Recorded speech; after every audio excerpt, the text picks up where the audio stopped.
Hello, everyone, and welcome to the 9th edition of the Egocentric Perception, Interaction, and Computing workshop, introducing Ego4D, a massive first-person dataset and challenge. So as we saw in the previous video, we've got a very exciting new dataset that's coming, which is Ego4D, announced on Thursday. And this will be a very special edition of our workshop. I'd like to first thank the workshop organizers listed here, as well as our guest organizers, so all the PIs from the Ego4D project. Without them, the second half of the workshop, the afternoon session, would not have been possible. So like I said, this Ego4D was a massive scale egocentric dataset, collaboration between 15 universities worldwide and Facebook AI research. And you can find out all about this exciting dataset much later in our reveal session and panel at 2 o'clock EDT time. So a bit more about the program. Very shortly, we'll have our first invited keynote from Angela Yao. We'll then have some accepted papers before our second keynote, which is Thomas Brox.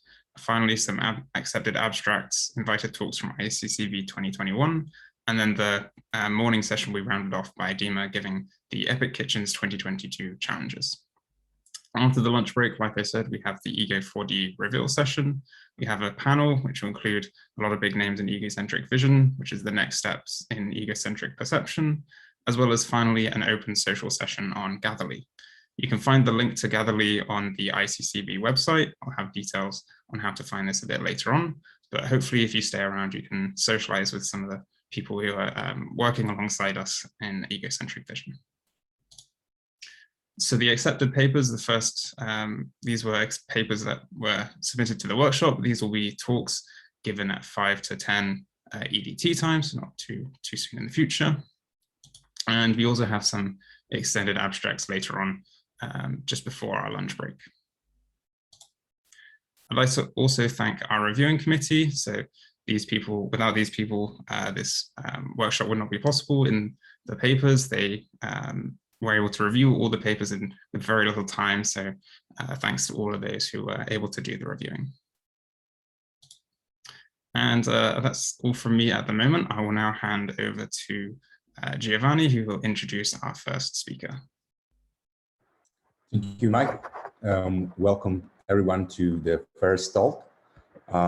Is going to be given by Angela Yao, which is assistant professor in the School of Computing at the National University of Singapore, and she's an expert on activity recognition, image segmentation. He has got the NRF Fellowship for Artificial Intelligence, and has got many grants from industry. So it's a pleasure to have Angela here, and thank you for joining us to this EPIC edition. Hi, Giovanni. Thank you for the kind introduction. Let me try to share my screen with you guys.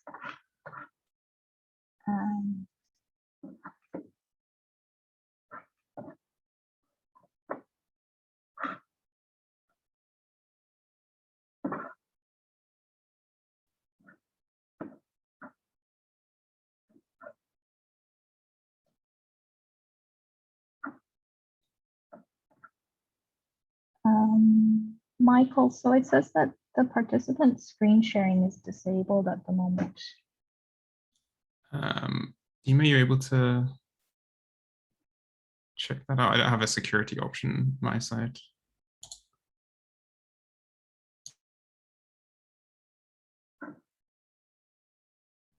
Can you set Angela's co-host? I think that will solve it immediately until we figure out. I think I found it. I think hopefully you should be able to share now.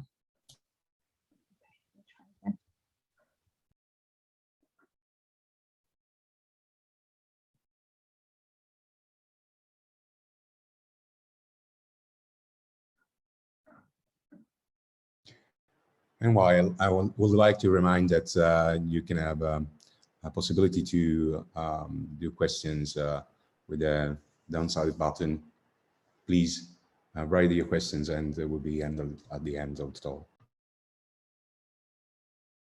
Okay, so I think, can you guys see my screen? Yeah, clearly. Sure. Okay, so.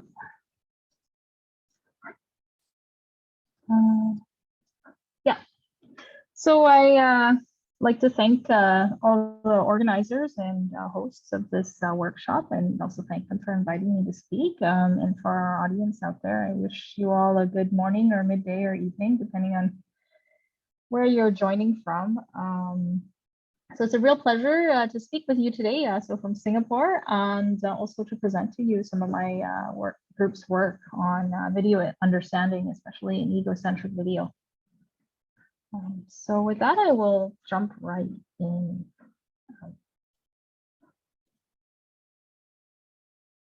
So yeah, the theme of this workshop is on egocentric perception. So I guess everyone in the audience is already aware that egocentric video, it offers a unique viewpoint which is this first-person look into people's daily lives and daily activities. But this perspective also adds a lot of new challenges also, which maybe require some slightly different considerations than what we would normally find in video understanding, standard video understanding in computer vision. And so amongst these different factors and considerations might be the fact that there's some variations in shape and appearance. So what we mean by this, if you have a look at these clips on the right-hand side here, comparing standard view from egocentric view, is that just the whole scene or the object or the actions, they look a bit different than what we're used to, right? And additionally, because this camera is mounted on the individual and moving with him or her, you definitely end up with a lot of movement or blur emotions, as well as occlusions, in the sense that things come in and out of the scene very quickly. The video sequences, as they're usually mounted with the individual as they go out throughout the day, they're taken as a continuous stream, right? So over longer durations of time. This is contrasted with the classic few second or maybe like 1 minute type of clips that you might extract from a YouTube video. And finally, because these videos are following people around throughout the whole day, we end up with quite a bit of footage. What we observe is of people interacting with objects in their surrounding environments. And for today's talk, I would really like to focus on these last 2 points here and introduce some of the work from my group looking at how to specifically handle video understanding over these longer durations of continuous streams, as well as modeling hand-object interactions. And in our interest of looking at long streams of video, because this is what you might, as a common type of footage that you might get in egocentric footage, this comes to the first work that I would like to present, which is temporal aggregate representations for long-range video understanding. And here specifically, we're tackling this problem of anticipation. So this is where you observe some video sequence here, and then you want to predict what the person will do next, right? And for anticipation, there's actually a couple variants of the task, and to highlight 2 of them. One is this next action anticipation, where we want to predict just the semantic label of the action after some time point tau, or dense anticipation, which is some form of segmentation of the future, if you will, where we predict what's going to happen and also for how long into the future. And so in the context of all these different factors that we have to consider for egocentric footage, and especially also then for anticipation, some questions came up of this whole handling of the time. And I think these are also pertinent questions for many other video understanding tasks as a whole. So specifically, how should we model these temporal or sequential relationships, right? And with deep learning, what often happens is we end up building the temporal model directly into the network architecture itself. So this is some implicit modeling done via an RNN or a temporal convolutional network or a transformer or so on. But if we do this, then this means also that the architecture tends to dictate the temporal extent which can be modeled or accounted for due to either some computational or learning constraints. And so directly related to this then is we want to ask, well, what temporal extent of information and context should we be processing? And how far back in time do we need to consider, right? Additional questions include what temporal scale we should estimate these feature representations, and at what temporal scale we should derive these representations at. And then, should we be computing these features, for instance, from a single frame at a time, or maybe segments of like 16 frames, 32 frames, or even longer, right? And very closely related then to deriving these features and the temporal scaling that we should be deriving these features and representations is how much semantic abstraction should we actually derive from this representation? So is computing frame-wise or segment-wise features sufficient, or maybe we need to actually explicitly detect the objects or people, or maybe even directly output the action labels for some of these segments that we've observed, right? So how much semantic abstraction do we really need? And so linked with this last point, obviously, is that the higher the abstraction level, the greater the computational demand, right?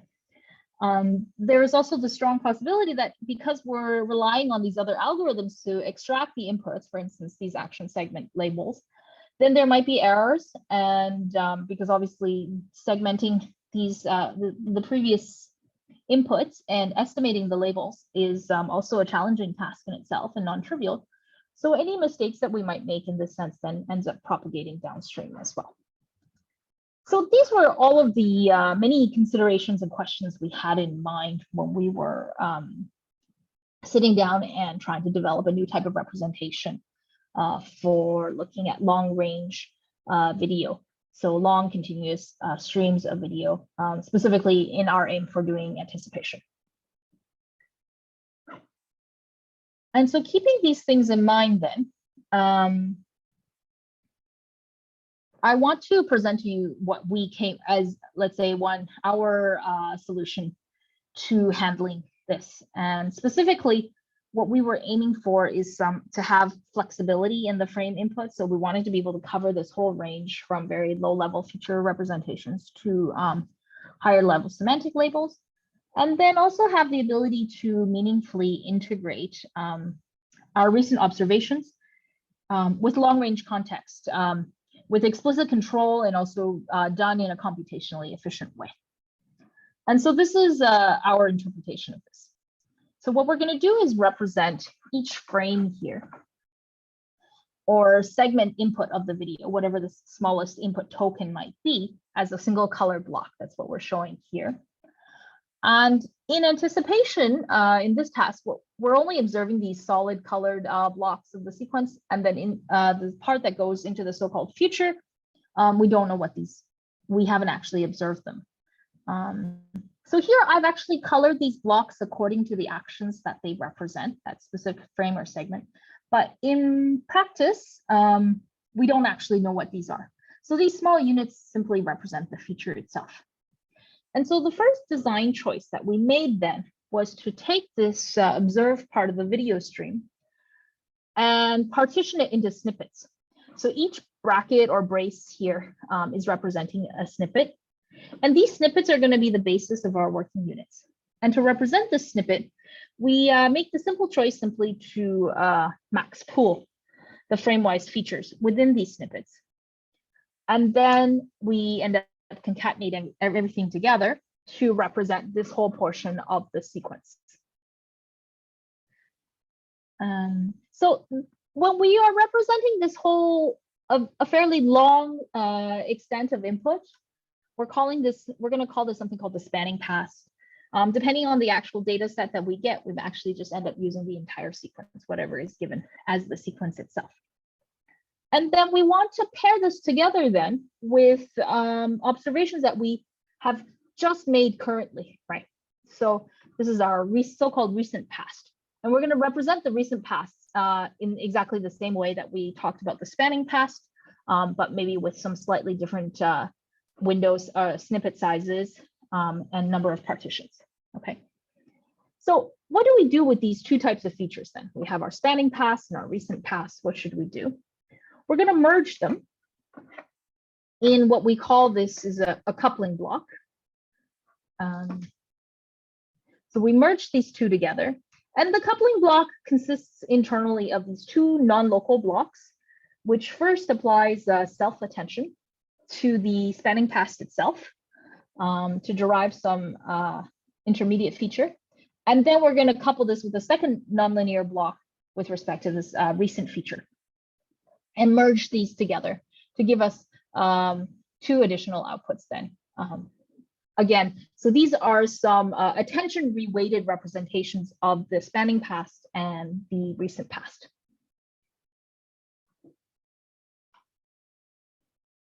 And now, because we were faced with this question, well, what temporal scaling should the features be derived from?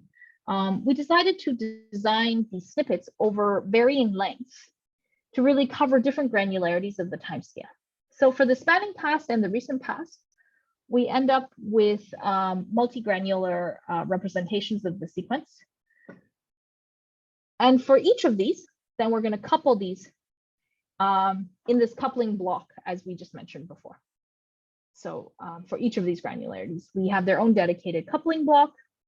And now this is where the real strength of our representation comes through, is this ensembling effect, where we create an ensemble of these coupling blocks over the multiple spanning scales to form what we call a temporal aggregate block, in which we merge together this attention-weighted outputs via some max and some linear operation.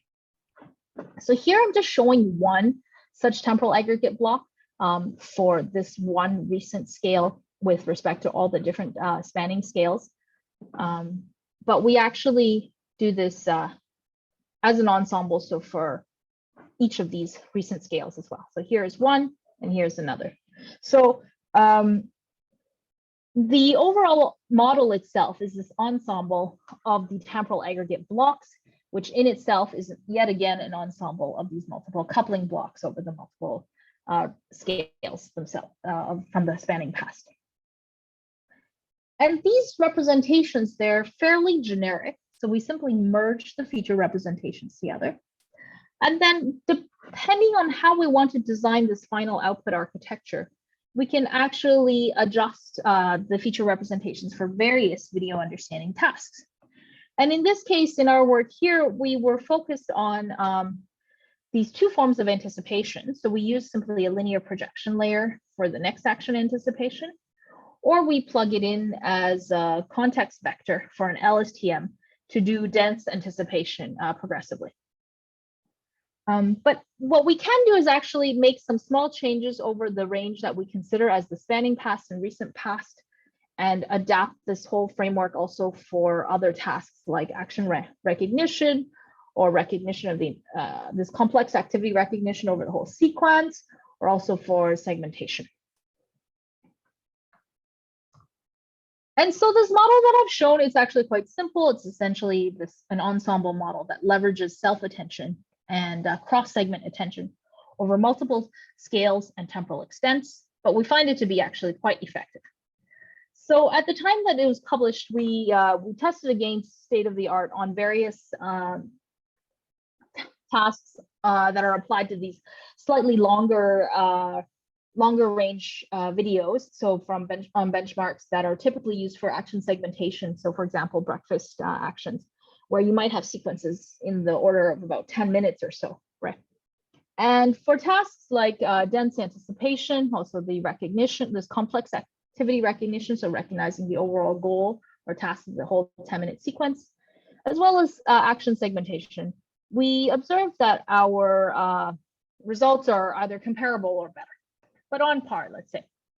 And then on the hallmark tasks for the EPIC challenge of 2020, which were next action anticipation and also action recognition, we found that we did quite well with such an architecture. So we ranked first for action and next action anticipation, and second for action recognition.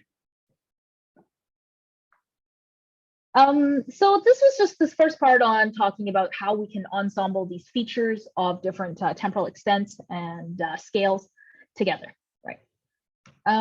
Next, I want to highlight a few of the interesting findings that we observed from ablations of this model, which I think give some insight to the overall understanding of how to do video understanding from long-range video sequences. So we did several ablations on breakfast actions and 50 salads. And the first thing that I want to highlight is about feature abstractions. If we start out with this weakest feature setting, so these would be the Fisher vectors here. Sorry, this already jumped ahead. The Fisher vectors here I think these are Fisher vector representations of improved dense trajectories. So these are not even deep features that we're talking about here. And if we look at some comparable work at the time, so this is from Yazan's paper on, I think this was, yeah, when will you do what? So this is one of the first anticipation papers in 2018. So these are the comparable work, and they're using the same features as us, but they perform segmentation first to get action labels before putting it into either an RNN or a CNN. And you can see from our results that we're roughly comparable, right? So on breakfast, we're just a little bit lower, whereas on 50 salads, we're marginally higher, right?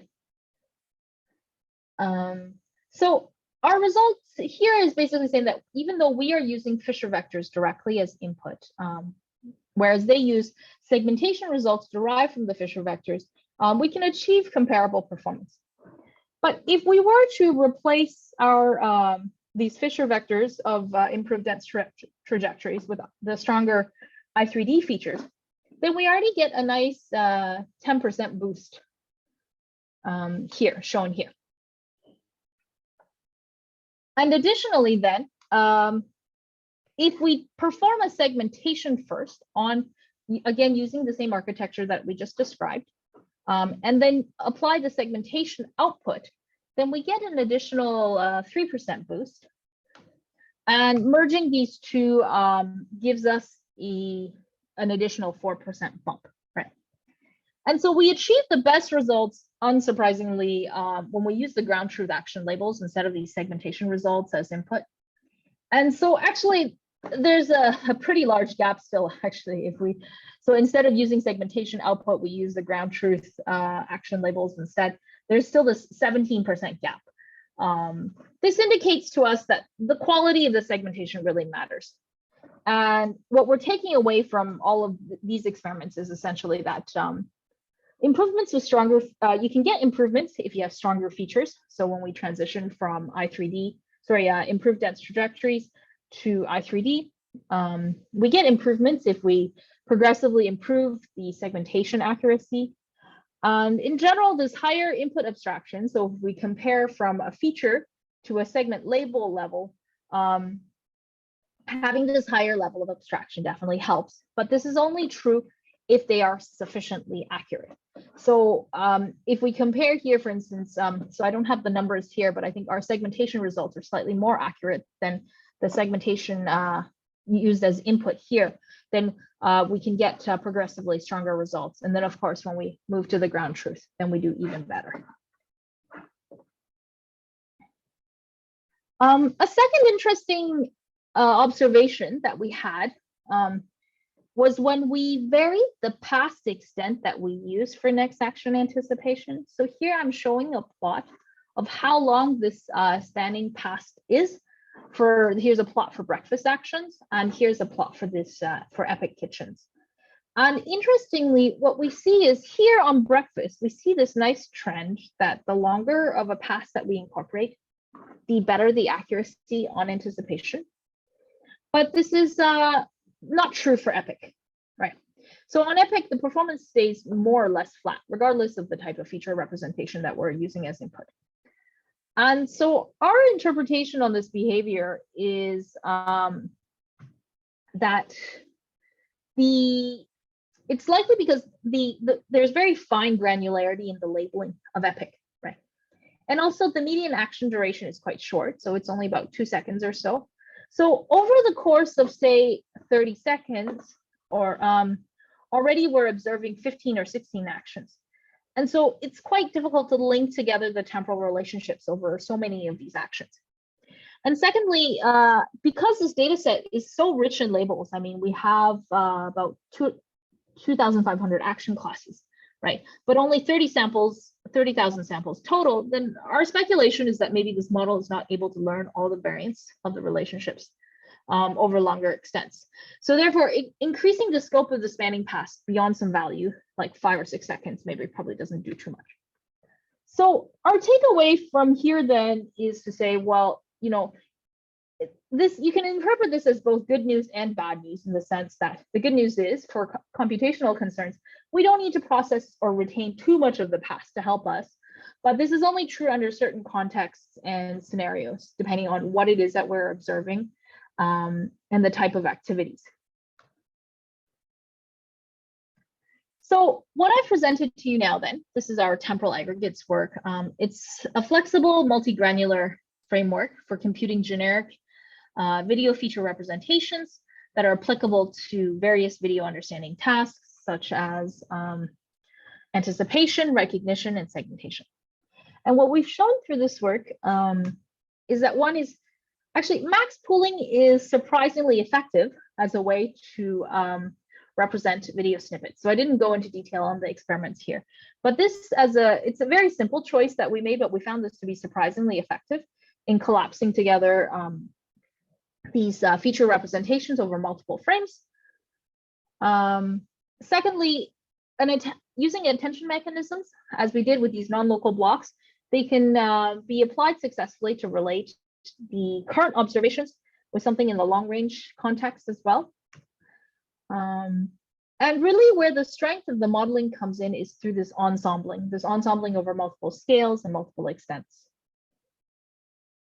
From the experimental side, I think takeaways that might be interesting, even if it has nothing to do with the architecture itself, our findings were that having higher levels of abstraction make for stronger inputs, but this is only true if they're sufficiently accurate, right?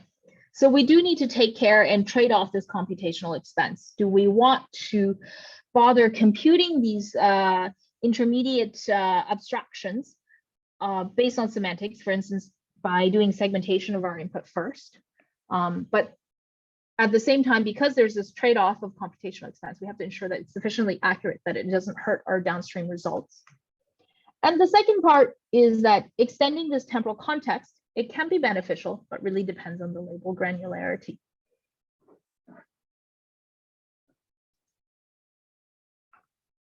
Okay, so I opened the talk with this slide here, where we describe some different aspects in which we and different factors of consideration that we need to take into account when we handle egocentric video. And then I presented to you our method on temporal aggregates, which handles long-range streams of video data. And next, what I would like to do is move on to this second point on hand-object interactions. And our motivation really comes from the fact that, as we see in a lot of this egocentric footage, we end up looking at the person interacting with objects as they go about their daily lives, right? And these actions, they can be quite fine-grained and are often defined by the object and the type of interaction itself. I mean, for example, in EPIC Kitchens, the action is simply composed from the noun and the verb together, right? So this dictates our interest, or primarily motivates our interest in looking at this hand-object interactions.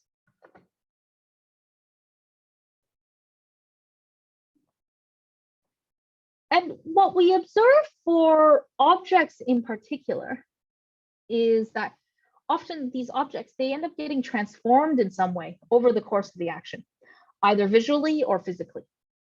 And so in this example that I'm showing of cutting an eggplant, for instance, we see at the beginning the appearance of the eggplant can be quite different, but then and it changes progressively as the person slices it into these rounds and then chops it up into cubes. And so our interest is to capture these visual changes over time. And we want to do it with some form of visual relation reasoning, right? And now, because object detectors and trackers, they've really improved a lot, a common strategy, not only that we wanted to take, but also has already been adapted previously, is to first localize these essential entities in the scene, and then recognize the actions based on the detections of the hand or the object, as well, or also tracks of these objects over time. And so one standard approach is basically to take these detections or these tracks, and then what we might do is take features from the output of CNN's last convolutional layer or so on, and then reason about the action with some structures like graphs or visual relations or interaction networks. And this is one type of entity-based reasoning. So, or object-based reasoning, you can think of it as another way. So I'm going to refer to this as an explicit type of object-based reasoning. And two good examples of this is from these space-time region graphs presented at ECCV18, and also the spatial temporal interaction networks. So I think this is slightly more recent from CVPR of 2020. So I would argue that these form one extreme of this visual reasoning, where we do it on explicitly localized objects. And then on the other end of the extreme are these feature-based reasoning. This is where you have approaches like non-local blocks, or here's another one, this GLORE, which is graph-based global reasoning networks. These are methods that relate the localized features from one location to another in the feature map. So even our temporal aggregates can be considered a form of this feature-based reasoning in a way, if you will, except ours are not on a feature map spatially anymore. It's just on in time, right? We're only considering the temporal dimension. Anyway, looking at these two, what we end up with is, I think these form two ends of a spectrum in a way, right? So the entity-based reasoning, it reasons only between the detections or the tracks. So one possible drawback is that maybe they might end up missing some cues from the background, or they're not able to reason between the entity and the scene itself unless you add some additional architectures to handle this. And then on the other extreme here, this feature-based reasoning, this unfortunately, because what we're doing is we're relating these features to each other exhaustively. This requires a combinatorially large number of operations. And we can't really guarantee that all of the relationships that we're learning then actually correspond to some sort of causal nature of the action itself, or related to causal entities. And by causal entities, I'm referring specifically, of course, to the hands and the objects. So what we end up learning maybe has to do with some biases with respect to the scenes. There's some other latencies in the data set. And so our motivation here then was to strike some sort of middle ground between the two. And this then motivates the work that I'm going to present next. And specifically, our aim was to really leverage the use of these detectors and trackers so we don't have to exhaustively relate features to each other. But at the same time, we didn't want to be limited to the high-level semantics. And our argument here was that if you only take your feature representations at the very end of the network, these very high-level semantics, it might end up absorbing these finer-grained appearance differences. And what I mean by this specifically is, for example, if we look at this cutting eggplant example, this whole eggplant looks very different from this half sliced versus these cubes of eggplants and so on. At the final layers of a CNN, they might, if we're very lucky, they might all be correctly identified as eggplant. Or maybe this sliced visualization of the sliced example might be confused with some other more commonly sliced objects, like maybe apples or pears or so on. But either way, it becomes very challenging then to really integrate these fine-grained appearance differences of the object itself. And a second example of this concept of absorbing these fine-grained appearance differences is here, for instance, if we're trying to uncover something, right? So here, the hand comes and removes the towel, which then uncovers the highlighter there, right? But if we don't model this transition properly, this whole sequence actually resembles very much like putting something next to the something else, right? And so in that regard, capturing the transition of these appearance changes over time becomes critical in understanding the action itself. And so our hypothesis here in this work was that we should leverage these mid-level features as one way to do so. And so in this way, we want to actually make use of the explicit position information that we get, for example, from detecting or tracking these objects, but at the same time, we want to do our reasoning at this mid-network feature level instead. And so the work in this second work that I want to present to you, we proposed a module for these regions of interest, so ROIs, associated with the detections. And we want to work specifically with these mid-level features. So what we're going to do is start off with these T frames. So usually maybe 8 or 16 or frames. And then we pass these through some CNN. So for example, a ResNet 50 or some other form of 3D CNN. And as I explained the rationale before, here we're interested in working only at the mid-level. So for instance, after the COM4 layer of ResNet 50. And then what we're going to do is plug in our module here for relation reasoning. Then do the transformation in place so that the features themselves can be continued to be processed throughout the network itself. And so accordingly then, because what we're doing is we're working on these regions of interest. And here we're essentially transforming them in some way. Before we allow it to be continued process, we name this module Troy. And this module actually is quite flexible in that it can be placed into different CNN backbones. So whether it's ResNet 50 or TSM, so we verify this with some other ablation experiments as well. And if we take a closer look at this relational reasoning that we're doing here at this mid-feature level, what we're doing is we're learning a mapping from the original COM4 feature map to some transformed feature map here. And what we do is we take these corresponding regions of interest based on the detector's outputs or the tracked outputs at each of the associated frames. We take them out, extract the features associated with them, and then pass it through. So we give it some sort of positional and temporal encoding associated with both the time and the location in the scene, and put them through this some transformer encoder here. And this transformer is what's doing the explicit visual relation reasoning over these regions of interest. And then based on the transformer output, these values, so these features, they get transformed in some way, but it's done, the transformation is still done in place, right? So they still end up exactly where they were originally, so that this entire feature map here is just slightly modified and can then progress onwards in the original CNN backbone. Now, in terms of the relational reasoning itself, we picked our transformer here, this encoder here, purely for performance reasons. So we also tried it out with using a graph convolutional network in the middle here. And this works as well, but through our experiments, we just found that the transformer had a slight edge performance-wise. So that's why we ended up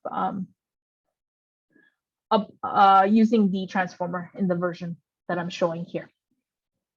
And in terms of where to put in this module, we really found that the way that it's designed, actually it works well at this mid-feature level. If you go any earlier, for instance, after the COM2 layer or so on, we find that these features are probably too low level to work with still, so the performance drops a bit. To do relational reasoning over these features levels are still too low level. And then any later, you actually, because these feature maps get progressively smaller and smaller, you lose the associated positional information that's associated with these regions of interest. So this, after this COM4 layer, for instance, in a ResNet 50 is a nice trade-off between the two. If we look at performance, we tested on something V2 as well as EPIC 100.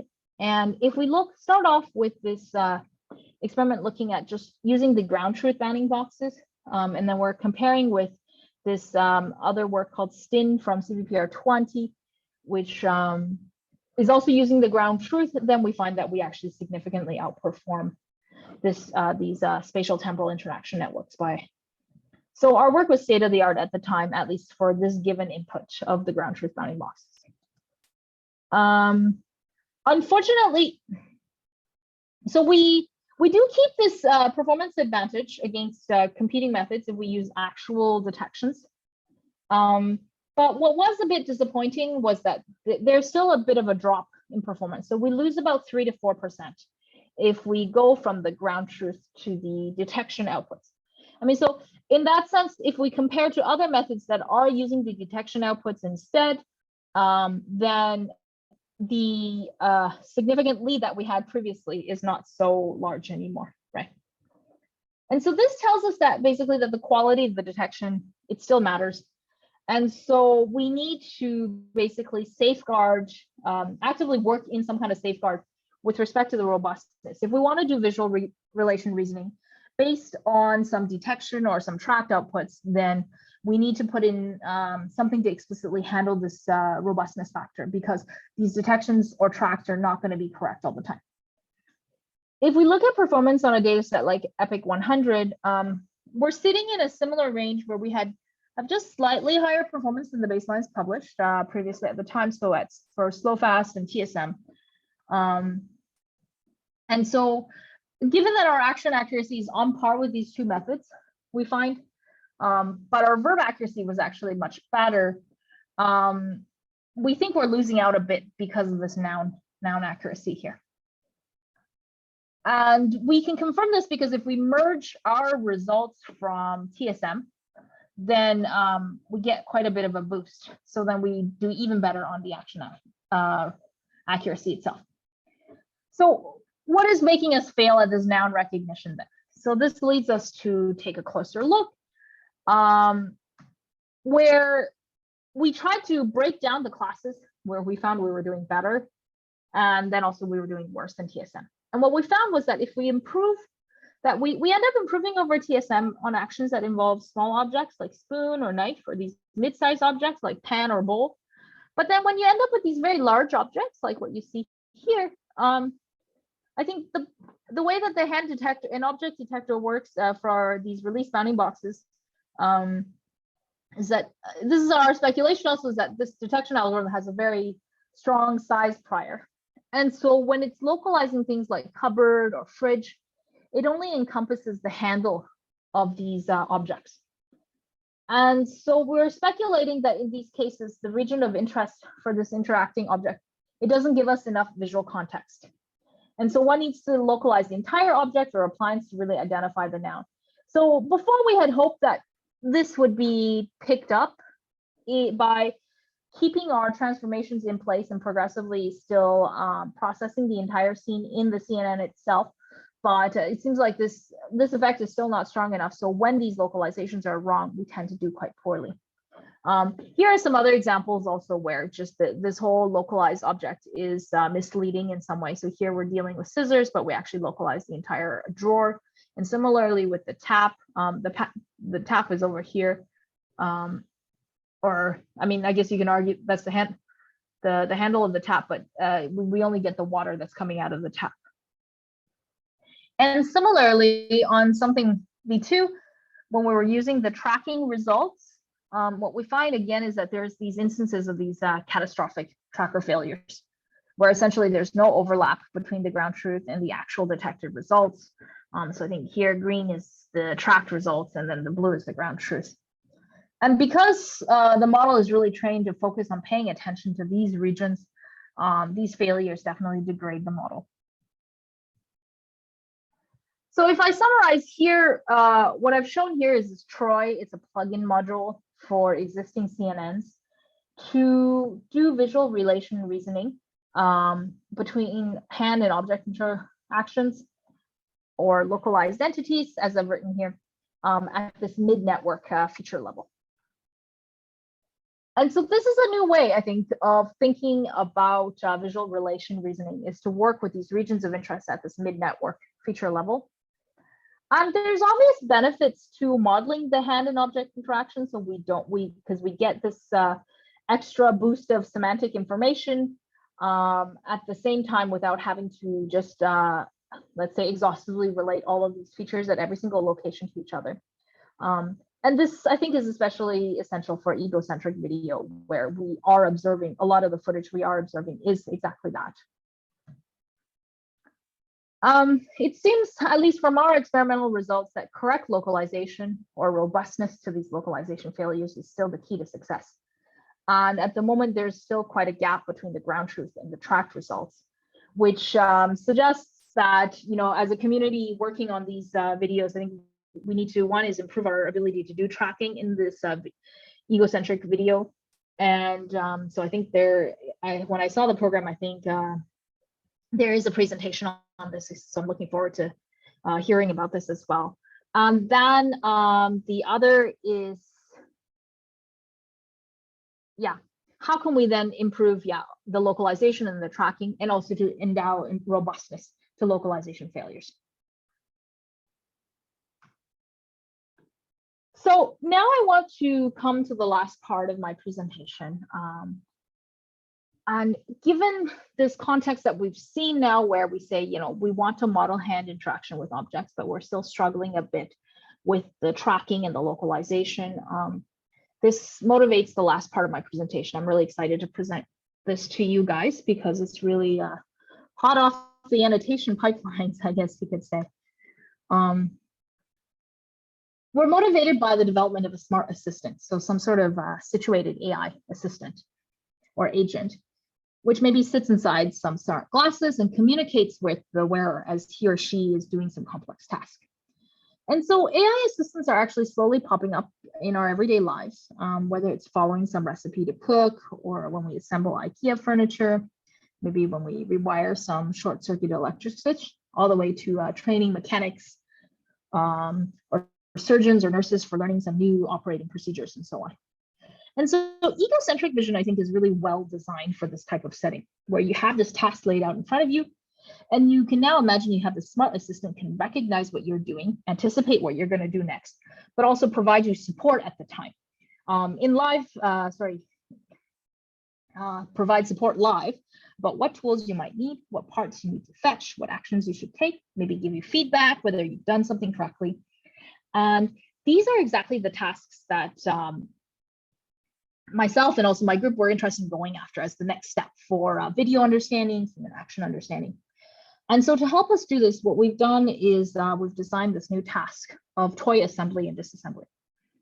And so what we've done here, these are simply take apart and put together types of toys with, I think it ranges about 10 to 20, 30 components over a series of steps where we assemble these toys.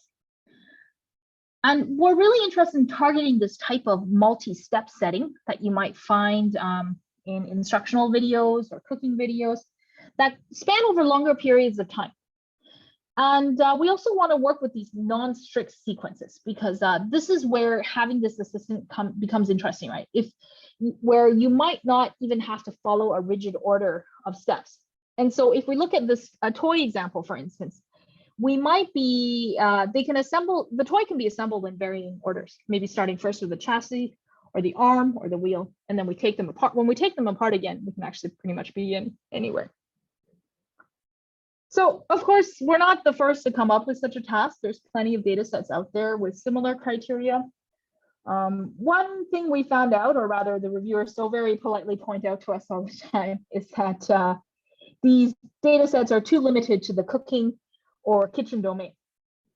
But there are a few assembly data sets now as well. So two very nice examples, one of which will be presented at this workshop also, is Keynote, and also this IKEA furniture assembly data set. And these are, I think, the precursors that also gave us inspiration for going after this toy assembly data set. We're following their footsteps in that we want to now scale up the number of items that we assemble and the number of subjects. In our unveiling here of this Toys 101, what we call, and this is a multi-view static combined with egocentric data set. So we have 8 static camera views mounted on a rig on top of a desk, and then also at the same time these 4 egocentric views that you see. So they're taken, so the person is wearing a customized headset with 4 cameras pointing at the corners of each of these. And then we're making these recordings while the person assembles and disassembles these take apart toys. So to record this data set, we built up a desk-sized cage with this yellow piping that you see here, on which we mounted these 8 RGB cameras, and these are going to provide our static views.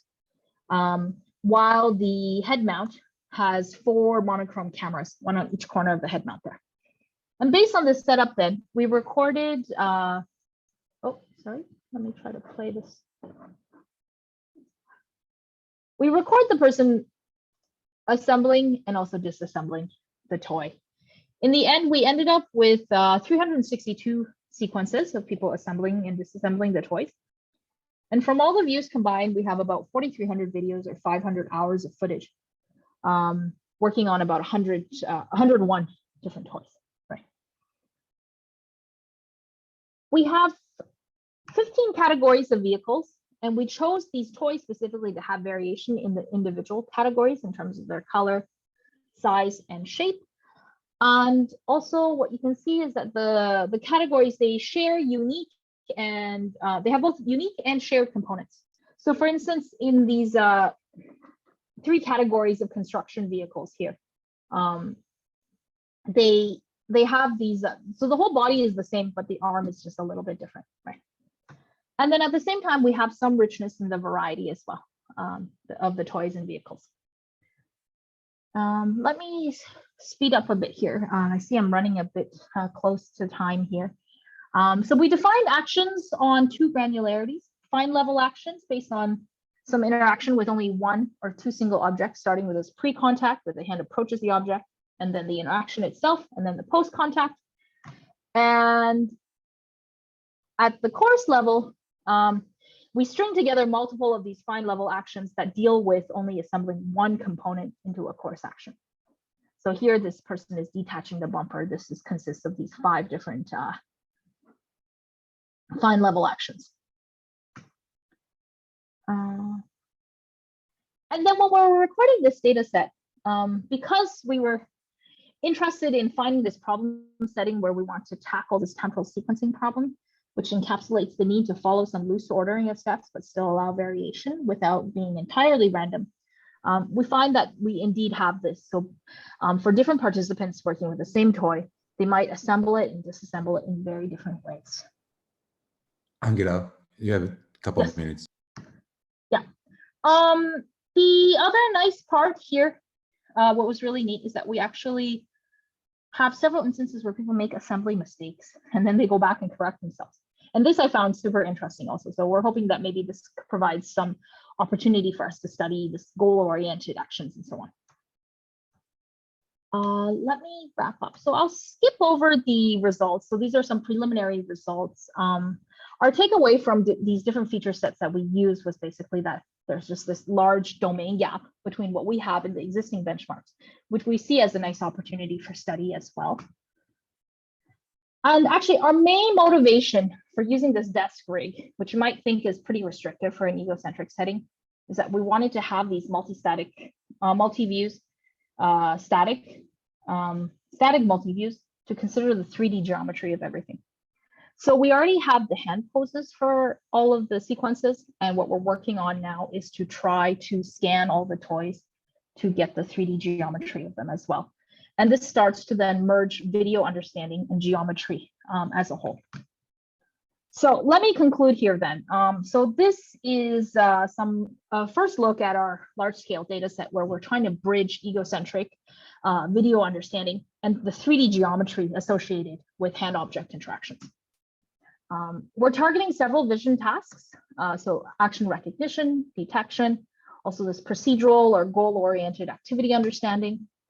And then finally, going after 3D hand pose and hand shape estimations, because this is one of my other areas that I work extensively in with these natural hand object interactions. And what's upcoming now is to do object tracking with these constituent parts. So let me conclude then by thanking acknowledging my amazing crew of students and also collaborators. So the first 2 works that I presented, the first was published at Temporal Aggregates at ECCV. The second one on transformed ROIs is available on arXiv. And then this data set collection is an effort now with some of these fine collaborators from Facebook Reality Labs. So with Robert and Daniel and Kun. And with that, then I would like to wrap up and thank you. Thank you very much. Thank you. It was a very inspiring talk. We are out of time. Let's do just a couple of questions if someone have questions. I have one for you. Actually, thank you for mentioning Meccano, because my students were very happy when I suggested to play with toys. It's very inspiring work.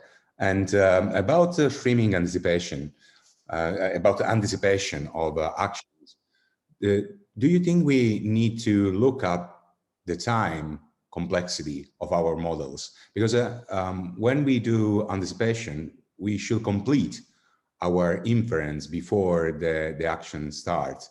Do you think we should include this sort of idea of a streaming anticipation, where we have to consider ranking methods also considering the time they need to infer the action? Of course, there is still big gap without considering this, but if we want to have real systems which are able to anticipate, probably this is something we need to consider. What do you think about Yeah, so I think you're absolutely right, Giovanni. This time complexity as an issue as a whole, I think this is something that we've, at least in terms of most of the work I've seen in anticipation so far, we've kind of neglected at the moment, because we still study it as a very academic problem, rather than, you know, what do I need to put this into a real system in this motivation of this smart assistant, right? So this has to do with the how much time it takes, but also the computational complexity, right? We assume that we have all these features extracted, pre-extracted and given to us as inputs. But when you're really working off of these headsets, these are very lightweight computational platforms, right? We don't have access to all of this to crunch all of the data for us that we currently do. So this is definitely something that should be factored in. And I think we can definitely take a note from the folks working in some of these other, for instance, these enhancement tasks or other low-level tasks that have moved really onto mobile devices, mobile computing platforms as their test bed for the algorithms that they develop. At the moment, I think there's still a bit of a gap in our community still, where we're still really thinking about anticipation, because it's a fairly new problem also. How do we think about this in a fairly academic way, in the sense, you know, what is the right way to do the modeling and to think about how do I set up this problem and so on. So I think we'll get there. There's also, as the field grows and there's expanded interest in also working with algorithms jointly with hardware, this will definitely come into play. Great. There are a couple of questions. One is regarding the second work. Does the scale of the ROI impact the decision on where to place the TROI model? And have you considered modeling interaction across different layers? That second part is a very interesting point. Actually, we haven't. So that's a nice suggestion, which I think I'm going to take that as feedback. At the moment, what we do is we standardize the output. So for each detection, each region of interest within the feature map, when we take it out, we standardize it to a fixed size. So obviously, we do run into some issues if the objects are too small. By the time you get even to this COM4 layer, you're down to maybe only 2 by 2 pixel units within this COM4 layer. This can be problematic also, yeah. Thanks. Next question is, toys looks very exciting, of course. Is narration recorded as well as fine course actions? We do have narrations, we just haven't processed them. So at the moment, I didn't include them in here because I can't really comment on the utility of the narrations. We definitely did record the narrations and we use them. So here I didn't show our whole annotation pipeline, but we were making use of these sometimes, especially looking for keywords, because these narrations were actually done live. I think this differs a little bit from the standard EPIC setup, right? Where you guys, if I understood correctly, you narrate afterwards, you watch it again and narrate afterwards. So these, we asked the participants to talk about what they're doing live while they're doing it, so that it's more or less in sync with what's happening. Okay, so thank you very much again. And we are going to the next session, which is the section of accepted papers. The first paper title is MAT, a model and datasets for attended awareness in driving, and Deepak, I think, is going to give it all.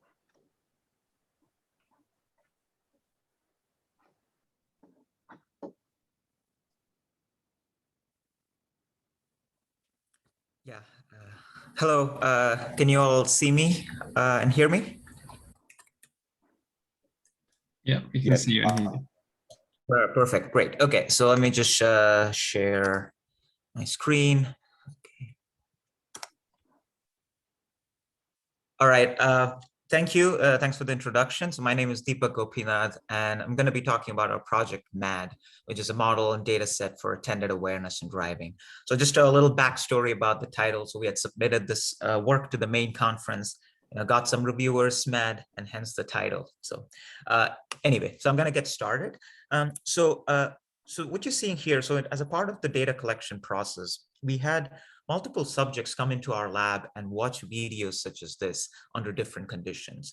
And what you're seeing here is the video with gaze track from all those subjects overlaid. As you can see, different patterns emerge in these gaze tracks based on what's going on in the scene, who's watching it, and what they're doing when they're watching the video. So this sort of prompted us to ask a more specific question, which is, what if we focus on the gaze track from a single subject? And more specifically, given a rough estimate of where the person is looking at, what is it that we can infer about the person's visual attended awareness of the scene?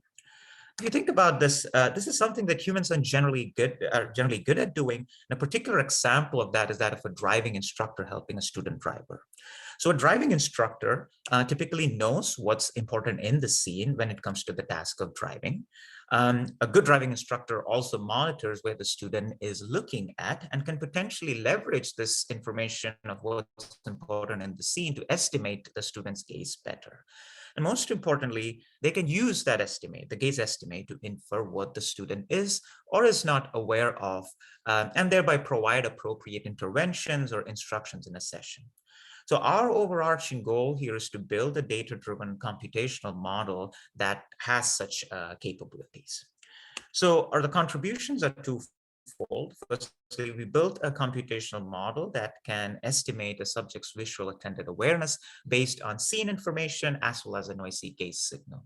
The model can also estimate saliency and use that information to perform gaze refinement. Secondly, we're happy to release a highly accurate in-lab gaze data set as a part of this work, alongside with some third-party annotations for attended awareness. So okay, I'm going to focus on the model now. Basically, our model is a fully convolutional spatiotemporal encoder-decoder network in which temporal processing is taken care of by convolutional 3D.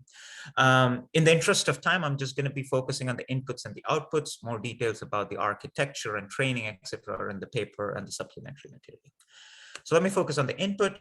So the network takes two pieces of information. So firstly, the encoder takes in scene information in the form of RGB video frames. So we fed in 4-second long clips at 5 Hertz, that's 20 frames at 240 by 135 pixels.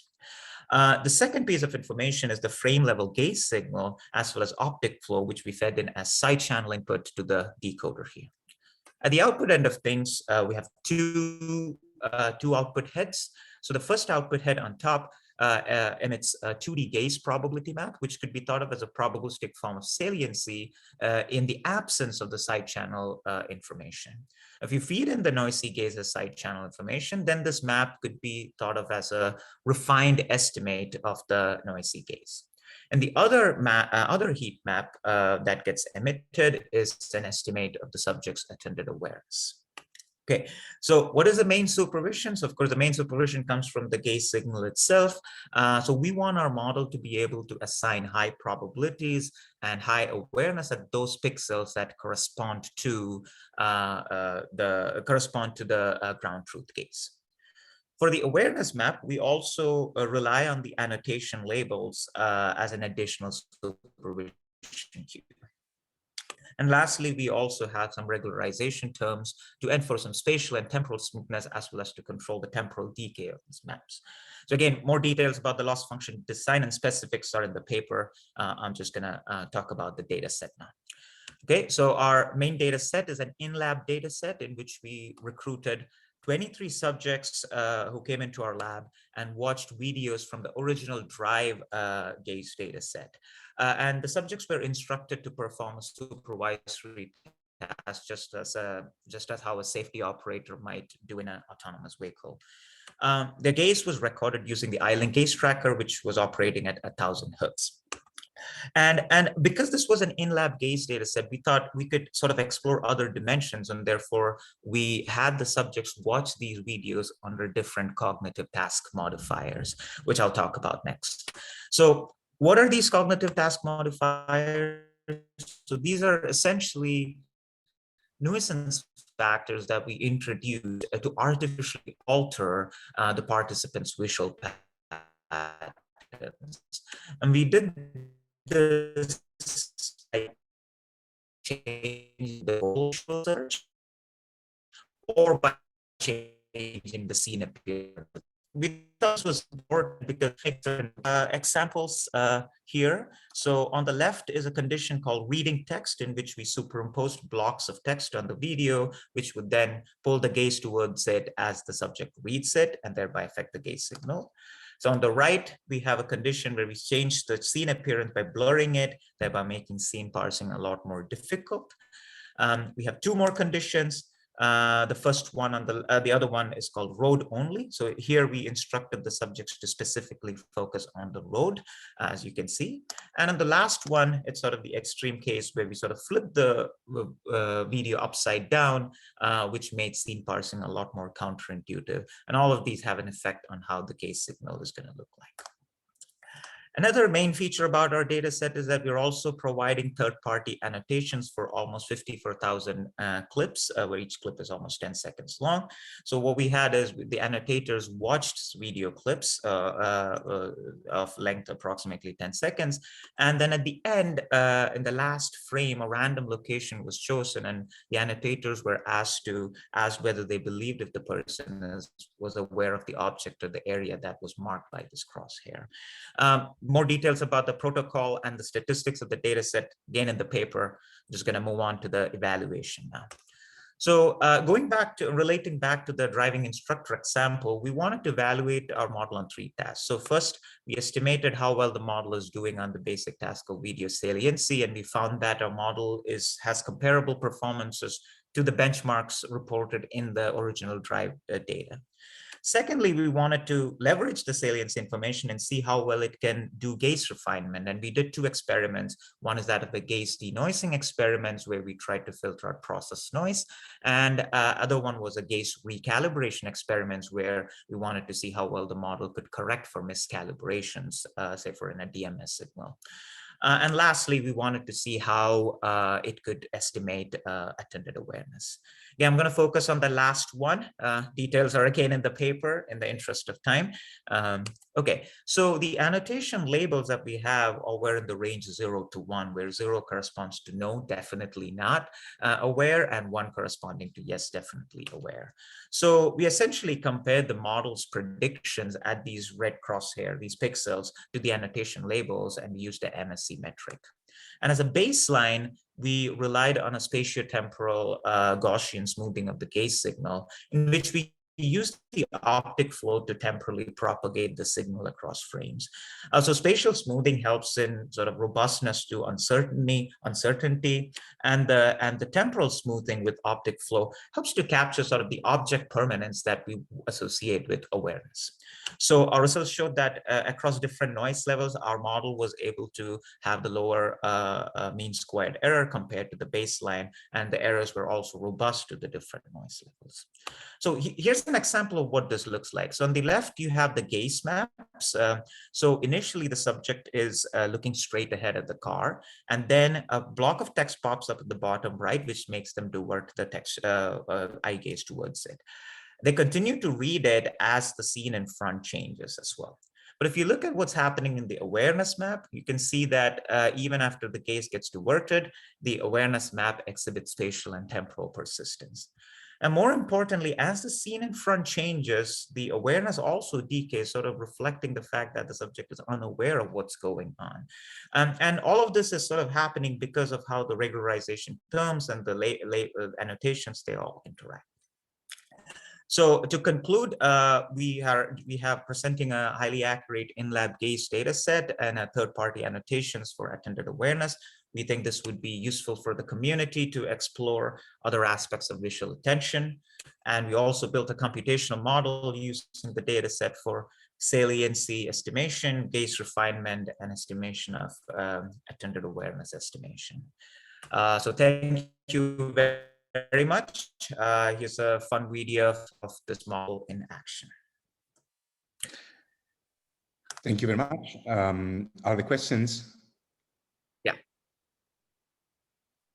Yeah, if not for the moment, let's go ahead since we are a little bit beyond the schedule. Okay. And if you have a question for Deepak, you can put in the chat. He can reply directly. Thank you very much for a great talk. Thank you. Thanks for your attention. Thanks a lot. Bye. The next talk, I think, is given by Nada, and the title of the talk is Nada Osman. The title of the talk is Slow Fast Rolling and Rolling LSTMs for Action Anticipation in Egocentric Videos. Please. Okay.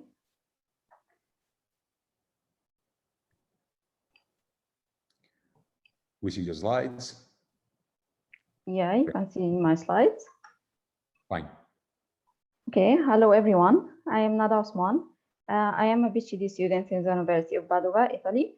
And today, in behalf of the co-authors, I will be presenting our work, Slow Fast Rolling and Rolling LSTM for Action Anticipation. So let's start with action anticipation. Action anticipation is to observe a part of the past and based on it try to predict what will happen in the future. So if we have a video sample that is a set of frames, we can observe a part of these frames and then wait for some time that we can call anticipation time and try to predict the action after it. So we observe a part of the past and then try to predict some unobserved action in the future. But if we look at this set of observed frames, for all video samples, does these frames have the same progressing speed? Actually, that depends on the actor that performs the action, and it also depends on the action itself. So we cannot guarantee that for all video samples, we will have the same progressing speed. Therefore, the objective of our work is to study the relationship between processing time scale and performance, so that we can build an architecture that can benefit from temporal multi-scale modeling. This architecture can extract features as slow and fast frame rates so that we can improve the performance of action anticipation. So to build our model, we started with a baseline that is a state-of-the-art, well-known state-of-the-art model in action anticipation, which is rolling or rolling LSTM. So the rolling or rolling LSTM has two stages. The first stage is the encoding stage, which is an LSTM based. And then comes the anticipation or the prediction stage, which is also an LSTM, and the model tries to predict the future action at each step in this LSTM. This model also supports multimodality, so it deals with different types of features. Mainly, it uses three types of features: RGB, and object-based, and optical flow features. Then it combines them with the modality attention mechanism. But what are the limitations of LSTM? Actually, we focus on one limitation, which is the fixed time scale. So this model fixes everything related to the time. So it fixes the time interval between frames. It also fixes the number of encoding and decoding steps. These fixed values for time interval and encoding and decoding steps are not perfect for all video samples. So we can say that this model cannot adapt to temporal scale changes. And that's why we are proposing the slow fast rolling or rolling LSTM. So here is the architecture of our model. As we said, we try to process the input at 2 frame rates, slow and fast. So we have two branches, slow branch and fast branch. Both of them is implemented as independent and separated through LSTM. But if you look at the slow branch, we can see that it operates on the input at low frame rate. So we have a lower number of encoding and decoding steps. For example, here we have only 3 steps, 1 encoding and 2 anticipation. And the gap between 2 subsequent steps is large. We have large time interval between subsequent steps. And the opposite, the fast branch operates on the input at high frame rate. So we have more encoding and decoding steps, and we have a smaller time interval between subsequent steps. Then comes the fusion between the 2 branches, we are using an attention-based model. This attention model uses as input the output of the encoding stage, and it outputs the weight of both slow and the fast branches. So the final prediction is a weighted average of the predictions of both slow and fast. Our model also supports multimodalities, so we need a way to combine different modalities in addition to combining different time scales. We have two options. The first option is to first fuse the modalities at the slow frame rate and fuse them at the fast frame rate, and then apply the slow fast fusion. Or we can apply slow fast fusion at each modality separately. So we have slow fast RGB, we have slow fast flow, and we have slow fast object. Then apply the modalities fusion mechanism. But from our experiments, we found that the first option has better performance, and this is the one used in our final model. When it comes to evaluating our idea, so we choose the two popular benchmarks to evaluate the idea. The first is the EPIC ICCV2021, which is a kitchen-based activities dataset with 55 hours of videos and around 2,500 action labels. And the second dataset is EGT-Gaze+, which is also a kitchen-based activity dataset, but it's a smaller dataset. It has only 28 hours of videos and 106 action labels. So first, the evaluation on EPIC Kitchens. We compare with the baseline, LSTM. We compare for different modalities. We have three modalities: RGB, flow, object, and the modalities fusion mechanism, and we compare at different anticipation times. We outperform the baseline for all modalities and all anticipation times. And if we focus at 1 second anticipation time, we can see that we achieve almost 1% improvement for all modalities. We also compare with a recent temporal multi-scale model, the TAB model. This model produces the predictions at 1 second anticipation time. And we compare for different modalities. As we can see, we also outperform the TAB model, and we have a very high improvement for RGB and flow modalities. For the EGT-Gaze+, we compare with the baseline, but what we have only RGB and the flow modalities here. We also outperform the baseline for all modalities and all anticipation times, and at 1 second we have a really high improvement for the flow modality. Another way to evaluate the idea is to try to see how the model works internally. So in our first experiment, we chose some video samples from the validation dataset where the real-time model, the baseline, is not performing very well, has low prediction scores. So we plotted the prediction scores of the baseline model, of the slow branch, of the fast branch, and of the overall slow fast branch. As we can see from the figure, for all these samples, at least one of the slow or the fast branch has higher performance than the baseline model. So the overall slow fast model has higher performance. For example, here the slow model has higher performance. Here only the fast branch has higher performance. Here both of them has high performance. And the overall slow fast branch is better compared to the baseline. This means that the model really benefits from operating the input at different frame rates.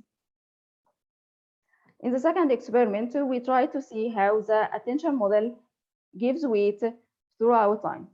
So we are plotting the attention weights for the fast branch and the slow branch from the start of observation until the end.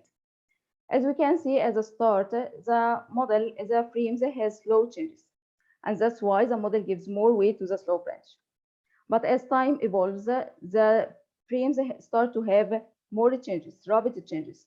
So the model gives more attention, starts to give more attention to the fast branch. This also means that the model can adapt to current scale change in the input and to choose the best branch to weight more so that it could provide better predictions. So to conclude, we are proposing a multi-scale attention-based model that extracts information at different time scales for improving action anticipations. We demonstrated the effectiveness of multi-scale architecture in empowering the model so that it can be more robust to scale changes, as we outperformed the state-of-the-art model in two popular datasets, and we also achieved better results compared to a multi-scale model in applications 55 datasets. So thank you for your attention and welcome for any questions. Thank you very much for a nice talk. Other questions? Yes, there is a question. Regarding the slow, fast, rolling and rolling LSTMs, why did you not explore the use of gates as an additional signal, considering that gates plus as this signal for your model? Sorry, I didn't hear the question. So the question is about the slow, fast, your methods. The question is, since each DA gates plus as the gates, why not using also that signal for your model as a multimodal? Yeah, actually, because we started with the EPIC Kitchen, so we use the EGT gaze as extra data set to evaluate our model. So we use the same features used in EPIC Kitchen in EGT gaze. Okay. Other questions? If not, thank you very much. And let's go to the next talk, which title is Saying the Unseen, Predicting the First-Person Camera Aware's Location and Pose in Third-Person Scene. And I think Young Min is going to give the talk.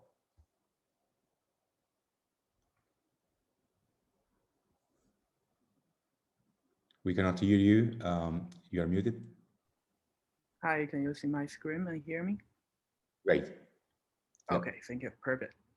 So hi everyone, my name is Yang Wen. I recently got my master's degree from Computer Vision Lab of UC Davis.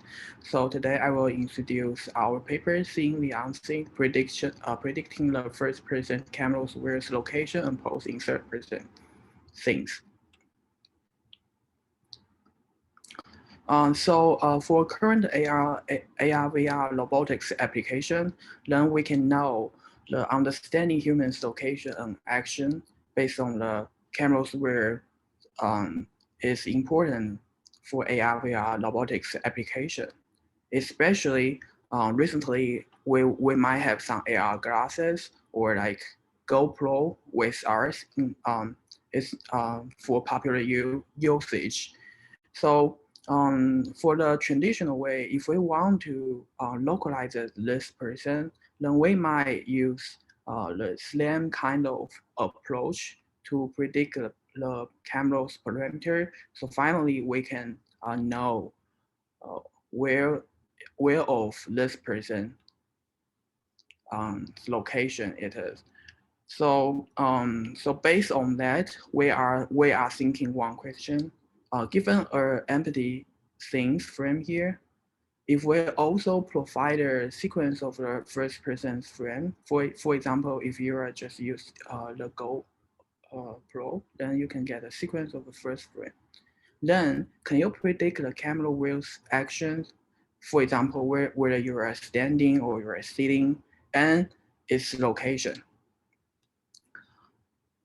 While we find that as a human, we can actually predict the human's action and its location easily based on the context between the first-person view and the third-person view without building the 3D map. Therefore, for this paper, it's actually trying to achieve this goal by a novel approach based on the first-person view and third-person things. So as you can see, our goal is trying to fit the input like scene frame and also sequence of first person frame. Then our output will be predict the location of this human and also the pose of him.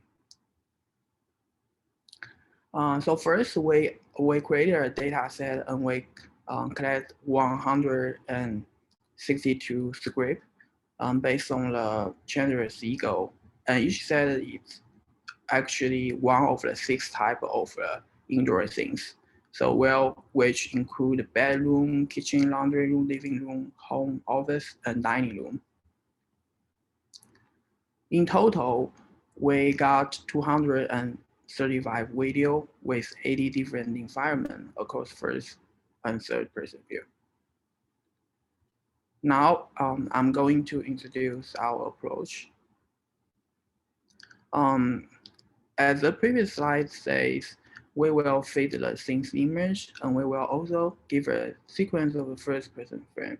And our goal is trying to predict the pose and location based on that. And the main idea is trying to combine the context information with the first person and third person views understanding. So we propose a new way to achieve this goal based on the semantic context corresponding, which this is our full model looks like. Then I will describe our approach in detail. So we actually disentangle this problem into 3 parts. So the first part will be the affordance things prior understanding, which is given a things image here. We hope our first branch could give us some hint. For example, if we get the standing pose, then the flow part will be highlighted. If we also provide a sitting pose, then we hope our chair and sofa will be also highlighted. Then the second part will be unseen action recognition, which is given a sequence of the first person frame. Then we hope our second branch could learn the motion or the other kind of information based on the sequence of frames and tell us which pose could be. So finally, we will combine the information from the first branch and the second branch and then to achieve our final goal, which is get the final specific localization and pose estimation. So here will be some qualitative result. I will show the successful cases.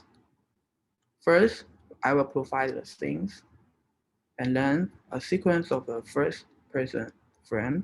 Then we can see, we can know the context like table here, and we hope our model could also achieve the same understanding as a human.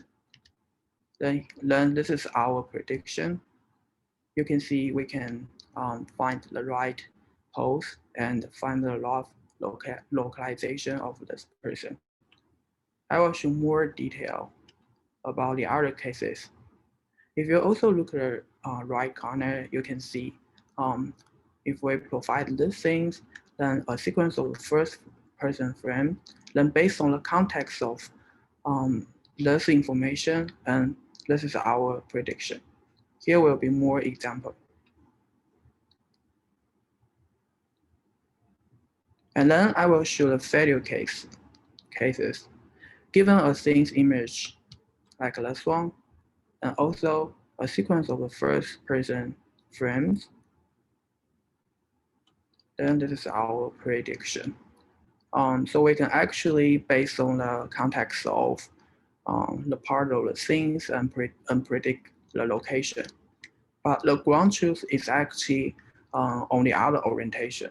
So you can see this kind of task is kind of challenge because for sometimes like we cannot get the orientation just based on the part of the information of the things. And here will be the other example show similar cases.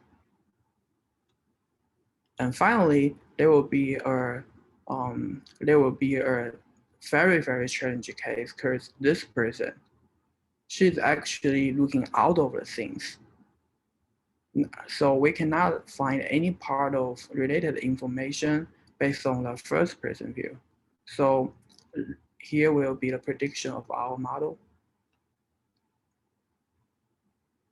And then we are also to show that our model is actually trying to learn from the context information rather than to memorize the data set, rather than try to predict the same location. So given a same things here, if we change our first person view, then you can see our prediction will be also changeable based on the first person view. Meanwhile, we also think about one question. if we just give a similar the same first person view, but we also provide the similar things, then whether our model could also to give some reasonable prediction. So you can see here will be our prediction, which shows some evidence that our model is trying to predict the location based on the context corresponding between the first person view and the things frame. So the prediction will be also surround the table. So here here are some results for our quantitative experiment. So for localization, our approach outperformed the baseline.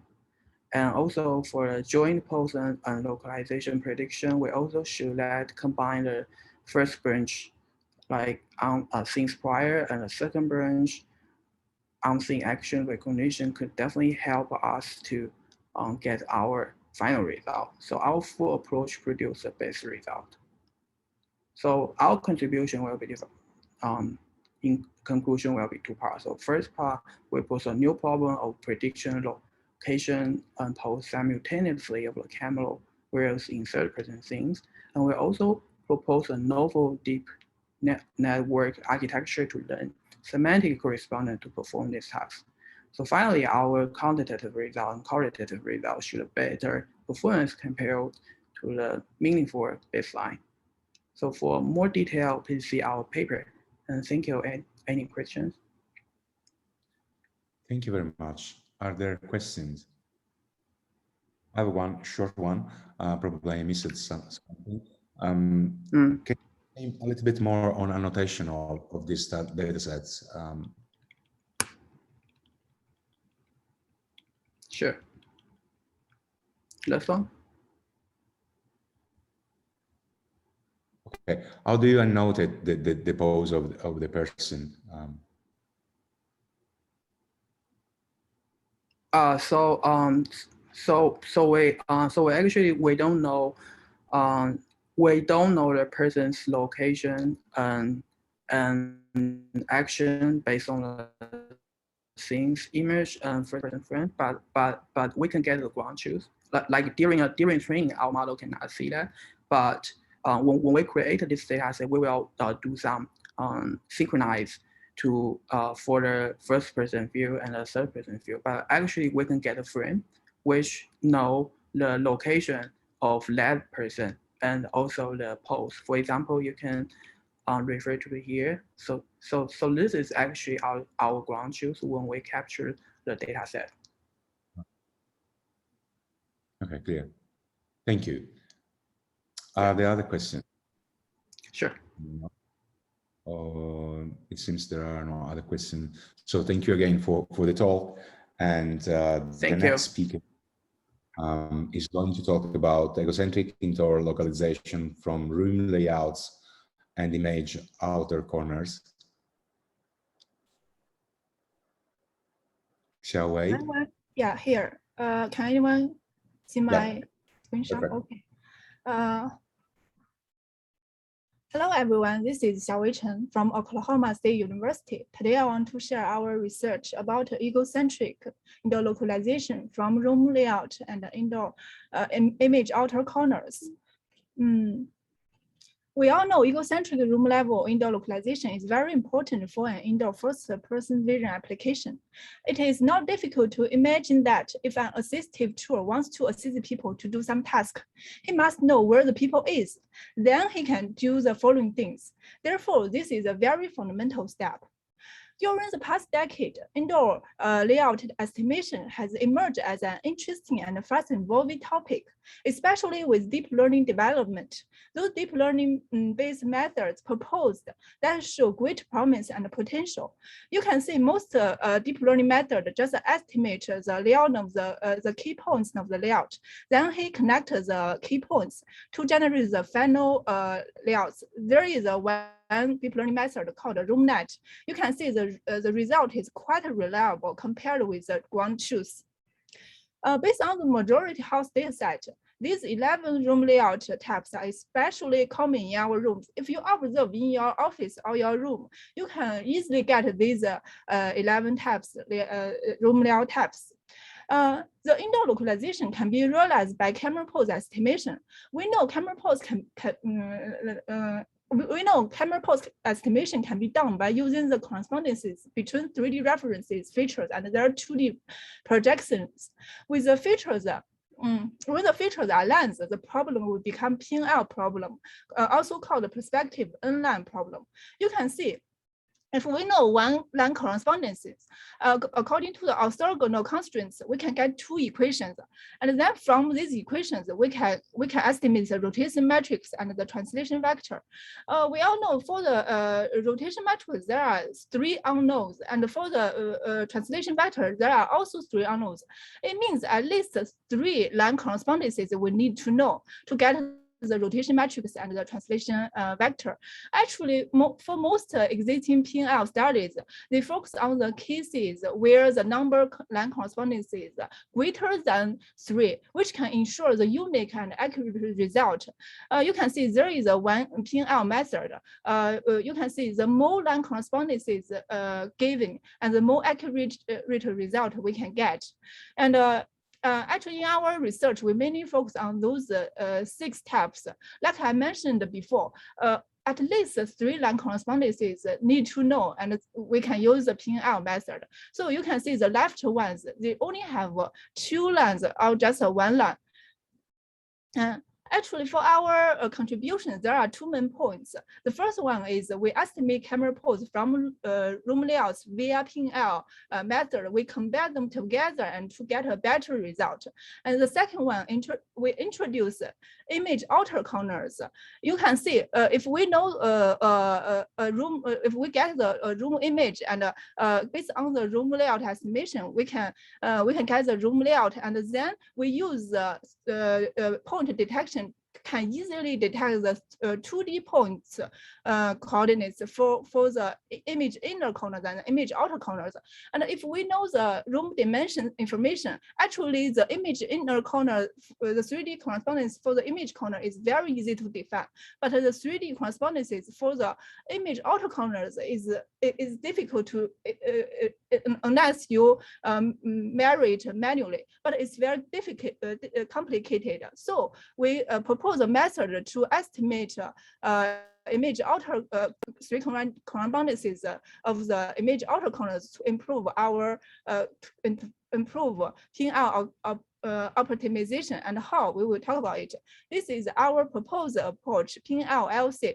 Firstly, we use the yellow line correspondences to estimate the initial rotation matrix using PL method. And then based on the initial rotation matrix, and we calculate the 3D correspondences of LCs. And in this step, we mainly use these 2 orthogonal constraints to get the equations.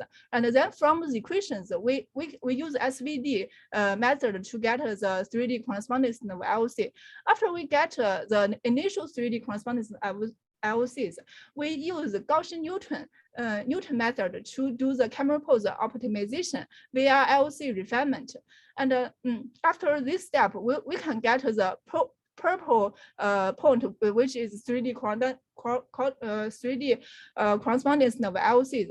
And you can see not only the yellow line correspondence we will have, and the purple line correspondence we will have, and we can use them all to re-estimate rotation matrix and translation vector by PL method. This is the main idea for our orthogonal algorithm. And this is our experiment result. And for the data set, we have two kinds. And the first one is synthetic data, and the other one is the real world images. For the synthetic data, we to ensure our data is a specific one, we initially generate a specific one, then change the rotation angle and the translation angle in random, but in a fixed range, which can ensure our data is a specific one. And you can see we generate different room layout types. And for the real world images, the images are from Matterport 3D dataset. You can check this link to get this dataset information. That is a very huge dataset and published in 2017. And this is we compare our orthogonal with algorithm with this method, and those methods you can check in this paper. And to evaluate our result, we use quantitative metrics. And for the synthetic data, because we know the ground truth for the rotation and the translation, so we just calculate the rotation error and the translation error.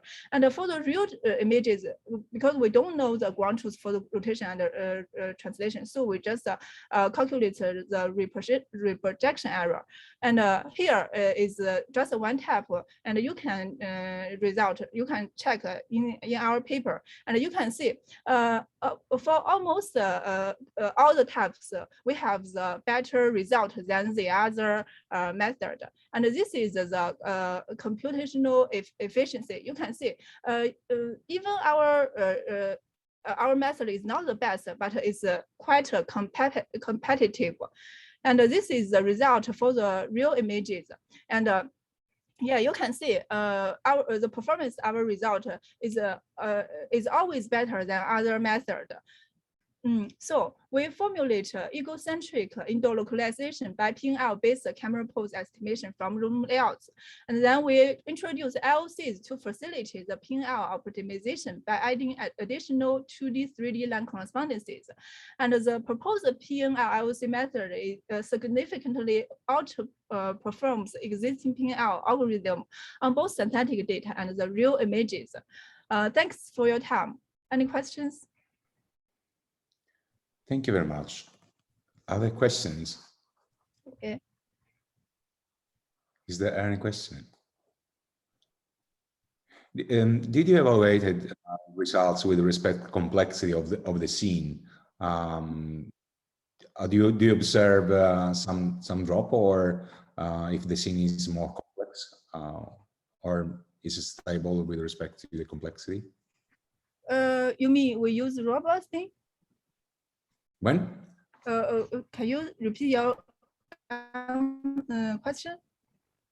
Yeah, your method is robust with respect to the complexity of the scene, object inside, and so on and so forth.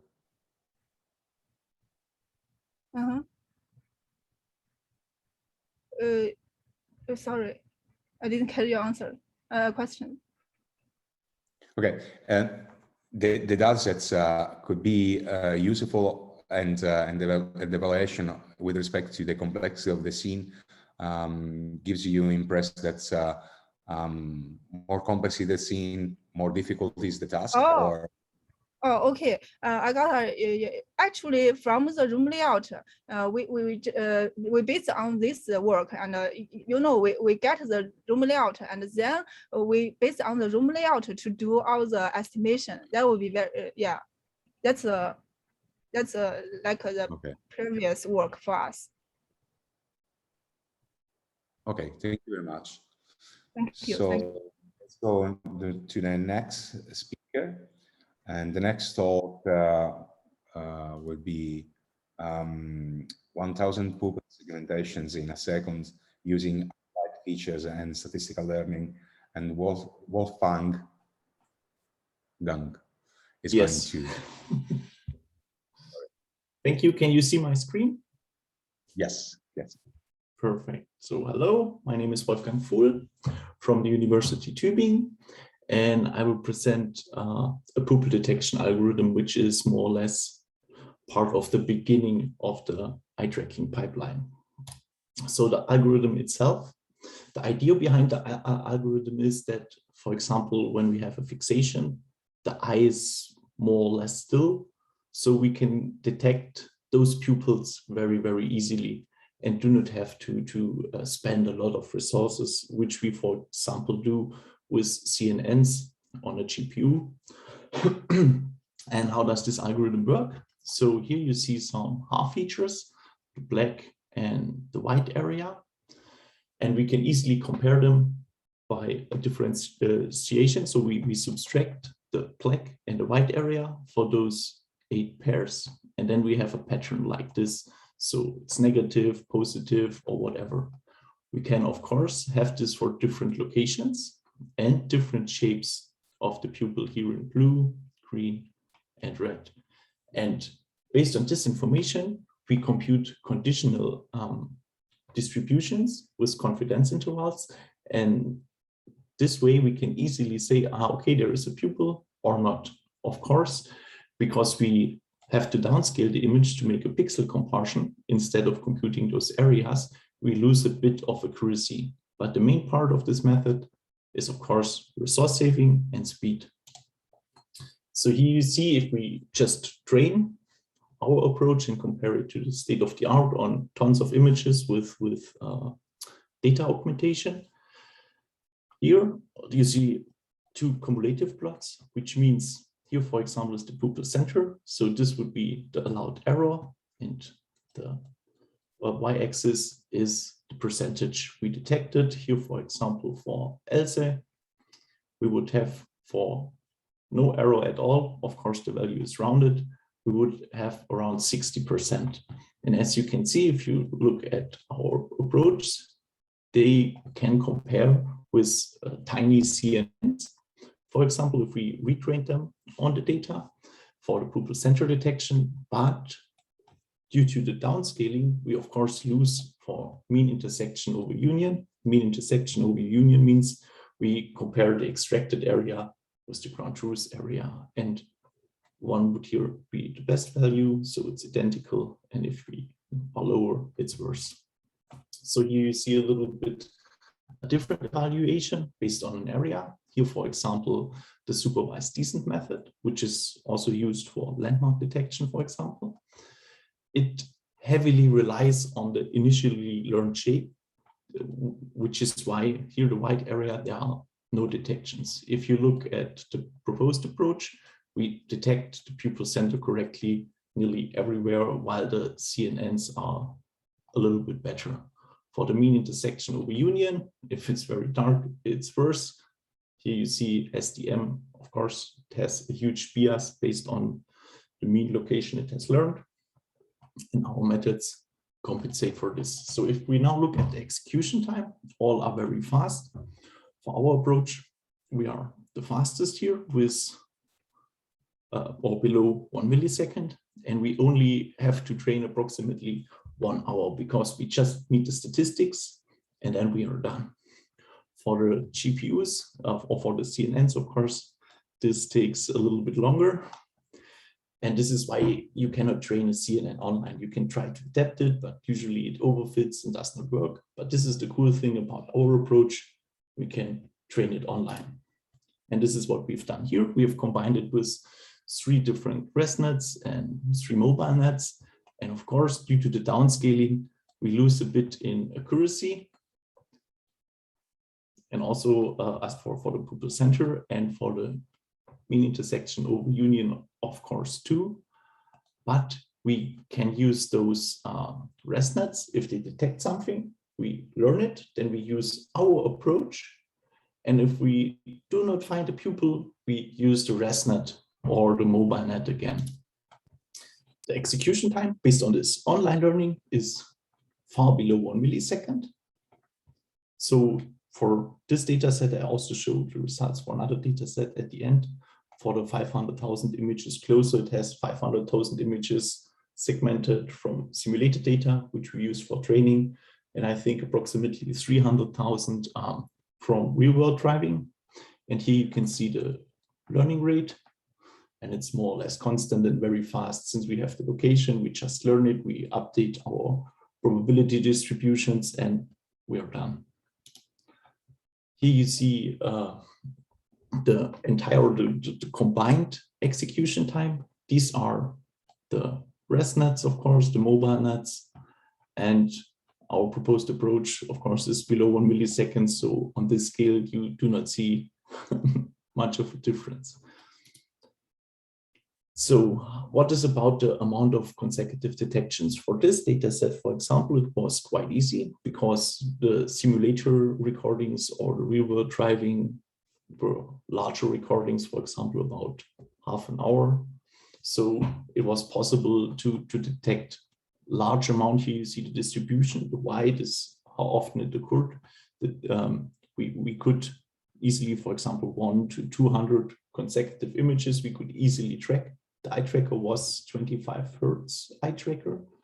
So fixation is more or less 400 milliseconds, so only maybe 8 to 10 images. And of course, we detected like 500 or 1,000 too, even once nearly 3,500. So, but this is also based on the task, because in the driving, you look mainly on the center or on the street, of course, hopefully. Yes, for another data set, this is the data set from labeled pupils in the wild from Bulling's group, who is now located in Stuttgart.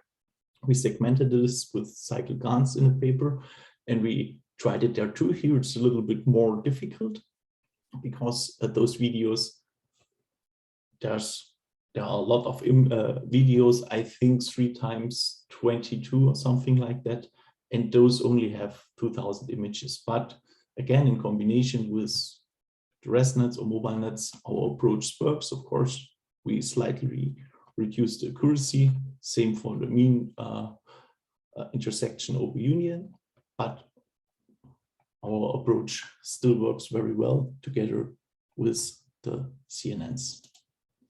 And here you see the execution time and the learning time. The learning time is, again, more or less constant, and execution time varies, but is a little bit higher in comparison to the other data set, the 500,000 images, because our approach has to learn much, much more. And therefore, for detection, we have to compare more stuff. And that's it. Thank you very much for your attention. Thank you very much. Other questions for this talk? Just for curiosity, which kind of machine you have used to compare this execution time? Which is the hardware where you run the experiment? Intel i5. I don't know the number, but it's one of our standard desktop PCs. So no very, very, very performance, or no computer with a high performance. So an i5 with, I think, 2-point-something gigahertz. Of course, it's not a microcontroller, which would be more interesting, especially for the caches and so on. But it's difficult to compare everything there, especially because I cannot run a CNN in parallel. If you, for example, would have your GPU on a server, there would be also the delay of the transmission, the network transmission. But this was an i5. Okay, thank you very much. So if there are no questions, this concludes this section regarding the papers, and I give the mic to Mike for the next session and the next invited talk. Thank you very much to all the speakers. Thanks, Giovanni. So I'm now very excited that, to introduce Thomas Brox as our next keynote speaker. So Thomas received his PhD from Saarland University in Germany, and has been a postdoc at the University of Bonn, Dresden, and California at Berkeley. And then since 2010, Thomas has been in the University of Freiburg, where he's heading the computer vision group. And we're very excited to have him talk today as part of the workshop. So I'll hand over to Thomas. Feel free to share your screen. As a reminder, if anyone has any questions during the talk, please use the Q&A, and we can ask them to Thomas afterwards. Good, thank you very much. Can you hear me well? Yeah, we can hear you perfectly. Very good. Then let's share the screen. Okay. Okay, so you can see it, I guess. Yeah, we can see it fine. Good. Okay, so yeah, so thank you for inviting me and for the nice introduction. So I will talk today a little bit about learning video text embeddings. So that's something that we have started in my lab 2 years ago. And yeah, it also fits to this workshop, I think, although not everything is in the egocentric view, but of course, yeah, many of the videos that you can take are egocentric. So this is work that was mainly done by the PhD students that I present here, of course, and that's on one hand Simon, and on the other hand Mohamed Reza, and part of the work was also done at an internship with Amazon, and so Yi Ju is also part of that. So yeah, so the idea is that you have paired video and text, and you want to learn embeddings that cover both domains. Yeah, so on one hand, you have videos like here, and on the other hand, you have sentences. The question is a bit, where do they come from? So they can come from speech recognition, or they can be text that has been curated. Very often nowadays, people try to actually get it automatically from speech recognition, and that means you actually have some kind of an unsupervised learning potentially. At least in the ideal case, you can actually take a video, take the speech recognition, and then you actually have the pairing between these two. And the nice thing is that on one hand, you have the videos, which shows visual features, and on the other hand, you have text, which describes the semantics. And that's something that you typically don't get for free. So we all grew up in the era of class labels, where everything had to be annotated. And the nice thing here with video and text is that you potentially can actually get this text for free. It's not ideal because very often some curation has to be done on the text nowadays, but at least the prospect is there that at one point you can also do it completely unsupervised. And there are also some works already that do that. Yeah, and that's also the motivation a little bit. Why do you want to use video and text together? So the first motivation is that you use this pairing of videos and text as a kind of a supervision for learning your visual features, together with the semantic grounding that you have. And you can do that just from internet data at scale because you don't need any costly annotation. And that's the idea that was, for example, done by Mill, NCAE, and Clip, and there are a couple of other works that try to just leverage this very large internet data to learn visual features that can be then later used in the context of video analysis. Yeah, and this was also quite successful already. So the features that you learn this way are pretty good, although, yeah, they are also in competition with unsupervised feature learning in general, where you don't even need the text, but just the video. So there's, so both are ways that you can try to follow. The other motivation is that there are just many cross-modal tasks, and you don't care about paired video and text only for learning good visual features, but you're actually interested in a paired embedding, because then you can work on tasks that cover both domains. And one example is that you have text-based shot retrieval. So you want to find for a good video shot that you're interested in by describing it with text. And the other example is that you want to do some video captioning to maybe summarize a video clip or a video shot. Yeah, so there are plenty of applications in this domain. And here it's not about visual features, but really on the cross-modal tasks. And also for those, you of course need to learn an embedding that links the two domains. And for that also you need paired data.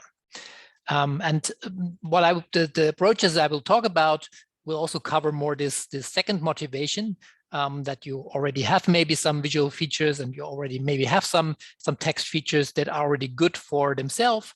But now you want to learn a joint embedding that links these two domains. We'll see at the very end as a motivation. I can also say that some of the approaches that I show here could potentially also be used for motivation one, but we didn't try it yet, and that's why I don't want to talk about this as long as I don't have evidence. So here's just an example for text-based video retrieval. Yeah, so you have a query, a young person goes snowboarding on the mountain, he goes down, jumps, flips, and spins. So that's a description of something you're looking for. And then in the large video database, you get here the top 5 result. And you see that they also show some snowboarding and yeah, also a little bit more detail. So the advantage to class labels, where you could also say you just want to search for snowboarding, that would also work. The advantage is that you actually in the text can describe the things that you're looking for in a bit more detail. So it's not just the class label snowboarding, but it's also the jumps and flips and spins that ideally you also want to look for. And that's ideally covered by the retrieval here. Here's an example for video captioning. So here you see the video, and then you want to generate a caption from that. So here the target output would be the text. A young person goes snowboarding on a mountain. He goes down, jumps and flips and spins. Of course, you can also do that, formulate it as a retrieval task. If you have lots of pairs between video and text, you can also just find the text part in a retrieval fashion. But video captioning is a bit wider, where you can also make descriptions that are not in the database, but you can actually leverage a bit more. At least that's the idea. We never know in how much deep learning is able to go beyond just seeing what it has seen before. But in principle, these generators have become pretty good. Also, you can also use a very fancy language model these days, and then the caption generator can do more than just produce text that you have in the database. Okay, so what are the challenges here? So on one hand, it's the challenge of integrating temporal details on one hand, and then long-term content on the other hand. So if you have a long video, then there's a lot of context, and on the other hand, you also want to localize maybe a specific part that you're looking for. And that's something that in computer vision we know that very well in the spatial domain. So also there we want to maybe localize a certain object, and at the same time we want to use the context of the whole image. And we know that we can do that very well by using some hierarchies. Also, actually, all these convolutional networks were built on hierarchies. Before that, even there were hierarchical approaches. And although transformers now don't use the hierarchy directly, explicitly, but in the end, what they learn is partially also a hierarchy. So the idea to cover that is to use hierarchies. And I will also show a work where we implemented this. The other challenge is that you want to learn robust embeddings. So some embeddings that allow you to deal also with noise that you have in the pairing, because that happens very often, especially when you learn from uncurated data. And here we have a work that leverages on the contrastive learning and makes that learning loss a bit more robust. Okay, I will now go into these two works, and the first one is called COOT. It stands for Cooperative Hierarchical Transformer, and it shows the idea that you want to use a hierarchy to cover so the temporal details to localize well, but on the other hand also use more context in the video.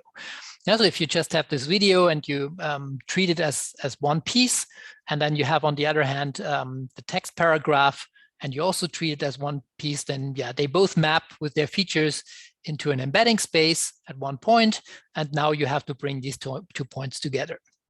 Yeah, so that would be the flat approach. And the idea here is that you want to have both a local embedding space where you actually split the video into different clips, and on the other hand you have your paragraph and you split it up into different sentences, and then actually for each sentence and clip you can map to this embedding space, to this local embedding space. And on the other hand you have an embedding space that is global and computes the features for a whole paragraph and a whole video.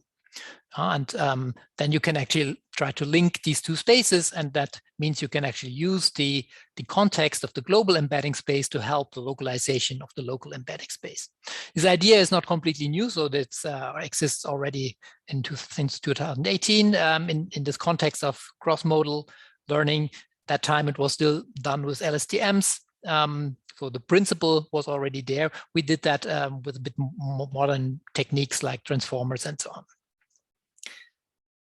Okay, so how does that work now? So you have on one hand the video branch that gives you these different clips here. So let's say we have n different clips, and they are then processed by some fully connected layers. So you assume that you already have a video representation that is pre-trained maybe on some action classification data set or some other unsupervised learning approach. And then you fit that into a transformer that turns that into this local embedding, so this local representation.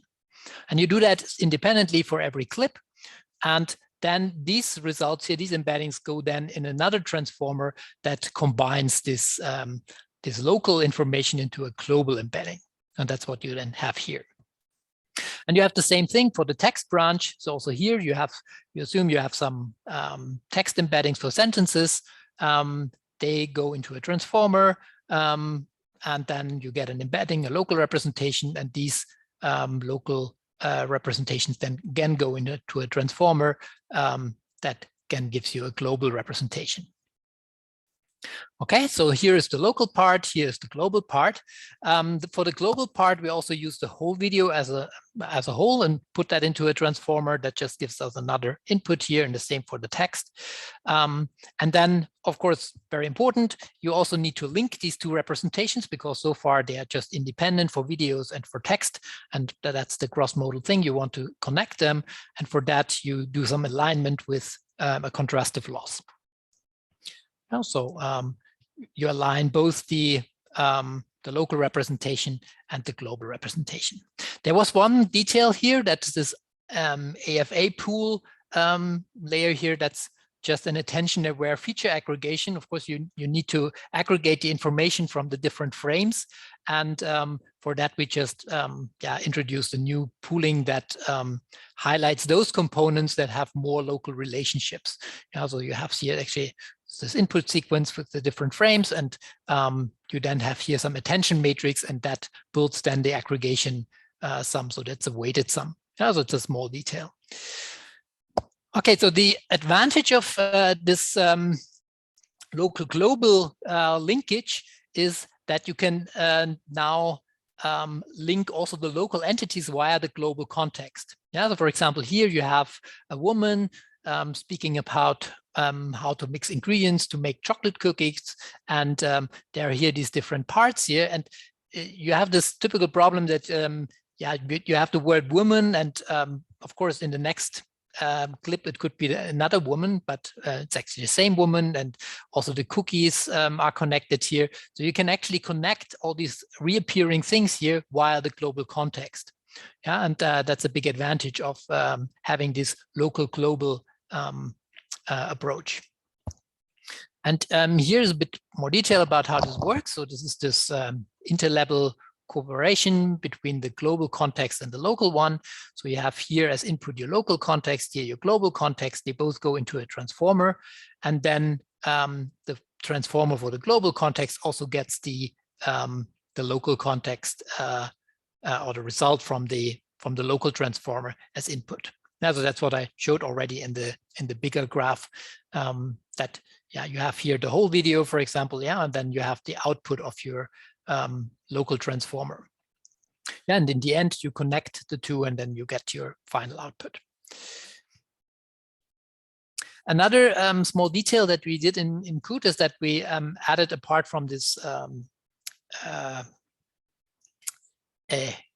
contrastive loss, we also added a cross-modal cycle consistency. So that's a new idea where you all know cycle consistency. So you go back and forth, and if you end up at the same point where you started, then this is consistent, so it's good. And if you end up somewhere else, then you actually have a penalty. And you can do that also for cross-modal learning. So here we have on one hand the video, and we have the text, and we can now actually go from the text and retrieve the nearest image from the video, and then we can actually map from there to the nearest text sample on the text side. And then if you end up at the same point, then there's no loss. And otherwise, there is a loss that depends on how far away they are. Yeah, and we actually use here an index loss. So it really measures on how far away they are in the temporal space.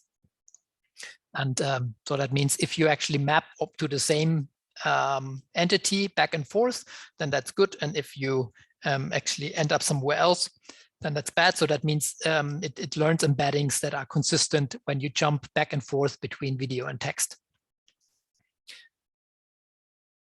Okay, so here now some retrieval results. So the query here would be a young person goes snowboarding on a mountain. You know that one already. That was my initial example. And then these are the top 5 examples that you would get. And here are some numbers on that. Yeah, so we tested that on ActivityNet on one hand and on UCook2 on the other hand. And yeah, then you see that the retrieval rates, especially the retrieval at 1, so basically the top 1 retrieval performance is quite interesting, and you see it's pretty high here for that. And you can do that both from a paragraph to a video, so that's at the global level, but also paragraph to video for UCook and sentence to clip. Yeah, so here you would have the more local representation. On ActivityNet you cannot do that, but on UCook2 you can actually test these 2 different levels. And you see it's much harder to actually find the right clip from the sentence than the video from a paragraph, just because the chance level is much higher. Yeah, so you have far more sentences and clips than you have paragraphs and videos. And here you also can imagine that if you use the global context to first localize approximately, then the task gets easier. But here's some ablation study, which of the components are contributing what. And first of all, there's a comparison to this HSE work from ECCV2018, which already had a hierarchy, but with LSTM. So you see basically the improvement that you just get by using a transformer model. So that's basically what you would have here. Yeah, so this first line and the second line. So you see you get improvement just by using a transformer. And you can then try different aggregation functions. So there was this attention-aware feature aggregation, and you see that gives you the best performance here. But already max pooling is also performing quite well. So the improvement is only a little bit. Then here is the ablation for all these other things. So here between max pooling and AFA, and then also this cross-modal cycle consistency loss. So that's activated here.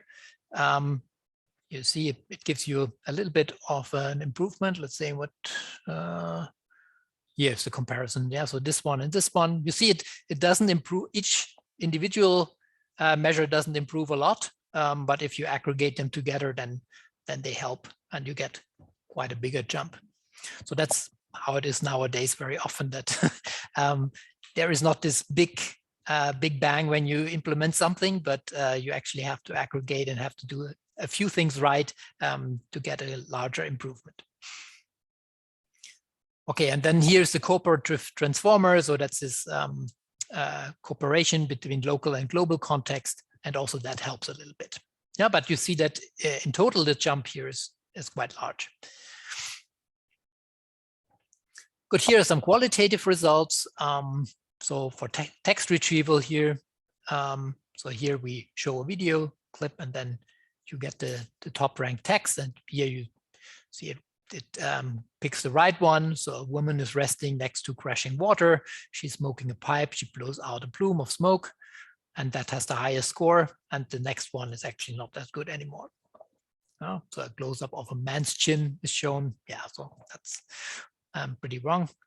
And so here it works well, but that might be also because there were actually no fierce competitors among the samples.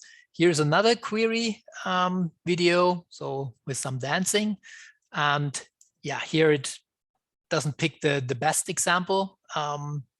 which would be a woman stands in front of a crowd of people on a public sidewalk and dances with a male dance partner in ballroom style dance.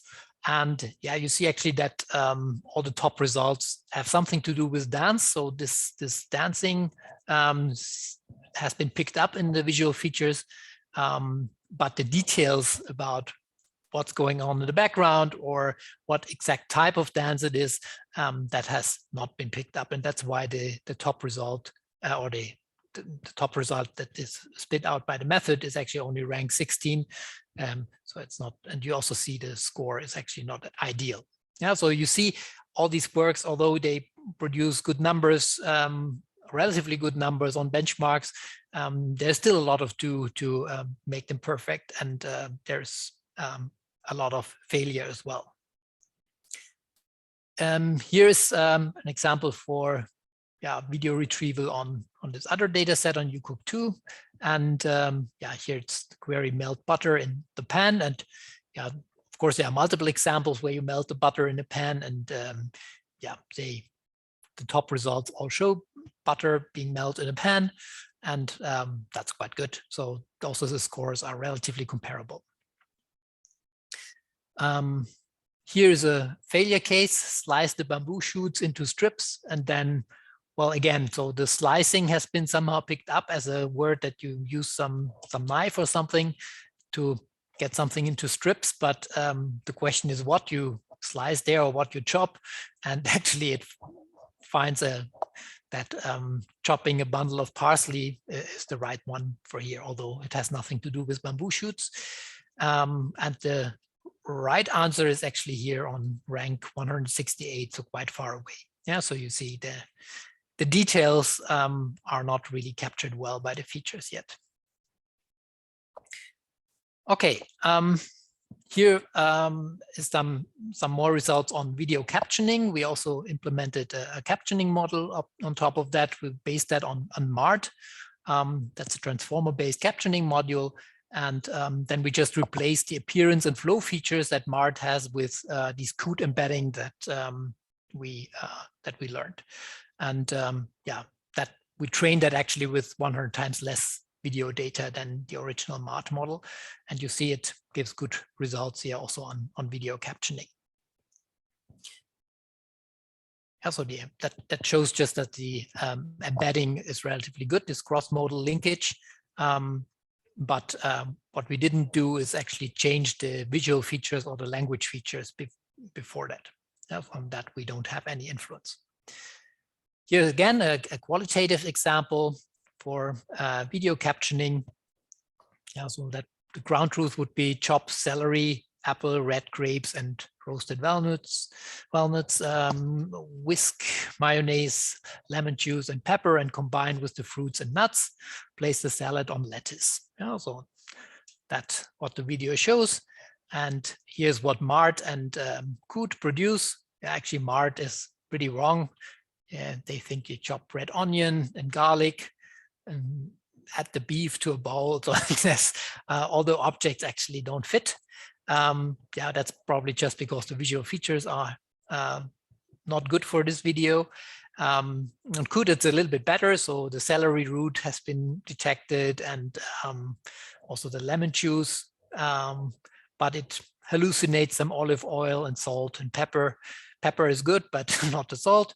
And yeah, the rest is again okay. Yeah, so again, what we have seen before, so the details are not always right, which is probably due to the visual feature interpretation is not perfect. Okay, so we haven't talked about how this contrastive learning works. So actually in COOT, we just used a normal max margin loss. But in this other work, this cross CLR work, we actually try to leverage here a bit the visual features in a better way to improve this cross-modal contrastive loss. And this contrastive loss is quite common to learn cross-modal embeddings because you can easily take the features from a text encoder and of an image encoder and then just have a contrastive loss to maximize the pairs so that are paired up, that they give you a small distance, and those that don't pair up should get a large distance. Yeah, and this is the cross-modal contrastive learning here with CLIP in this example. And yeah, the whole thing ensures the similarity of video and text of the same sample. Yeah, so that's ensured. But the question is a bit, what about the within modality similarity between the samples? Yeah, so for example, here you have a dog, but there might be other dog images, and they might actually also link to the text that contains dogs. And the problem is that in this normal contrastive learning, they count as negative samples, and that means they're actually pushed away, and that's actually not what you want. Yeah, and that's where the gross CLR loss that we create leverages this problem. So we keep the similarity of samples consistent with the original embedding space. So here you see this illustration. So you have here the video embedding space with a couple of samples here. You have the text embedding space, and now you have some pairing. So for example, this rectangle and this video embedding part, they should be now close together. That's this intermodality positive sample, and you put that into your contrastive loss. And then you have some other samples like the one here between this one and this one. These are not paired, and that means they should be pushed away. And what we now add is that we also have an intramodality loss, which says that if these two are close by together, then they should also be close by, or actually in this case, if they are far apart, like here, then they should also be far apart in the joint embedding space. Yeah, so you try to keep the embedding space consistent also with the original embeddings in the video and text space. Yeah, so on one hand, you want to pair text and video, and they should be arranged in the right way so that such that text and video fits together. But doing that, you don't want to lose the actual embedding of the video or the embedding of the text, so the shape of that. And that's what we do by adding this intramodality loss here. So this this orange one, yeah, so here. Okay, and you can easily do that in this normal contrastive loss. Yeah, so you have here your positive pair, yeah, so the video and the text, and then here are the negative pairs between modalities. You see that these are the negative samples that are not being paired. And now we put here some intramodality negative pairs. So these are just from the video, so within the video space. And if they are far apart in the original space, then they stay far apart also in this joint embedding space. Yeah, and that's the whole thing for the video part. And here we do the same for the text video loss. Yeah, so here the thing is between text and video, and then you have here the text part, and here also the things on text. Yeah, so that it's symmetric to the video text loss. And that already helps to keep the joint embedding consistent with the original embeddings. Another problem that we tried to solve here was about false negative pairs and influential samples. Yeah, so an example of a false negative pair is, for example, you have some text which says cut tomato and put it in a bowl.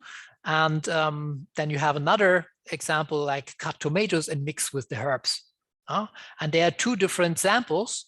And because they are two different samples, they are said that they have nothing to do with each other. So they are put as negative pairs. Of course, not all of them, but it might be that among the pairs that you sample, you just sample these two here.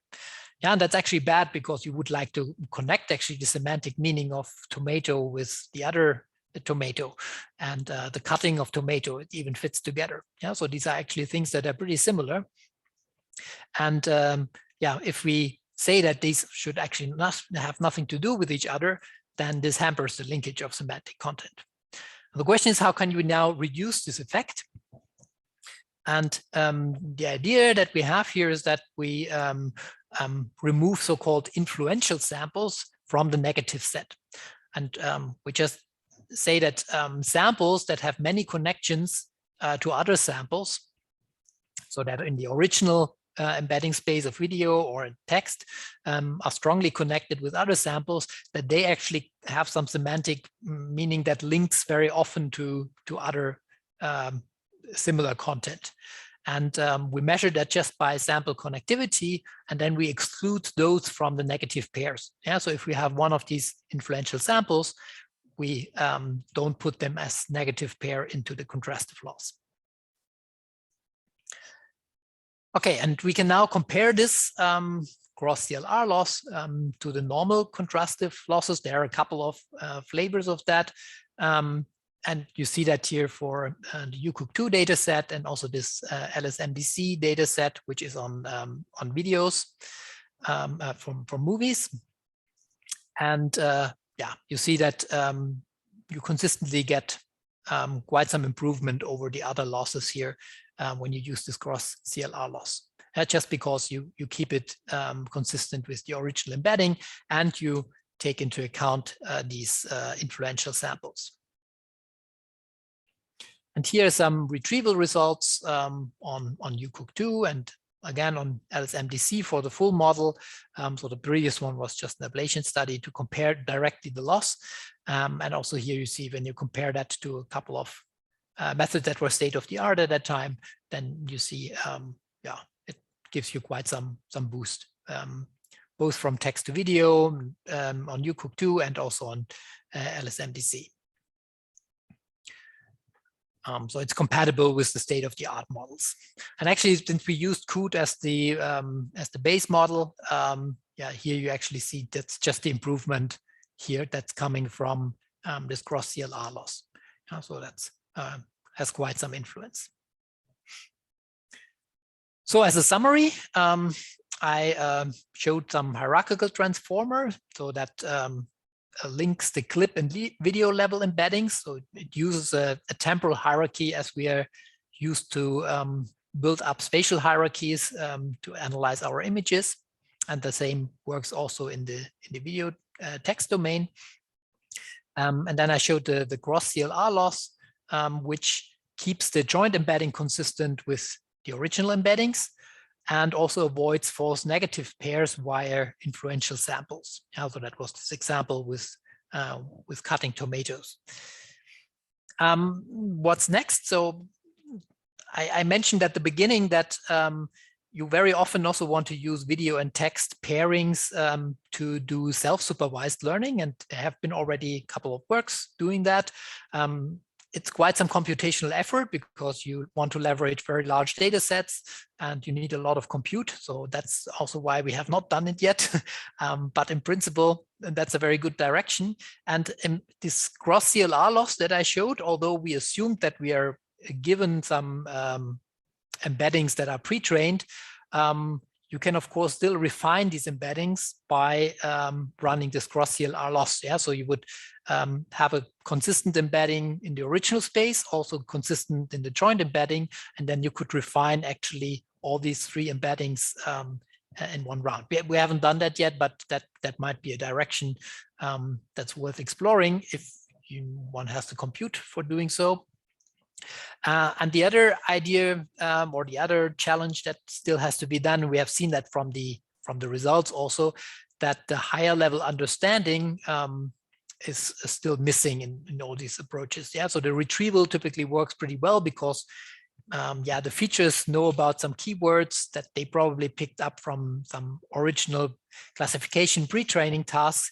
And that's why they can distinguish this. But if it goes about details that were not maybe in this pre-training features well represented, then the whole thing doesn't work that well anymore.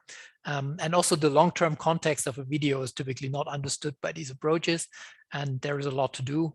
And it's not so easy to find out, yeah, how to do that.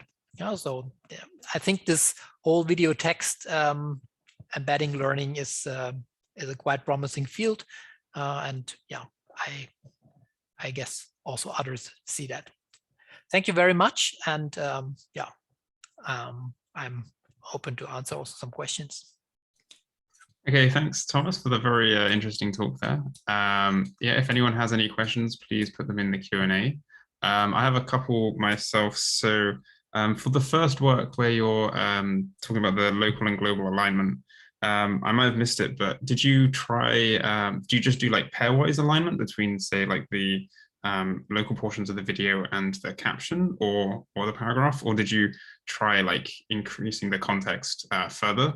So just wondering, sometimes paragraphs and videos, there's not this direct one-to-one mapping between how things are described. Yeah, so let me go back to that. So yeah, maybe it's better to see here. Mm-hmm. So you have on one hand, you have these local representations that you get in here, and you do that for each stream independently. And then you have here the global, the whole video also goes into a transformer, and that's also fed. So you have both, so in this part here, you have both the local embeddings and also the raw data that goes into this. I'm not sure if that answers your question.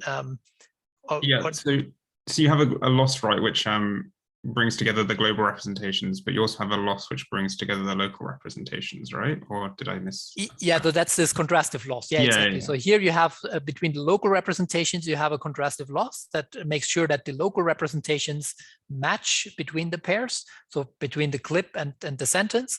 And then you have another contrastive loss that makes sure that the embedding at the video and paragraph level also fits. So you have both of them.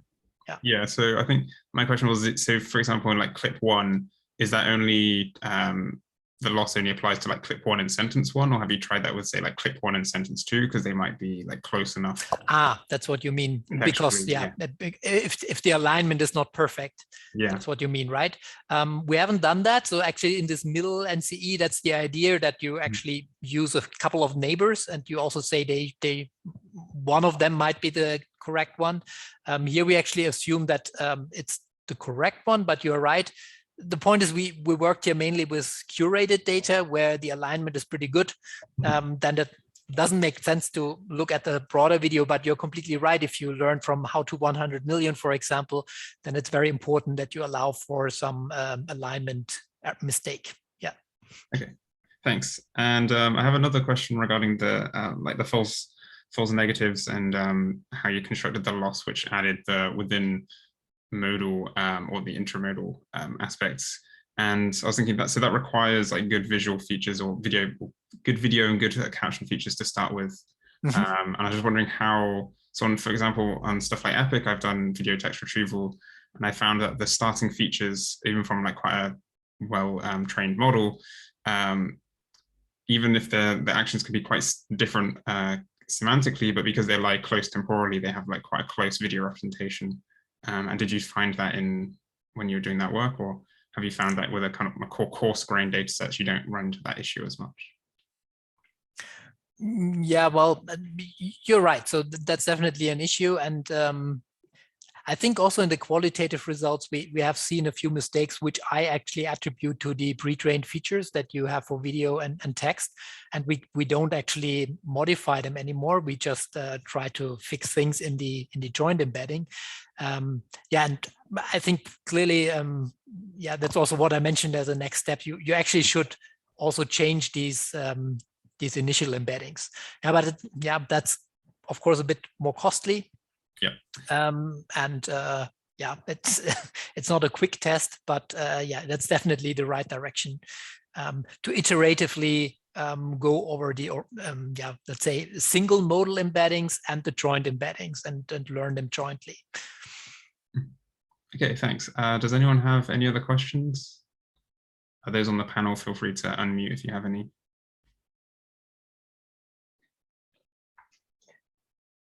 Hi, Thomas. I have a question about your work in video captioning. So thanks for your good talk. So my question is, although you show that your model don't well aligned with the ground truth, like some ingredients like olive oil, salt, but actually in the video side, it is unseen. So, and also it's very common in the world that some contexts are not described in the visual side. So we cannot really say, although it's not aligned with the ground truth, is not perfect. So in your opinion, in this kind of case, I would say it is kind of data-based, right? So what's your opinion about this? Yeah, you're totally right. So as soon as you talk about captioning, then measuring performance in terms of numbers is much harder because yeah, comparing texts is difficult. So all the NLP people know that. There have been all these different metrics. And yeah, the other problem that you mentioned is that yeah, the text might not describe everything that you see in the video. And if you then just say, I have seen that, then it counts as a mistake, which is actually wrong, right? So there actually, the problem is that there is not one ground truth answer, but actually many ground truth answers. And that's just a problem of benchmarking, I would say. But of course, qualitatively, you can also check whether examples work. Of course, then you cannot compare easily because you don't have numbers.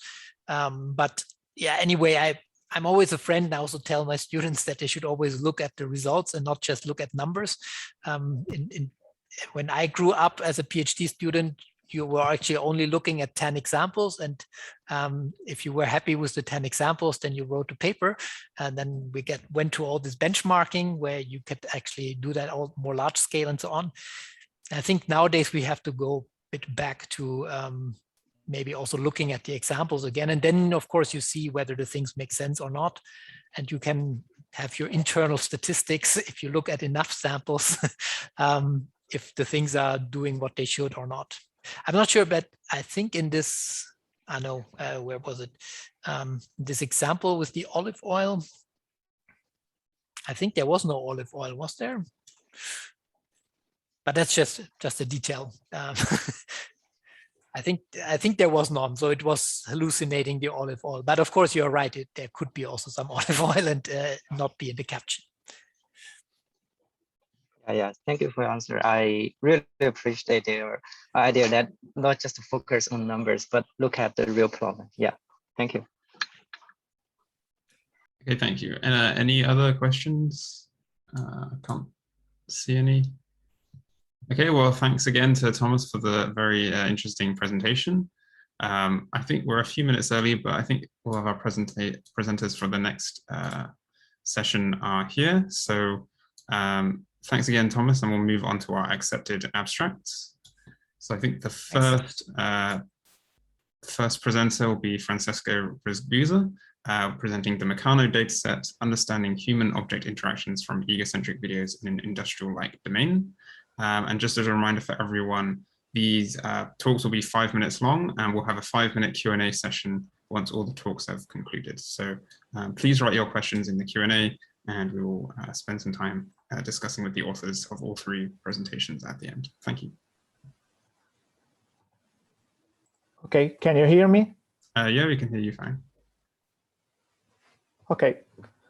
Good morning. I am Francesco Ragusa from the University of Catania, and today I'm talking about the Meccano dataset, Understanding Human Object Interactions from Egocentric Videos in an Industrial-like Domain. We can't see any slides if you're screen sharing. So you don't see the slides? No. Oh, sorry.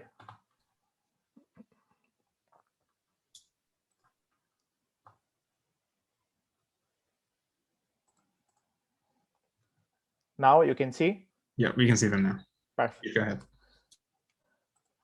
So I'm starting again. Good morning, I'm Francesco Ragusa from University of Catania, and today I'm talking about the Meccano dataset, Understanding Human Object Interactions from Egocentric Videos in an Industrial-like Domain. So with the rapid growth of interest in wearable devices in the industrial scenarios, recognizing human object interactions can be useful to prevent safety hazards or implement energy-saving policies. In the egocentric vision domain, previous investigations have considered only the context of kitchens, as well as daily living activity at home or in offices. Egocentric human-object interactions have not been previously studied in the context of industrial, such as factories, building sites, or mechanical workshops. Meccano is the first dataset of egocentric videos to study human-object interactions in industrial-like setting. We asked 20 subjects to record the egocentric videos while assembling a toy model of a motorbike. So the motorbike is composed of 49 components with different shapes and sizes, 2 tools, and an instruction booklet to understand how to build the toy model. So you can download the dataset and its annotation at this link. An interaction, interperson vision, is generally defined as a triplet in the form of a human, verb, and an object, where the human is the subject of the interactions, and the object is the object involved in the interaction. The verb describes the relationship between them. We define egocentric human-object interaction detection as the task to producing verb-object pairs, describing the interaction observed by the camera wearer. The human interacting with the object is always the camera wearer, while one or more objects can be involved in the interaction simultaneously. We consider 12 different verbs which describe the action performed by participants to assemble the toy model, and we temporarily labeled the occurrence of each object interaction considering its start and ending timestamps. A participant can perform multiple actions simultaneously, indeed the segments can overlap. We consider 20 object classes. Our object taxonomy comes directly from the parts which compose the toy model, and we spatially label active object in the frames belonging to the human-object interaction. Starting from the temporal annotation, we define 61 action classes. Each action is composed by a verb and one or more objects. For example, align screwdriver to screw, the verb is align and the objects are screwdriver and screw. The Meccano dataset is also suitable to study a variety of tasks to understand the human behavior in the industrial domain.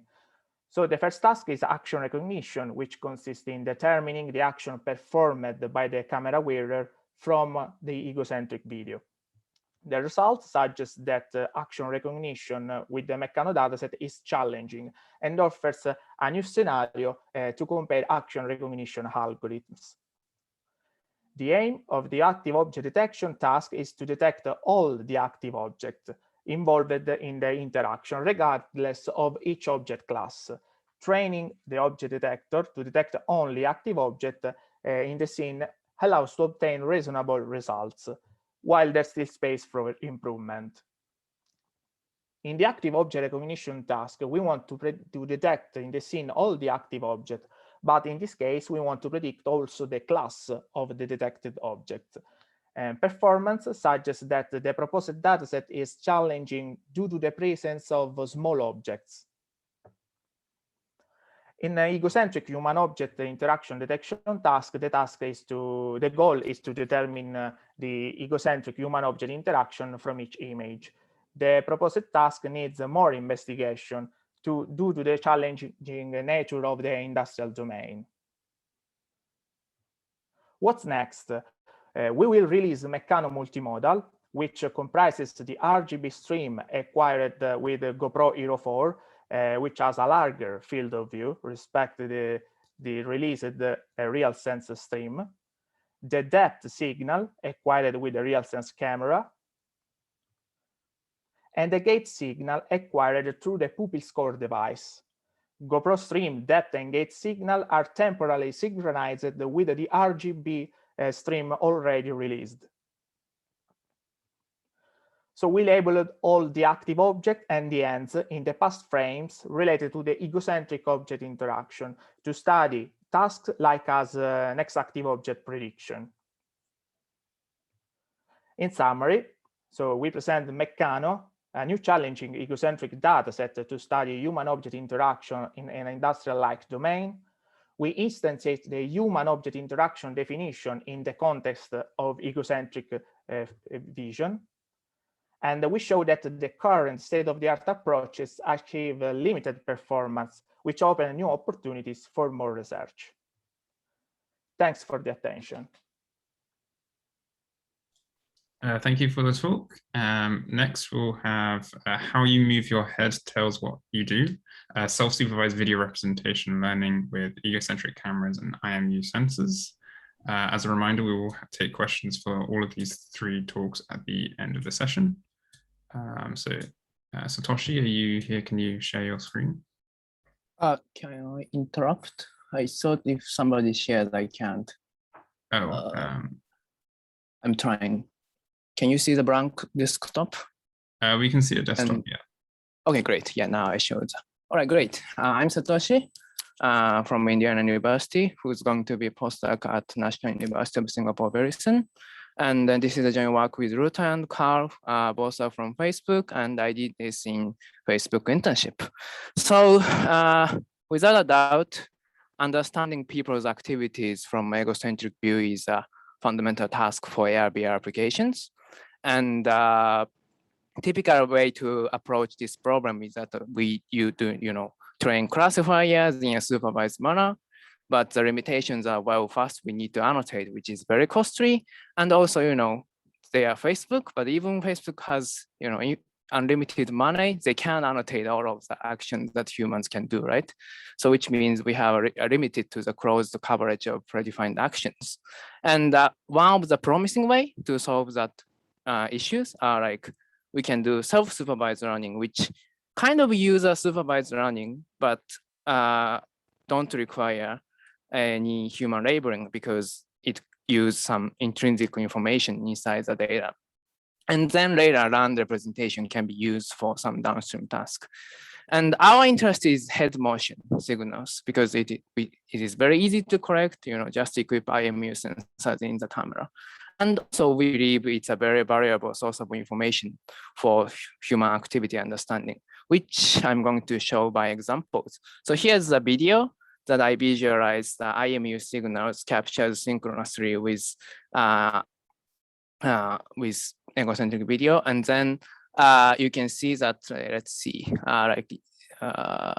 maybe I should skip it to around here. For example, when he's about to change the view and do something, start to do something else, we can see some unique pattern. Yeah, see this gyroscope. Anyway, so yeah, so I believe that these head motion are very valuable signals. For example, we can tell like walk, move, or putting some object down, or like take some object, or changing the view or something. So how can we use these useful signals to run the video representations? Our way is from benefit from a simple correspondence telling task, or maybe matching mismatch. Yeah, telling match or mismatch. So the task is it a corresponding pair of video and head motion or not? So it's a very simple binary classification task where you have a video and IMU, and then you extract the features and then just tells solves a binary classification task, corresponds or not. And then before I show the results of like some experiments, let me bring some discussion question. We actually spend a lot of time on this. So, but video has much richer information. So do we still have a room to improve the existing video representation, including supervised representation using head motion, which is, less rich signal? So what I mean by that? So I mean that like, if you watch the videos of egocentric vision, we can tell the head motion, right? At least for humans.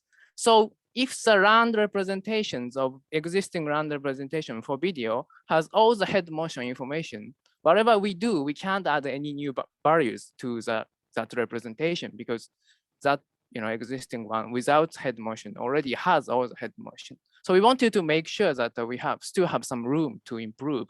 And then in other words, like is head motion information already embedded in pre-trained egocentric video representations?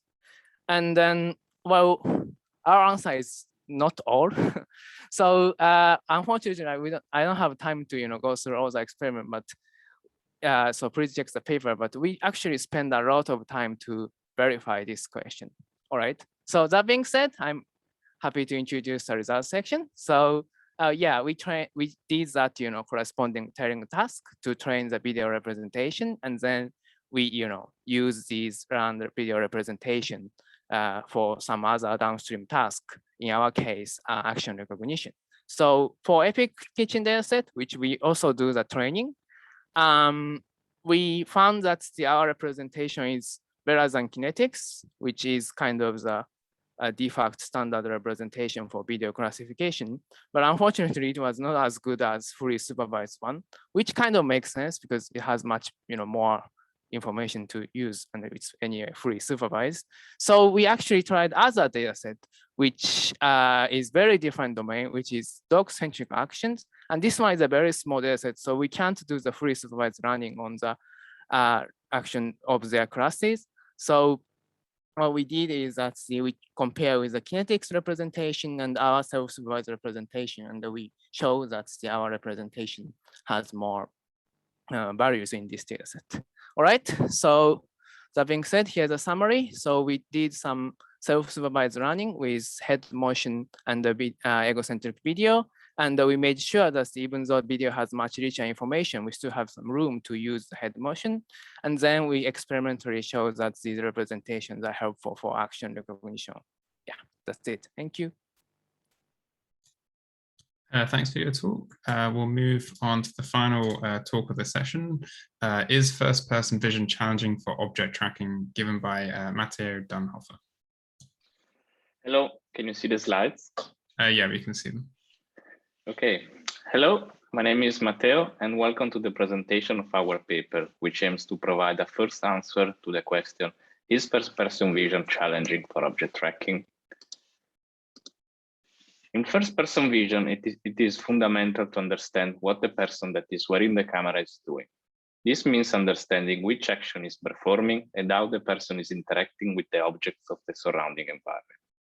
And knowing the motion of objects could be advantageous since it could provide cues about what's going on in the scene. There have been some works in the past that propose tracking algorithms for FPV tasks. However, they propose to use to track only particular kind of targets, such as persons, faces, hands, and hence they are not designed to work on arbitrary objects. Considering the extended success of modern visual trackers on a large variety of domains, we wanted to use them for reconstructing the motion of objects. After preliminary qualitative experiments, we found trackers to work well in some situations, but to fail in many others. We hence decided to measure with numbers the extent of that performance. To study the problem, we followed the standard practice of building a curated evaluation dataset and introduced track 150. This new benchmark is composed of 150 videos sampled from the EPIC ICCV dataset. The video sequences have been densely labeled with bounding boxes and have been selected by maximizing their diversity and by making sure that they represent well the usual situation happening in the FPV domain. Overall, our dataset has comparable numbers to the most popular benchmark in the visual tracking community, but offers complementary characteristics. We selected 31 trackers for our evaluation by assuring they represented the most popular approaches to visual object tracking, and the distribution of their characteristics reported here reflect what is available today at the state of the art. In addition to those trackers, we developed two based on FPV-specific trackers by integrating the LTMView pipeline with object detection models specifically developed for the FPV domain. We use standard protocols to run the trackers, and in addition to the widely used performance plots and measures, we introduced a new robustness metric, which we think to be particularly suited to evaluate trackers in relation to FPV tasks. Here we show the performance of the study trackers achieved with the one-pass evaluation protocol. For reference, the shadowed results report the performance of the trackers on the OTB 100 benchmark, one of the most popular third-person tracking benchmarks. Overall, we can see that the combination of the condition present in first-person vision reduces the performance of all the trackers. And the challenging scenario is also confirmed by the results achieved with the multi-start evaluation, which is a more robust and reliable evaluation protocol. Considering the particular approaches, deep learning trackers emerge as the best ones, while those based on traditional methods are generally weaker. The proposed FPV-specific trackers show marginally better results, while we expect that improved performance will be achieved by the carefully designed solution that take into account the challenging aspects of first-person vision. We further analyze the performance of the trackers, in particular with respect to attributes that express the visual variability of the target or of the scene, the action performed by the camera viewer, and the category of objects. Finally, we conducted experiments to assess whether trackers bring improvements to FPV tasks.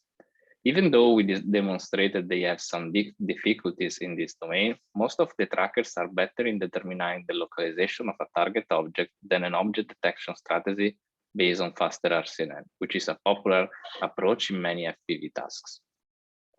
We also built a naive baseline for the detection of end-object interaction happening in videos. When including this pipeline, some of the trackers improve the performance of a pure detection-based solution, represented in orange.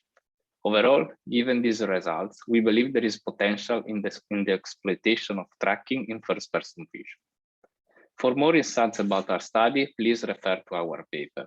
We also have a web page which points to all the relevant resources, and we also provide Python code to download the dataset and run the trackers. And that's all by my side. Thank you for the listening. Thanks for the talks then, and we'll move into the Q&A session. So questions for any of the three talks. I have a question for the first talk initially, which is for the Meccano dataset. So you have the instruction booklets that the participants followed when they were recording the dataset. Have you used this knowledge during any of the benchmark tasks or the annotations themselves? So no, we use only the instruction booklet where there are the instructions provided to the subjects to build the model, but we don't use this knowledge in our benchmark to solve some tasks such as action recognition at all. Okay, thanks. Any other questions from the panelists for our three speakers? Okay, so I have a question for the second speaker. So you've used the IMU data for the training. Can you think of any other ways you might be able to do the self-supervised? Like, so a lot of other features that like GoPros have. Have you explored anything else via the IMU to get the correspondence for Egocentric? Oh, you mean other than IMU sensors? Yeah. Well, actually, we didn't explore any other, but we saw about like, of course, audio, and then also like it's not really the sensor inside the that vision, but what if we have like multiple egocentric videos, then we of the same time, then we can do kind of the correspondence in different cameras, and yeah, so these two things are something we discussed in the early stage of the project, but we didn't do any experiment on that. Okay, thank you. Any other questions for our presenters? I can't see any on the Q&A session. Okay, so thanks everyone. I think we'll got a short 5-minute break before our next session. So I think if we just have a short coffee break and then we can come back for the next session, which will be invited talks and highlights from ICCV2021. Thanks everyone again for presenting, and we'll see you in 5 minutes.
All right, so I think we can get back to the workshop and go on with the next session.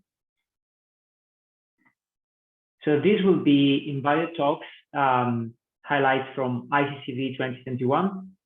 And the way we will manage this is the same as the last session, meaning that we will have 3 talks and then 5 minutes each, and then a Q&A session of 5 minutes. So the first talk will be anonymizing egocentric videos. Is the speaker here? Can they share the screen? All right, can you share your screen? Okay, so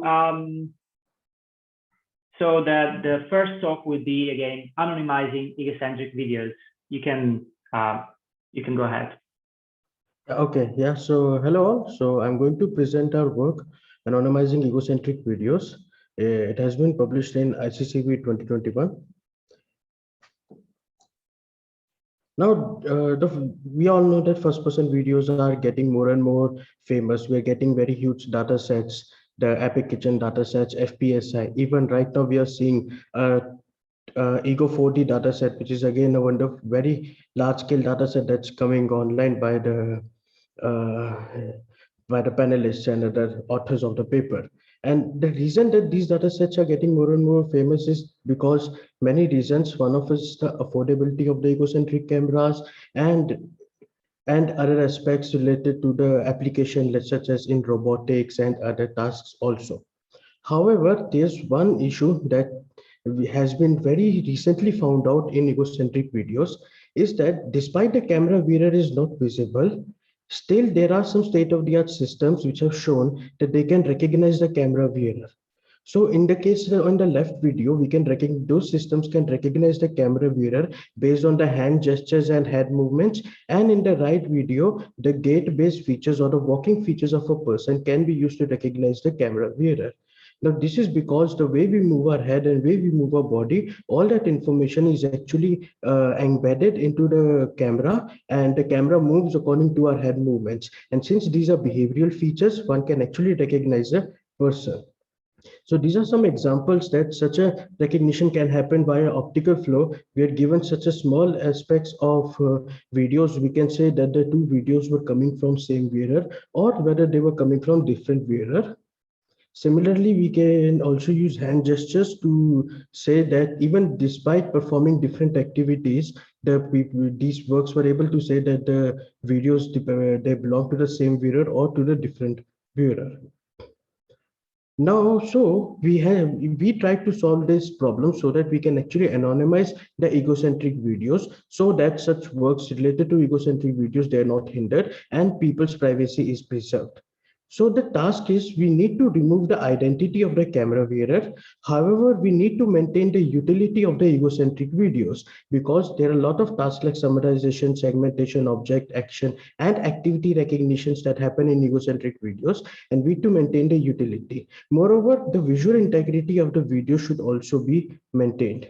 So our proposed anonymization system is actually able to perform all of these 3 things. It is able to remove the wearer identity.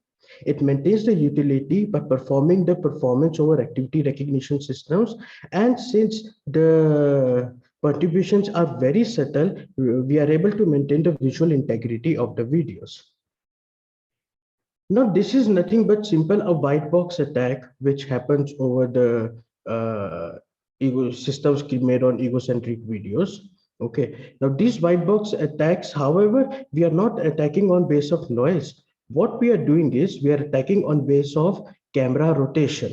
Because egocentric videos are highly dependent upon the head movements, a very subtle camera rotation that can be applied by a homography can change the input video drastically and can change the identity of the person. I can hide the identity of the person very efficiently. So to do that, we use any SLAM-based algorithm to extract the camera pose, and then we create a wearer classifier, and then we use a white box attack to get the noise, camera rotational noise, which we apply to the target video using homography to anonymize that target video. Here we can see that once we are not using our system, the amount of noise that we have to add to actually anonymize a person is so huge that the video is completely unseeable. However, we can see from our work, the right-hand side is the anonymized videos. We can easily see that it's still seeable and the activity recognition system also works. However, the identity changes. Even in FPSI dataset, we can see that in this video, we are triggering the anonymization on and off. The changes are very subtle, and still we are able to anonymize the camera wearer, and none of the camera wearer recognition systems are able to pick up which camera wearer was there in this video. Thank you, everyone, and that's it from my side. Thank you so much. Let's move to the next paper and we will take questions in the Q&A session. So the next paper is Interactive Prototype Learning for Egocentric Action Recognition. Is the speaker here? Yes. All right, so you can share your screen.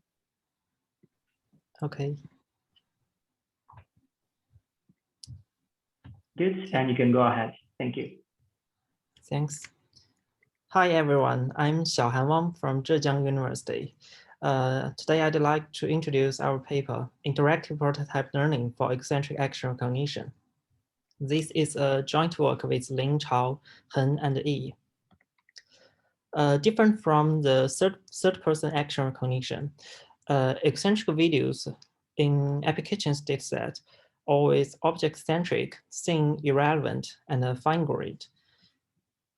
To recognize an eccentric video, we need to decompose an action into a combination of a verb and a noun. So we need to identify both the hand motion and the active object. However, the active object always surrounded by a considerable number of distracting objects. So the model would be confused by the distracting objects. To address this problem, previous methods always use the off-the-shelf object detectors or human gaze as additional cues to improve the noun recognition. However, running object detectors on high-resolution video frames is computationally expensive, and the human annotations like object bound box and the human gaze annotations are not always available. In this work, we propose to improve the noun recognition by the motion guidance. We aim to collaboratively learn judicious motion-relevant spatial temporal features. This is the framework of our interactive prototype learning. Given an input eccentric video, we first extract the spatial temporal feature map using a 3D CNN. Because a trimmed eccentric video segment always contain one verb, so we output the verb feature by the global average pooling operation. And we initialize a set of verb prototypes. The number of the verb prototypes equals to the verb classes. We compute the cosine similarity between the verb feature and these verb prototypes to produce m verb predictions for each verb class. For the noun branch, we assign the spatial temporal features to these verb prototypes. And for removing the irrelevant, the motion irrelevant information, we introduce a background center. And we aggregate the features assigned on each prototypes to produce m+1 feature groups. And we remove the features on the background center and only keep the m non-feature groups on the verb prototypes. Finally, we select the top k non-groups based on the probability on the m verb classes. and we fuse the K non-groups to produce the final non-representation. This shared verb prototypes between the non-branch and verb branch enable the interactions between the two branches. And the verb prototypes can select the most motion relevant features for the for more accurate non-classification. Our method achieves the best performance on 3 datasets. As shown in table 1, our method can improve the non-recognition accuracy by 2% or 3% over the baseline model. And our method also achieves the state-of-the-art on the EPIC 100 test set with 2 different backbones. Here we show some comparisons with the methods using object detection annotations on the EPIC 55 dataset. You can see our method can achieve higher. We can see our method can achieve higher accuracy with much lower jig flops. Here we show some ablations on the EPIC 100 dataset. These experimental results demonstrate the effectiveness of the scheme of the interaction between verb and noun, the design of verb to noun selection, and the effectiveness of the introduction of the background center. We show some realizations. We realize the sum of the assignments on the top K verb prototypes for each feature vectors on the spatial temporal feature maps. We can see the higher activations of the noun features are locates on the accurate position on the feature maps. That's all. Thanks for your attention. Thank you. So let's move to the third talk of this session, and then we will move to the Q&A. So the third one is egocentric pose estimation from human vision span. Is the speaker here? Yeah, I'm here. All right, you can share your screen and go ahead. Thank you. Okay, thank you. Hi, this is Hao. So I'm from Facebook Reality Labs. So today I'm going to present our work on egocentric pose estimation from human vision span. And this is a joint work with WAMSI. Egocentric pose estimation is a very important task. So it's very useful for VR and AR applications. So we can use it to drive the avatar, and we can also use it to understand the human behavior. So it's quite useful. And this device is also become smaller and smaller and everywhere. So there are some previous methods that has been used to for this task. But unfortunately, so these methods are not very useful for this kind of small factor AR glasses, because the camera is really close to the human face. So we have a field of view very similar to the human vision span. So most of the time, the camera value is only partially visible. And there's sometimes the value is not quite visible at all. So this is a new problem we tackle. So we're going to present some new methods to tackle this new problem. So our method is going to estimate the human's 3D body pose and also the 3D head pose at the same time. So before we talk about how this method works, let's look at some results of the proposed method. So this is for the synthetic data results. So it gives quite good results for this kind of video. And we also, it works also quite well for the real videos. So you can see that it gave the 3D body pose and head pose at the same time. And also we also gave the 3D body, 2D body segmentation in the 2D view. So this is the overview of our approach. So we used both the body shape and the motion information, and we sent to an Ego pose network. so that we can estimate the 3D body pose and head pose in real time. And this is the overall diagram of our approach. So we have a 2-stage to estimate the body pose of the camera wearer. So for more details, one thing we use is we propose a new feature. It's called a motion history image. So this is a powerful feature that captures the camera rotation, translation, and person height changes in each time interval. So this thing itself is already can give quite good results. So we send this kind of feature map into a neural network to extract the motion features so that it can combine with other features to give the 3D pose estimation of the wearer. So the motion feature itself is not, even though it gives a powerful feature, but we can also add more features, this shape feature, so that it can give even better results. So we propose a space aware shape estimation methods so that it can give the location variant estimation of the body pose, of the body shape in the video.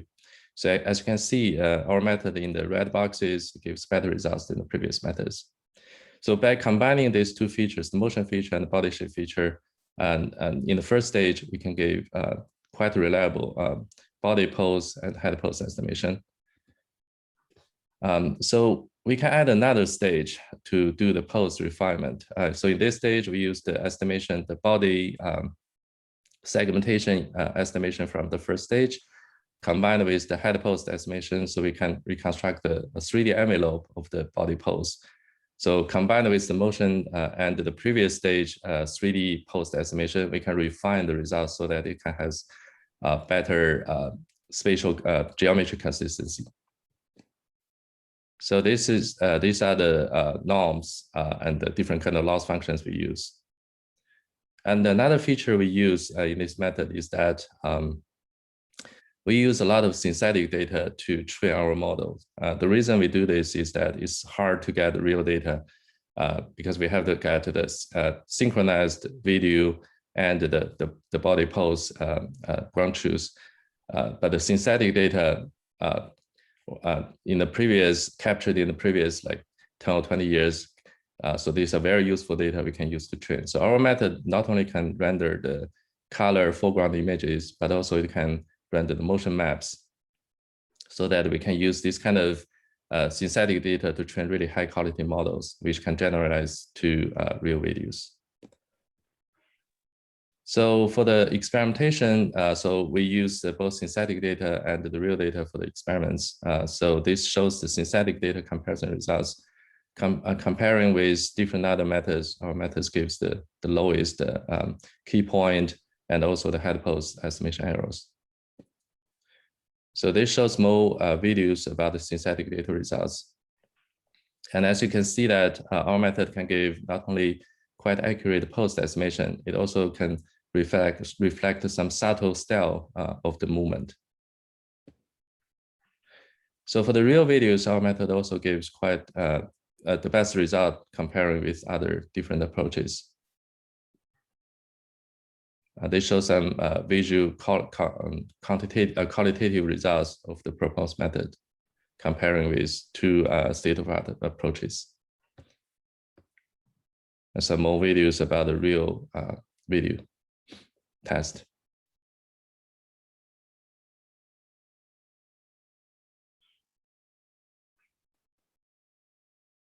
All right, so we can also reposition the pose estimation into a global system because we have the head pose estimation. And our method is also fast. It can run in real time using a general GPU. So this makes it very useful for the real-time application of the AR and VR. So in summary, we propose a new method to tackle the ego pose estimation problem in the new perspective, the human vision span. And we propose the deep learning approach, which gives accurate head pose, body pose, and body foreground estimation all at the same time. And we build a large synthetic data set which can be used to train generalizable models to real videos. So the proposed method has a lot of potential to be useful for real-time AR and VR applications. Thank you. Thank you. So we now move to the Q&A session. If you have questions for the speakers of these three papers, you can write them in the Q&A. Or if you are unable, you can just open your mic and talk. And I can see there is a question in the Q&A box for the first paper, Anonymizing Egocentric Videos. So Sidan is writing, first, could you please share details on how was the method evaluated and compared with others? And second, what was the sampling rate of the video when calculating the homography using head rotation? How was the sampling rate selected? So this is a question for the first talk. So hi Siddhant. So basically, so how we evaluated our system, it was actually we shown that by adding various degrees of noises, we actually showed that the performance of video recognition dropped. However, the performance of various action recognition models, it remained the same, or the percentage of drop was very minimal. About comparing, see, this is the very first work that actually anonymized egocentric videos. There was no comparisons that we did, but however, we did compare with various baselines, noise-based baselines, and showed that we are getting way better results than the noise baselines.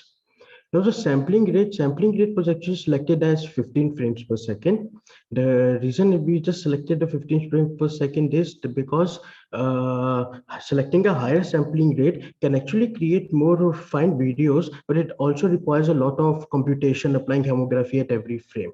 So that's why we kept the sampling rate at 15 frames per second, so as it's small enough so the computation is not that high, but it's also not that small that we can see the video's continuity being hindered.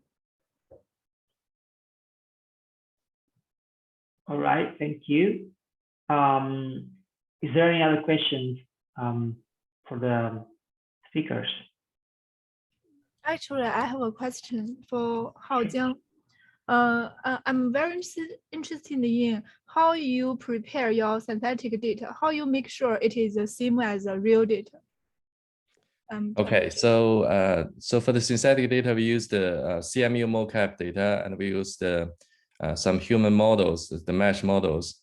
So we use the Blender to render everything to make it similar. So we put the camera on the virtual person's head and make sure the orientation is similar to the real camera orientation, and also the field of view, the camera parameters, everything we can set.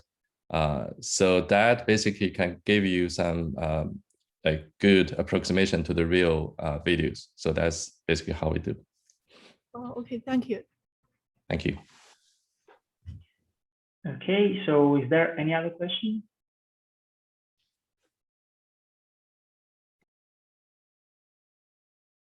I got a question for the speaker of the second talk, interactive prototype learning for egocentric action recognition.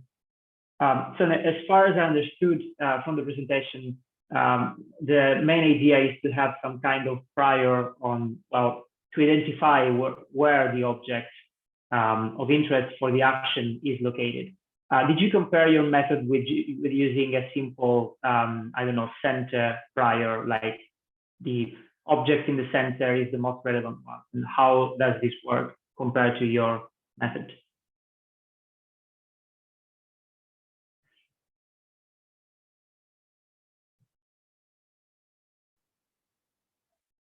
We cannot hear you. I think you're muted. Sorry. Yeah, now we can. Thank you. Do you mean our method is similar to previous work? No, I'm meaning, so as far as understood, your method identifies where the object of interest is and decides, and this improves action recognition. I was wondering, what about using center prior? Just say the object is in, this is very naive, but I was wondering, how does this compare to your method? Okay, I mean, actually, our baseline model in the table, the I3D and Art+1D model is tested with the center cropping. So I understand this is also similar to the center prior, you mean? Yeah. That's what I meant. So that was compared in some sense. Okay. Right. Thank you. Any other questions?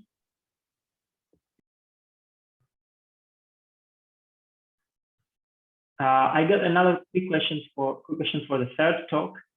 So I understand that there are clear applications of this pose estimation for VR and AR, but I was just wondering if you tried to see if this can also help other downstream tasks, such as, I don't know, action recognition. So does this pose estimation improve something there? Yeah, that's a very good point. Yeah, in fact, it could be very useful for the action recognition. So we haven't tested it yet, but that's when the next step work. So we're going to combine this post estimation with some action recognition works. Yeah, because the human pose basically tells a lot about the movement of a person, and then combining with some interaction with the target objects, we should be able to improve the action recognition itself. Use this kind of method. Okay, thank you. Thank you. Is there any other questions before we move on to the next group of papers?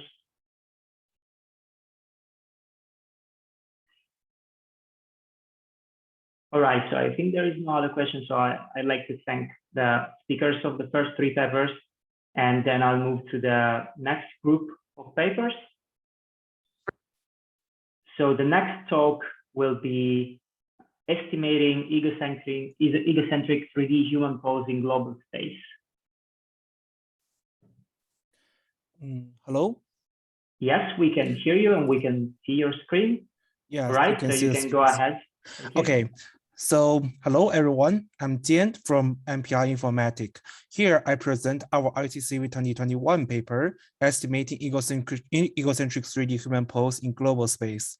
This is a joint work with Lingjie, Weipeng, Kripa, and Christian. Egocentric 3D human pose estimation using a single hand-mounted fisheye camera has become popular recently, as it allows capturing a wide range of daily activities in unconstrained environments. This will facilitate the application of VR and AR devices. Available methods like the Motu-Cap tool or XR Pose have shown some compelling results on this task by predicting 3D pose from deep neural network. However, this existing method suffers from an important limitation. The estimated poses lie in the local coordinate system of the fisheye camera and does not contain any information of human position and orientation. Poses in the local coordinate system, aka the local poses, are not sufficient. A straightforward way to address this issue is to transform the local pose into the world coordinate system with the egocentric camera poses estimated by the SLAM. However, the obtained global poses exhibit significant temporal jitters and inaccuracies. In order to solve this issue, we leverage the motion period learned from the AMAS mocap dataset and use it to guide our spatial temporal optimization framework to optimize both the local pose and the global pose. In order to learn this motion period, we firstly train a convolutional network-based VE on the AMAS dataset.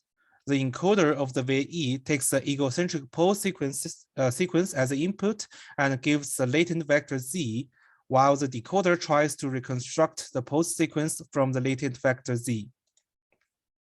Afterwards, we use the learned motion period to help optimizing the local pose. In the optimization process, we try to find a latent vector Z in the learned latent space, such that the reconstructed motion sequences minimizes the predefined energy function. In order to firstly optimize the local pose, we designed the energy function for the local pose optimizer. The energy function contains 4 parts: the uncertainty of field reprojection term, the pose regularization term, motion smoothness term, and bone length term. Traditional reprojection term calculates the differences between the projected 3D joints and detected 2D joints. However, This is very sensitive to 2D joint detection errors caused by strong self-occlusions in the egocentric perspective. In order to solve this issue, we define a heat map-based reprojection error by using the uncertainty captured in the predicted 2D heat maps. The new reprojection term is calculated by maximizing the summed heat map values at the reprojected 2D joint position. Here, we show the result of our local pose optimizer. After the optimization, the optimized local pose is much more smoother and more accurate than the Moto-Cap2 estimation. In order to get global poses, simply reprojecting the optimized local poses with camera poses would not produce high-quality results. This is because the optimized local body poses are not consistent with the corresponding camera poses. In this example, the projected global poses suffer from the foot sliding issue. In order to solve this problem, we use the global pose optimizer on the projected global pose sequence. In the global pose optimizer, we use a learned motion period to mitigate the inconsistency issue. This energy function of the optimization term contains pose regularization term, motion smoothness term, and bone length term. All of the three terms are the same as local pose optimizer. The result of global pose optimizer is shown on the right part of the figure. We can see that the foot sliding issue is solved. In order to evaluate the performance of our method, we firstly collected a new dataset containing 12,000 frames of 2 actors and 13 different types of actions. Here, we apply our local and global pose optimizers on both the Moto-Cap2 and XR Ego pose methods. And here we show the qualitative results of various motions. Our result is much more accurate and stable comparing with the baseline methods. We also show that the smooth baseline results for fair comparisons.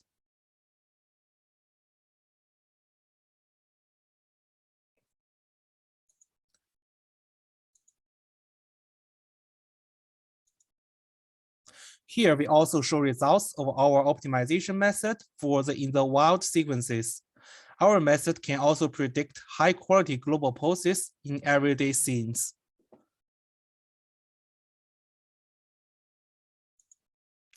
Thanks for your attention. All right, thank you. So let's get to the next talk, which is H2O, two hands manipulating objects for first-person interaction recognition.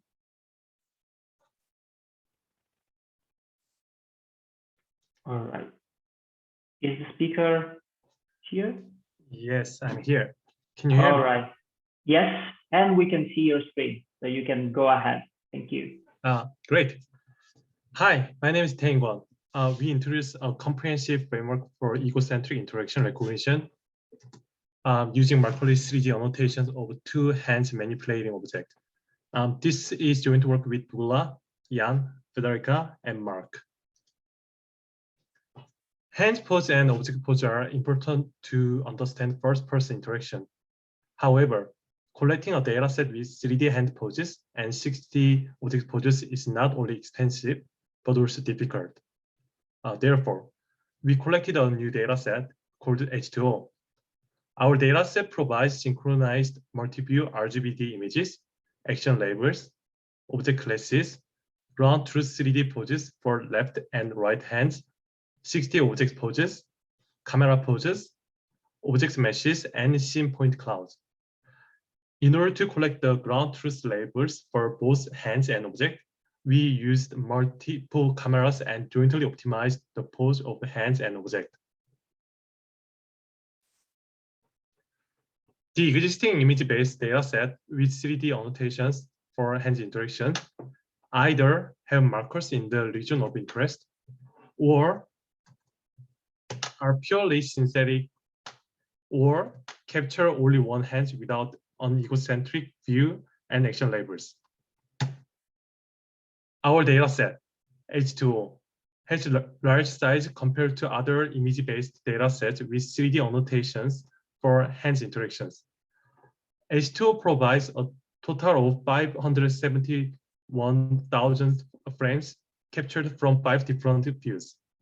It's the first data set which is fully annotated for both hands meshes and object meshes without markers in the region of interest for hands interaction in an egocentric view. To collect the data set, we optimize the following loss function jointly for hands and object that minimizes surface distance, 2D distance, physical constraint, etc. Let me explain the pipeline. We calibrated camera pose using 9 IR spheres, created object meshes using Berislam, estimated object poses, and optimized hand pose jointly. After that, we manually corrected both hands and object poses and smoothed the poses temporarily.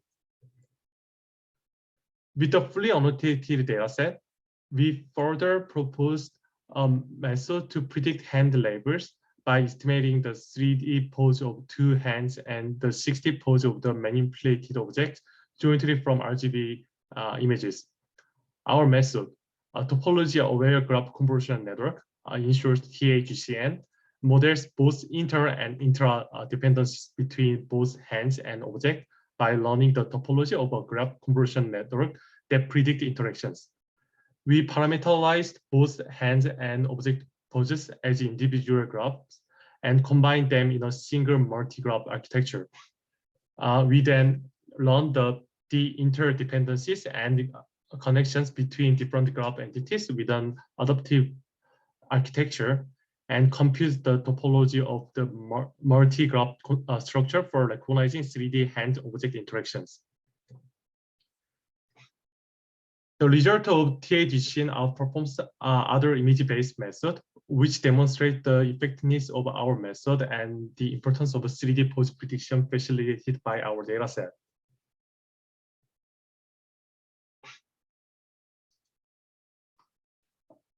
Having precise hands and object pose annotations and meshes, our dataset further facilitates modeling hands-object contact. We visualize the contact map of our dataset using a histogram counting the number of neighbors for each vertices. In conclusion, we propose a method to collect a dataset of 2 hands manipulating objects for first-person interaction recognition. Also, we propose the first method to jointly recognize the 3D poses of 2 hands manipulating objects and the novel topology-aware graph convolution network for recognizing interaction. Thank you for listening to the presentation, and then you can check the dataset through the QR code. Thank you. All right, so now we should have the presentation of the third talk of the group, which is reconstructing hand-object interactions in the wild. But we had some troubles finding the speaker, so please let me know if the speaker is in the audience or they need to be promoted, or they're already promoted and I'm wrong.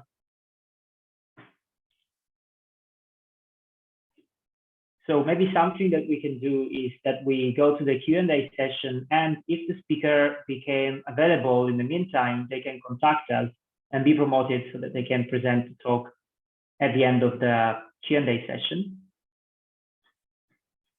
All right, so let's go to the Q&A session for these 2 papers.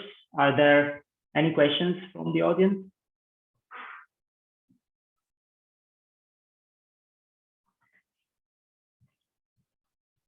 Okay, I got a question for the first talk. Estimating, I see there is somebody raising their hands. This is Dima. That's me. Please. You have a question on the first paper, so I'll ask on the second paper after you ask yours. So you go ahead. All right, that's fine. So the question for the first paper is, so the method that you described used some motion prior to regularize the pose estimation, if I understood correctly. I was wondering if this motion prior can also be used to customize the algorithm on a given subject. So let's say I am using a device and I want the algorithm to adapt in some way the way I move? Can we use this similar mechanism to adapt to my movement? Hello. So actually I didn't quite get what you mean by customizing, but I think of course you can use a motion picture to do a lot of things. Of course, if you use the motion picture and if you want to run an optimization algorithm, like so you can easily optimize in the space of the egocentric motion or any types of the motion in any other perspective. So I think if you want to apply it to customizing or to just fit to some specific identity, I think that's very possible. Thank you. That's interesting. So there was a question. Yes, I have a question on the second paper. I'm really curious about the decision on the objects. How did you choose those specific objects? I saw like a can and then a book. So how did you choose the selection of objects? Because I assume the grasps and the manipulations will differ based on that initial choice. You're muted, so. Hi. So like we select like many other like objects, but like we first like collected I think like 40 or 50 objects.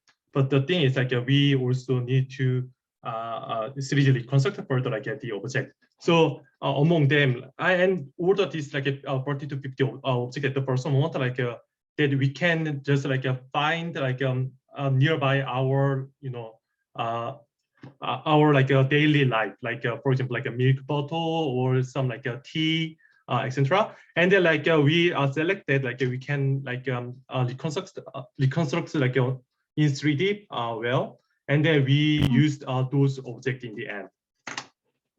So that's my question on being able to reconstruct. So could we have gone to the level of a pen, or would that be too small?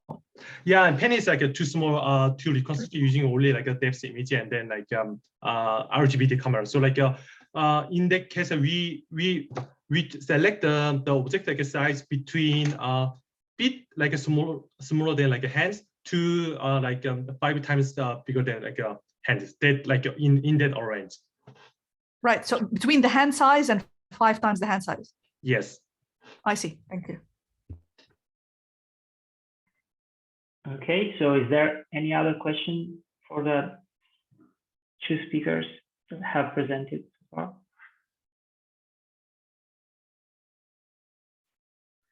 I got a quick question for the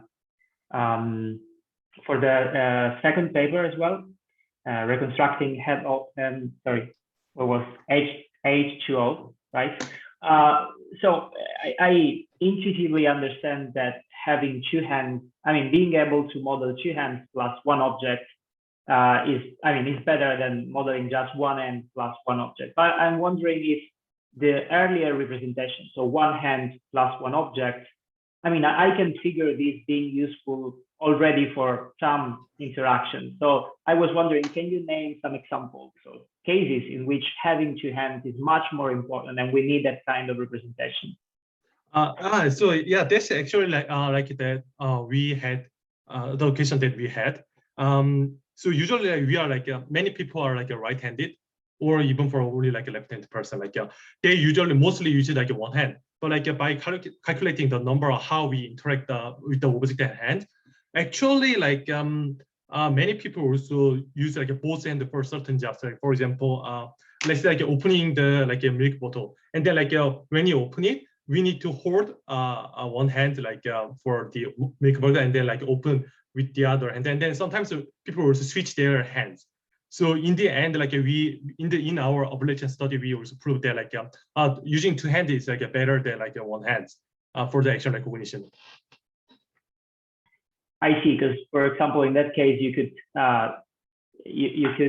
mistake the action open for, I don't know, take, because you just get the hand holding the buffer. Yeah, that makes sense to me. Thank you. Yeah, it's actually, I'm sorry, like it's actually like not only provide like the meaningful labels from one hand, but also it gives another modality. I mean, two different action from two hands, but in the end, by combining them, it will be one action recognition. Yeah. I see. Okay, is there any other question? Is the speaker of the third paper, Reconstructing Head-Object Interactions in the Wild, here by any chance? Okay, so they must have been some issues. So I would say we can move on to the next thing in our program, which is Dima's talk. But we are a bit early on the schedule. Dima, is for you okay to begin now, or do we want to take a very short break? Or no, I'm sure that's fine. We'll give people a longer break after. Okay. So I will not introduce Dima because everybody knows Dima. No. And I will just give and over to her. So thank you. Thank you very much, Antonina, for all the chairs of the sessions in the morning. I am just going to give you a taster about the 2022 challenges, answer a few Q&As as we prepare to hopefully the second round of, well, the next round of winners. But before that, just a shout again to the previous round of winners that received their prizes in CVPR or alongside CVPR virtually. Again, we had to hold one in virtual conferences. Hopefully next year in CVPR 2022, we will be able to award the prizes in person. If you're interested in submitting to the 2022 challenges, I strongly encourage you to look at the 2021 challenges report, not only at the people or the winners or the methods for your particular benchmark, or whether you're doing anticipation or recognition, but also across the board, because there are really nice tricks and ideas across the board in the various technical reports by the winners, as well as the various submissions. For 2022, we decided to continue running the same set of benchmarks for another year. These are action recognition, detection, anticipation, unsupervised domain adaptation for action recognition, and multi-instance retrieval. So that we already know. These will all run on the extended version, so EPIC Kitchens 100. The leaderboards for EPIC Kitchens 55 will remain there, but they are not part of the challenge for next year. There are two phases. Currently, we are in an open phase. The leaderboards are open, and they have been reopened after the 2021 challenges, actually on the 14th of July, and people can submit one submission a day, and they will remain open until the 25th of November. This is the CVPR supplementary deadline. So if you want to test your method on EPIC Kitchens, on any of the challenges, the leaderboards on the test set are open.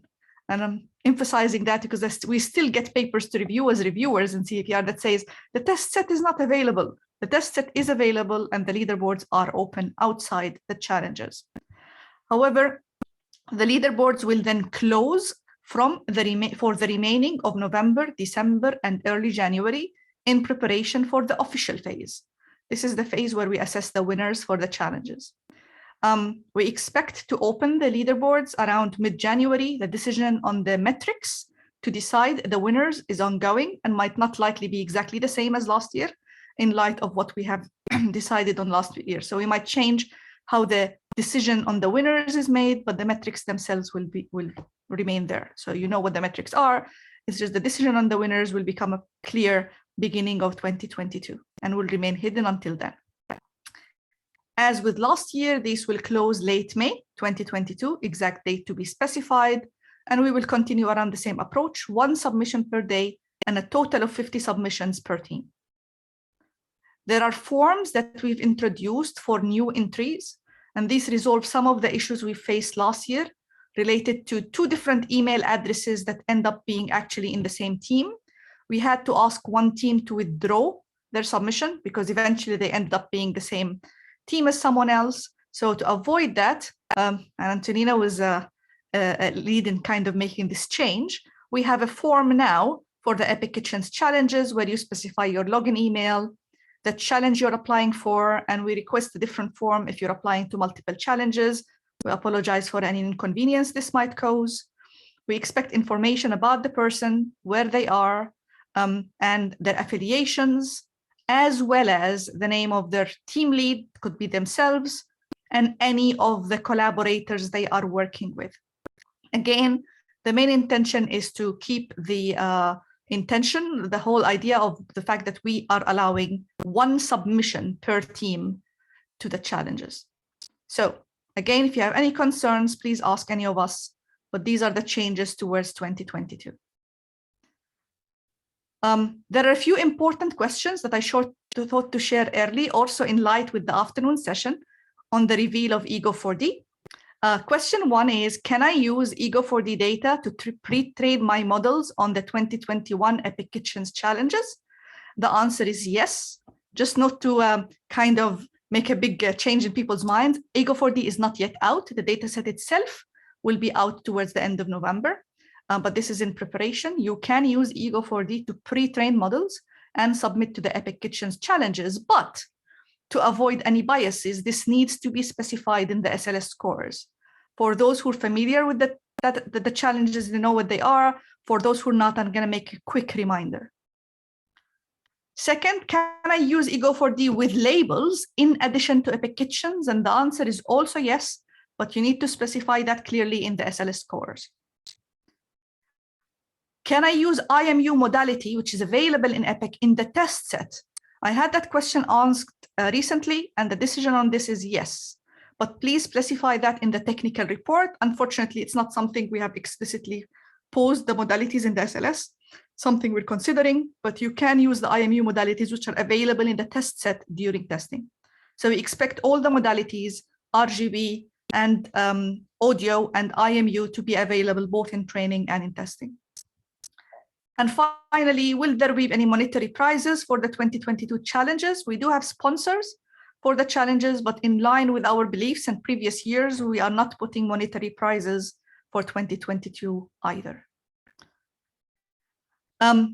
What are the SLSs and how can you specify that? The notion is to have one task, one leaderboard, but to allow the variations in people doing pre-training and the levels of supervision. This is self-declared. They are numbers that you associate with your submission, and they are valid for all our 5 leaderboards. They keep your method and all its details anonymous. They just allow us to know what compares directly to what. And thus we proposed a discrete and incremental 3-dimensional scale. And let's see what I mean by that. So currently in the updated scales, and this will be made available towards the end of the year, should you want to use Ego4D for pre-training, as opposed to only using kinetics or only using ImageNet, this has to be specified in the SLS scale.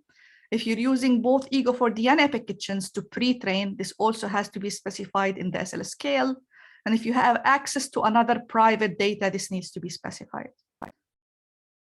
Again, the level of supervision, so what you're using as supervision, if you're using spatiotemporal labels from Ego4D, that means that you need to specify the level scale 4 or 5, indicating using of additional labels.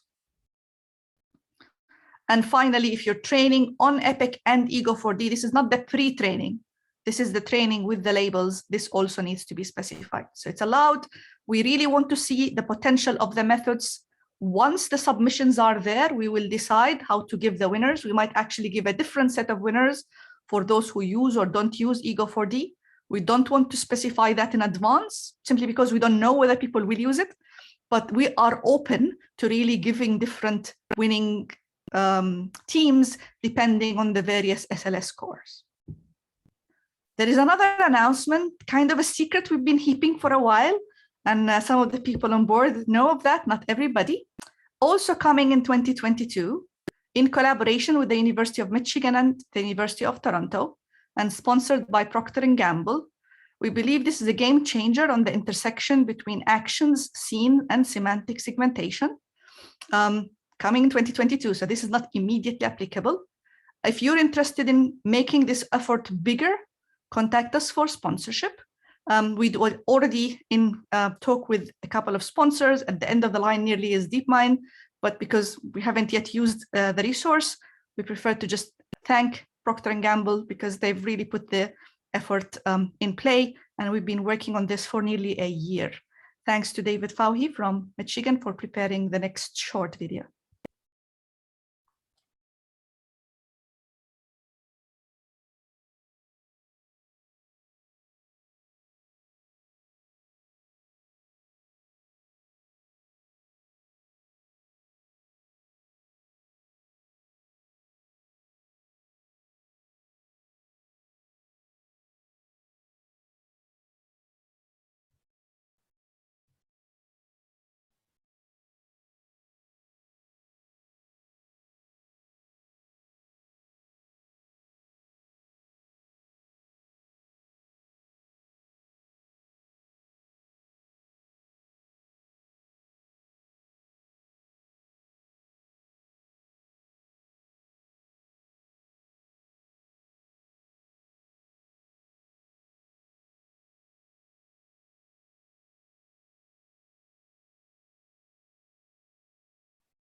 a big shout out to the team, particularly the teams at Toronto are in charge behind the AI tool.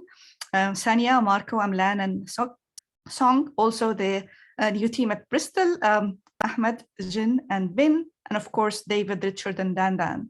We're really excited about this coming, particularly for me at least, is that we don't only have segmentations, we also have everything that EPIC offers, narrations, sentences, parse words, action classes, etc. If you have any questions, I'm happy to take any now, but also please feel free to contact us on UOB EPIC Kitchens at bristol.ac.uk if you raise any issue on the relevant GitHub repos on the different aspects of the benchmarks, download scripts, the starting repos for action recognition. I keep an eye on these, and I do know that we reply not only individually, but the whole team very, very quickly, and special shout out to everyone. I'll stop sharing, and I'm not sure if there are any immediate questions, but happy to take any. I got a question. Will there be a technical report explaining how the annotations have been obtained? Yes, when they're ready, yes. That's great. Thank you.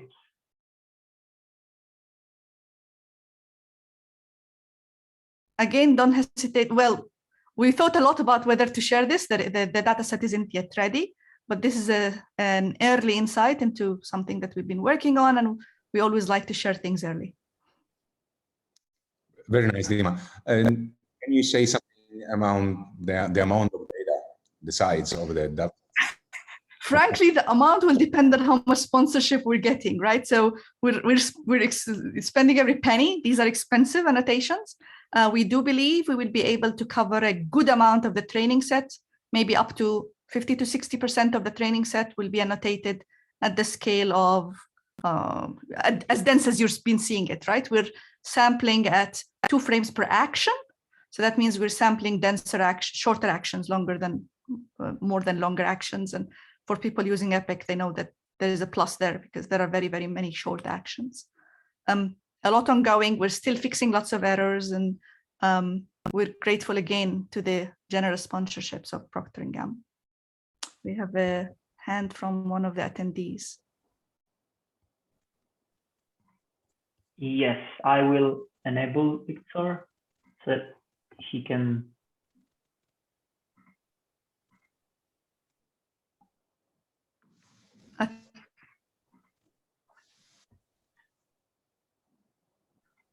Okay, I think you should now be able to open the mic. Can you hear me? Yes. Yes. Okay, sorry. Thanks a lot for sharing this. I was wondering, like, do you see, like, is there any overlap between EPIC and the new Ego4D? For example, in terms of, like, for example, labels, like categories of actions, verbs, and nouns. And have you considered like any effort in that direction, like to do something similar to what you guys did during the in the 2018 versus 2020? There is a lot. The taxonomy overlap. If you use a taxonomy, the taxonomy is following very much the style of EPIC and the narrations in terms of, but I don't want to burn a lot in Ego4D. You need to wait for the afternoon and get to hear more about the reveal session of Ego4D. Being there, like Giovanni, myself, and have been involved in EPIC and Ego4D, so we know all these overlaps. I think we're waiting for the full reveal, but yes, there is, the narrations are going to be really well utilized. The taxonomy has been shared, and more importantly, there are fresh new challenges in Ego4D that would not have been possible to explore in EPIC, especially related to social, to predicting motions outdoors, a huge exciting potential that's beyond EPIC for sure. But I wanted to mention that there is still some cooking scenarios in Ego4D, and people might feel, can I build on a larger training set for the challenges? And our answer is, why not? We want to know the potential. Is the blocking point data? We always guess it's not. Even with more data, we're not going to get 100% answers. but without asking that question and allowing others, particularly those who have the resources, to explore that, we wouldn't answer, while particularly making a distinction between people who use more data and people who don't in the challenges. Thank you. Great. I think that gives us a little bit of a longer lunch, dinner, breakfast break, wherever you are in your time zone. Mike wanted to share with you just a slide on what happens after that. This is the big reveal that is in 52 minutes. So please come back for the reveal session, the panel, and please stay for the social. There's a big momentum for the Egocentric community. We would be happy to, if you registered to ICCV, to be there in Gatherley and have a social towards the end of the day and the end of the conference. So Antonino, did you want to share anything else before we let people get a break? No. Fantastic. We see you shortly. Thanks for being here for the morning session, and we'll catch up for the afternoon.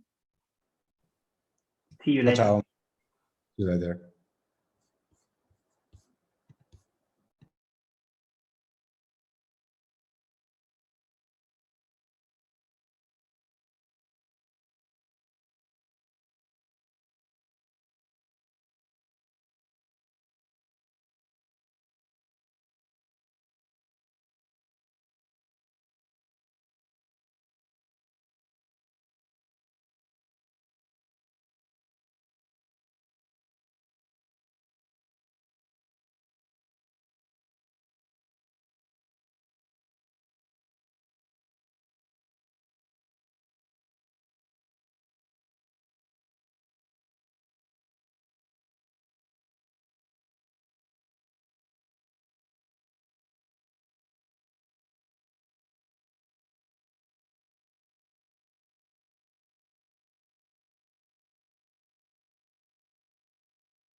Go.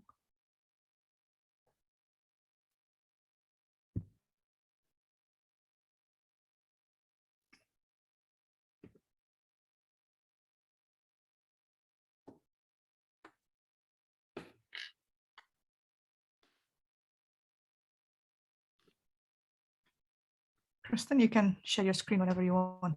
I think this is just a standing slide. Sounds good.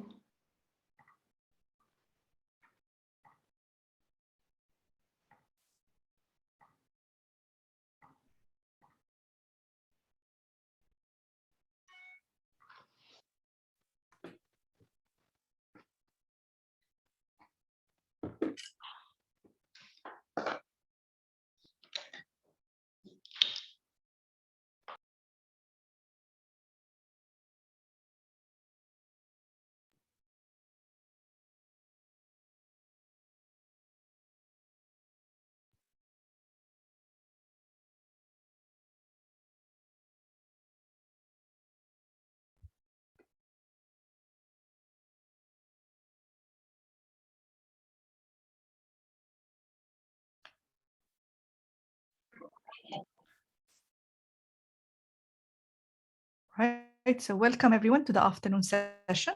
In the next 2 hours, we will be revealing all aspects of Ego4D, and Kristen is taking over, so over to you. Okay, great. Yeah, hi everybody. So we are about to go through a series of short talks introducing Ego4D and its benchmarks. And I'll be starting off with an overview of the data set and the effort, and then we'll dive into each of the benchmark tasks. So you'll be seeing a series of talks, and we have, after every 2 talks, 10 minutes for QA, so we'll pause accordingly. Right, so yeah, let me get started introducing this massive new data set and benchmark called Ego4D. And this is massive in so many ways, including the amount of collaborations that took place to make this possible. So here's the team listed on our archive paper that's describing this new effort. And you can see it involves a number of individual researchers as coming from 13 different universities plus Facebook AI. So let me give some context, big picture, what gets us into this space of wanting to try and achieve this project. So we can think about how far the field has come looking at internet photos, images, and videos from a third-person perspective, captured in a rather disembodied way at well-curated points in time and well-curated compositions. So these data sets have actually been huge and instrumental for the kind of progress we see in the field of computer vision. But at the same time, it's a certain type of perception. And what we're looking to push forward as EPIC in the workshop itself is doing, and as Ego4D, we hope will do, is to look towards this first-person perceptual experience instead. And I think right away we see how much the contrasts are there. This is uncurated video. It's perhaps from always on camera. You get a multimodal stream from audio, visual, IMU, and others. And most importantly, this is where we think about perception closely related to an agent's actions, interactions, and their attention. So within Ego4D, we are motivated by a couple of factors. One, augmented reality. So we want to have AR systems of the future someday that would assist a user based on their current and past activity, as well as the visual context they have right now. So this is one key motivation why we care about Ego Video and what we'll think about as we develop Ego4D. And the other is robot learning. We imagine robots of the future that can learn not only from their own first-person experience, but vicariously through human captured videos. And this is important if we want robots that can act in the worlds that have been created for humans, whether that's manipulating human-centric objects or navigating in human-centric spaces. So then all in all, we're, the context of Ego4D is this shift of the field's, or even widening of the field's attention from learning and inference with disembodied internet images and videos towards first-person perception, where you have agents with goals, interactions, and multisensory data really tightly in the loop with perception. And as I've mentioned, this has implications for augmented reality and robotics alike. So if that's the context, then where we wanted to start with Ego4D is to tackle a a data set problem. So there's been really influential data sets coming in the recent years, especially that are inspirational to what we're doing in Ego4D. But what we were after is to really enhance the scale, content, and diversity. So the largest data set to date has had 45 individuals and 100 hours of content taking place in a couple of cities and in kitchens alone. So of course, this is hugely influential for what we can do today in Ego Video, but we were looking in Ego4D to take it to the next level in terms of those parameters you see here. So the amount of video, yes, but also the number of people wearing cameras, the number of places and scenes and activities that they do. So finally, then, with all that intro, this is the one slide statement of what Ego4D is all about. It is a large scale, in the wild, unscripted, first-person video data set. We took forth this effort in order to catalyze research on egocentric perception. And there's two parts, data and benchmarks. So on the content side of data, there are more than 3,000 hours of video in this data set that we're publicly releasing from 74 cities and 9 different countries. The people wearing the cameras, they're not just graduate students, as we'll see in a moment, and there's more than 850 of them. The video itself, daily life activity, and this is motivated by the applications or the goals I mentioned before in AR and robotics. These are going to be everyday stuff, people in their home, at work, shopping, errands, commuting. There's multimodal data in Ego4D, which I'll come back to. It includes audio and 3D scans, as well as IMU, stereo, and multi-camera capture. And in addition to the data, we're providing a suite of benchmark challenges. And we'll be getting into details of those later in the session. And these will be what we hope can drive hand in hand with the data progress in this area of research. The project has been going on really over 2 years, and collection began of the video in early 2020. We just released the paper for the effort, and the data is coming at the end of November. Right, so that was like the one slide cheat sheet about what is Ego4D. Now let me get you some visuals and dive into some of these details. So the consortium, I said there were a number of collaborators, a large number of collaborators in this project. And here you see them plotted out in the map. So these are all the different institutions that make up the Ego4D consortium. And you'll see that this is a team that's strong both in its expertise in the area as well as the geographic diversity. And this plays a great role in allowing us to see video from many parts of the world. The 855 camera wearers. So I mentioned that a goal was to move into in the wild capture, unscripted, and from people from different walks of life. And so here you have what is the composition of the 3,000 plus hours and the 855 people in terms of ages on the bar chart, countries of residence on that circular chart, gender, and then occupation in the word cloud surrounding.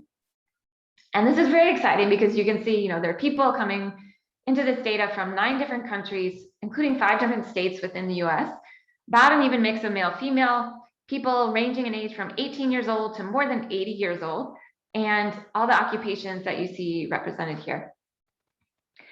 Now, what are these people doing in the videos that they captured?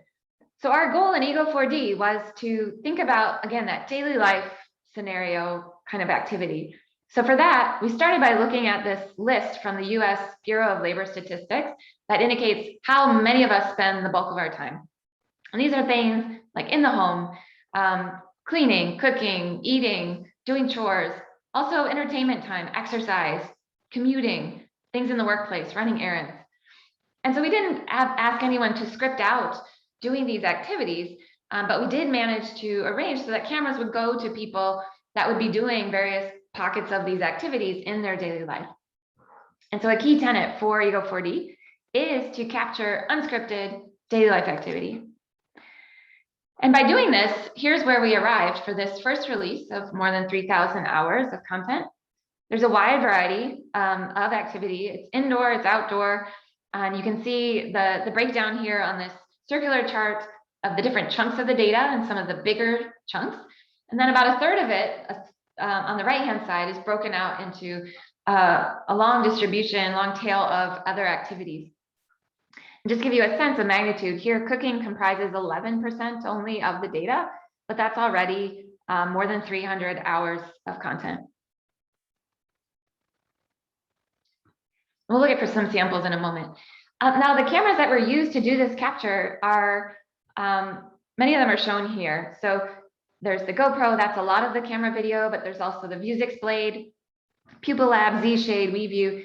These are all off-the-shelf cameras that were deployed by the teams to their camera wares in order to have a diversity of modalities and in order to account for different needs in the battery life.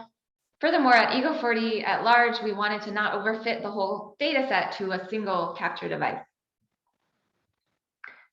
Now, another very important thing in even just setting up this project was to attend to planning for privacy and ethics in this capture. And so this comprised of many detailed policies done by each of the groups doing this capture, and you can read about those details in the paper. But in short, this involves getting experts in the field who have expertise not only in video, but also privacy, de-identification, responsible data collection, and to have each team undergo its own proper review process as necessary, and make sure that there was informed consent and consent forms for recorded people where relevant, as well as a de-identification process on the data wherever relevant. So now let us look at some of this video, and I never get tired of looking at it myself. Here we're zooming through a handful of clips from Ego4D. The clips themselves are 8+ minutes long, but I'm just showing you tiny excerpts. And I think you can see this is video captured in the wild. It's indoor, it's outdoor, it's people in their homes, out of the homes. It's people interacting with objects, often with their hands, doing complex manipulations. It's people interacting with other people, and even the place or environment in which they are performing some activity. And you can see through some of these samples too, certainly the geographic diversity and the kind of activities that we observe. You can also see that it's unscripted, and that this is the beauty of this passive, always on wearable camera to just capture the moments as they play out. And again, with these original videos as supplied in the data, which are much longer than the seconds worth I'm showing here, you get this long arc of the activity of what a person is doing throughout this, say, hour of their time. And most camera wearers that participated contributed anywhere from 1 to 10 hours to the data set. And you can see that some of the camera wearers were selected or recruited for their interesting occupations, which have very interesting visual context, like a farmer or carpenter, baker, mechanic, landscaper. So that gives you a sense, a tiny one, of this massive volume of egocentric video. Now I also want to highlight some of the modalities that are accompanying this video. So different pockets of the data have additional modalities besides the RGB stream. Here I'm highlighting first the 3D environment scans. Almost 500 hours of video is associated with a 3D scan of the full environment in which the video takes place. So you can see those 3D scans on the top row.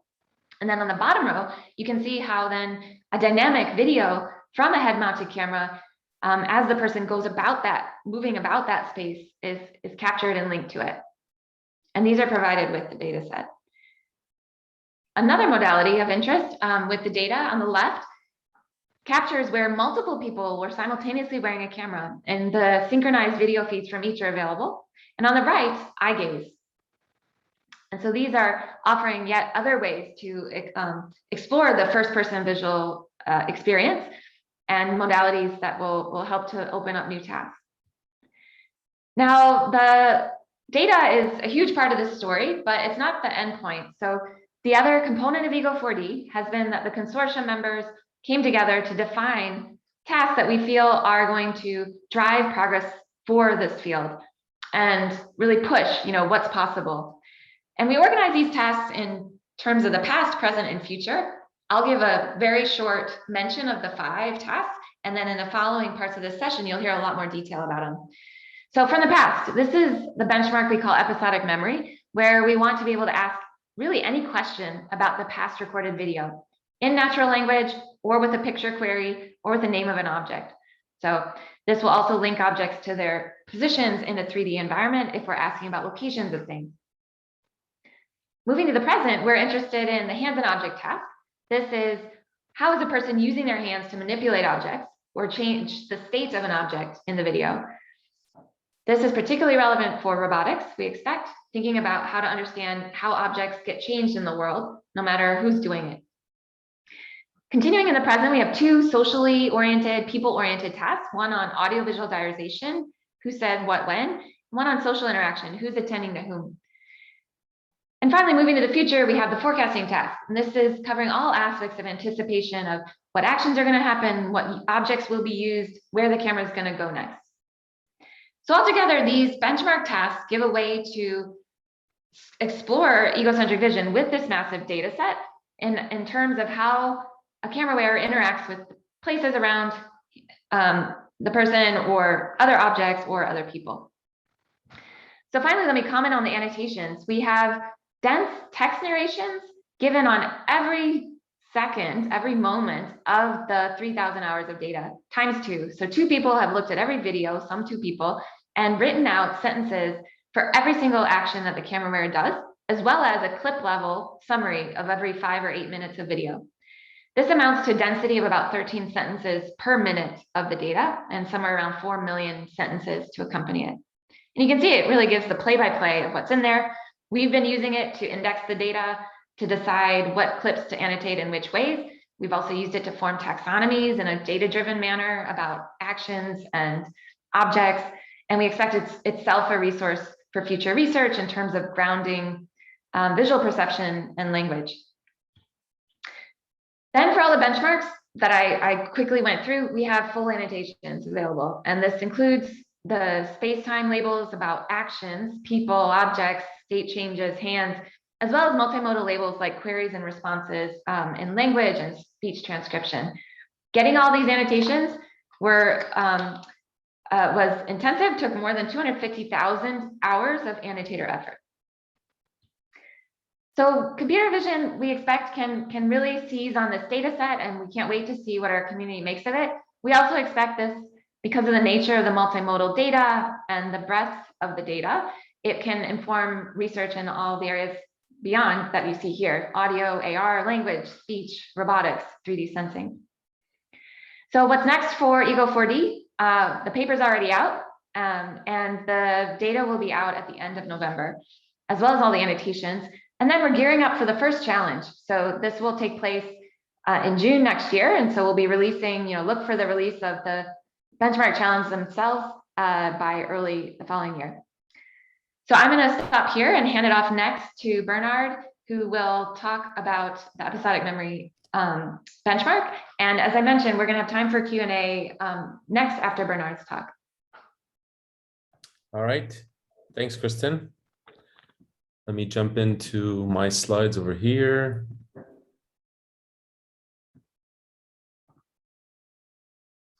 I hope everybody can see my slides now. All right, so I'll be talking about the episodic memory benchmark. It's really a cumulative effort of almost 2 years of work from all these main contributors over here and their affiliations. And just to motivate what it means to do or to work on episodic memory, it's basically the idea of imagining a future where you're wearing your augmented reality device, and that's, you have your own personal virtual assistant living your life with you. And this assistant will be able to answer queries that you have about your episodic past, what's happened with you in the past. And answering these queries can come in the form of localizing particular objects of interest, moments that that happen in your daily life, as well as queries that are based on free-form language. So we want to answer things like, who did I sit by at the party? Where are my keys? And so forth and so on. So that's kind of the motivation of why we have this benchmark. The benchmark itself consists of 3 tasks. So they really depend on what kind of query that we're looking for. So if this query comes in the form of natural language free-form text, for example, what did I put in the drawer? The output, the input of this task would be this language query, as well as some video, especially if it's a long snippet of video. And you want to be able to localize the beginning and ending of when this particular query can be answered. So if the query comes into the form of a particular discretized moment or moment class, that a moment can be considered an activity that usually happens in your daily life, something that reoccurs. You want to be able to understand or to determine when the beginning and ending of every moment happens in your past. For example, when did I last wash the windows? If this query comes in the form of a visual crop for a particular object, for example, in this case, it's keys, you want to understand where did this object show up last in your episodic memory. And here the localization can happen in 2D or spatiotemporally, or also in 3D. The 3D part makes use of the 3D scans that we have for some of the scenes. So let's dive into each task separately.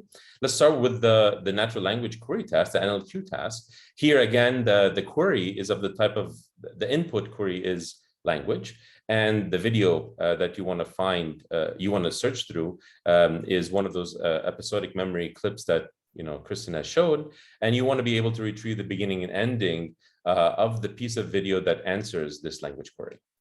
So let me just give you some statistics of the data collection part of this task. Of course, and I'll mention this over and over again, more details are in our archive paper, and please reach out with any questions that you might have during the Q&A session.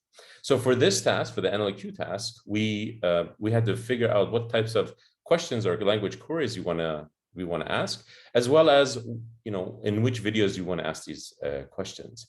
And of course, we wanted to focus in on interesting scenarios that happen. So we focused on videos that contain a lot of navigation, a lot of movement of the recorder, as well as a lot of interactions with objects. So we manually filtered down these scenarios from the large set of scenarios that we have. We picked some of the more interesting verbs among the narrations, and based on these narrations, these verbs, we tried to figure out which ones are the most interesting based on entropy of these verbs in the narrations. We want to try to avoid repetitions within the clip so that the query result is unique within the video. And we have an official training validation test for anybody who wants to start using the dataset once it's released.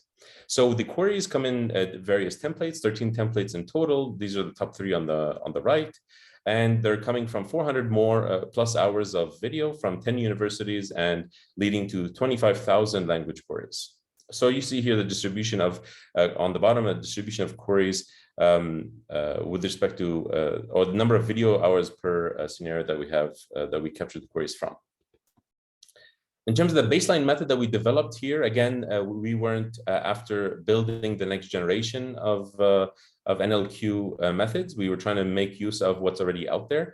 And so this, the topic of NLQ retrieval really is related to video language grounding. And there's some very new methods out there that can perform this task, not necessarily on egocentric video, but on third-person video. So we took this 2D10 method, for example, as one of our baselines, and it basically correlates the video representation with the language query representation and tries to find a similarity measure of between the two modalities, and we score the retrieved results based on this correlation between the two. In terms of metric that's used, we use the typical, we tried not to depart too much from what the literature makes use of in video language grounding. So we made use of top K recall under a coarse TIOU, a temporal intersection over union. The reason being is that because we're searching over a long video and getting close enough to the retrieved moment or the retrieved query is good enough for us. So we use a 0.3 TIU here. We see that in the the results of this baseline, it gets decent results at recall at 1 and 5, but there's still much more room for improvement. Just in comparison with another dense video language grounding data set called TACOS, we see that the same baseline method that's used gets similar results, higher results. So it just tells you that Ego4D really in this NLQ task is pretty challenging. So in terms of analyzing what kind of results we get from this baseline method, we see that it's basically solving a needle in a haystack task where you have very short or relatively short queries, on average 10 seconds long, and you're trying to find them in much longer videos, let's say 8 minutes. So it's really finding something, finding a needle in a haystack, and of course that comes with many technical difficulties that we as a community need to resolve in Ego4D especially. Jumping on to the next task, which is this moment query or the MQ task. Here we're trying to retrieve all the moments where where the recorder does X, a particular moment category in the video. And here X, really, we have to define the taxonomy for what defines what X is. And so to do that, we leverage the narrations that were created, that were recorded, and we manually prune down the scenarios that we want to focus on, scenarios that actually are quite interesting, where you have interesting moments existing. And of course, we prune down even further to determine what particular moments to look at and to categorize them into these moment classes to build a taxonomy based on the entropy of the verbs used or that show up in the narrations. So we end up getting 23,000 moments, which are not language queries, but the moment queries determining the start and ending of the moment in addition to the label. So of course we have many classes here. We have 204 classes of moments that we get from the narrations specifically in the taxonomy. But for the ones that have more than 50 instances, there's 110 classes of them. So it's a pretty long tail distribution of labels. This is this is very typical to the natural world, and so we have to come up with methods that address this long tail nature of the distribution of labels. Again, in terms of baseline methods, we pick up a recent ICCV paper that works on temporal action localization and retrofit it to this task of moment detection or moment retrieval for Ego4D. So it basically leverages a multi-scale approach to be able to detect and localize short and long actions within a video. In terms of the metrics, we, again, try not to depart too much from the literature. And so we look at a mean AP, mean average precision for the various moment classes, as well as a top K recall metric that we amended. We changed a little bit to adapt to what we have in Ego4D, because we're looking at multiple retrieval instances instead of just one. So looking at these results, you see that the mean AP scores are relatively low. And the recall are decent. It just tells you that there's this task is pretty challenging. And of course, similar to the NLQ task, short moments, these retrieval results that are very short in time are the majority of the data set, and they're very challenging to localize because of the visual information residing in the short instance is minimal. And so you have to benefit from context and other cues to be able to localize them. So this tells us that there's more room for improvement, obviously, with these baselines. Just in terms of comparison, looking at a baseline of detection for certain verbs in EPIC kitchens, you see a mean AP that's close to what we have here in Ego4D. So this low mean AP value, we wish to improve it, of course, and it will require the community working together on providing new techniques for this task. The final task is on visual query retrieval, and it's answering the question of where was object X last seen in the video. And X here is the various objects that we have in the video clip itself. It could be any object we provide a visual crop of. So again, in terms of statistics, we have a very large data set of object queries, 24,000 in total from 450 hours across 10 universities. That's in terms of 2D visual queries. In the 3D realm, we have 1,000 queries from the 4 3D scans of scenes that we have from the Matterport. So again, to be able to narrow down which types of clips or videos to use, we kind of focused in on scenarios that contain a lot of navigation, a lot of movement of the recorder, as well as a lot of object occurrences.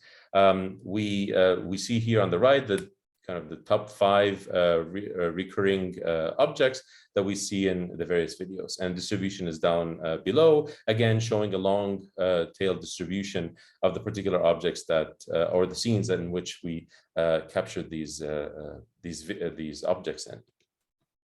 In terms of the baseline method, we relied on a detection plus tracking approach. So let's say the video the visual crop shows up in a query frame in the future, and you want to find the response track or the track of the object that that shows up just before the object of interest. So you want to find out where did this object show up in the previous frames, and you need to figure out kind of this interval of time in which it shows up, as well as where it is in each individual frame.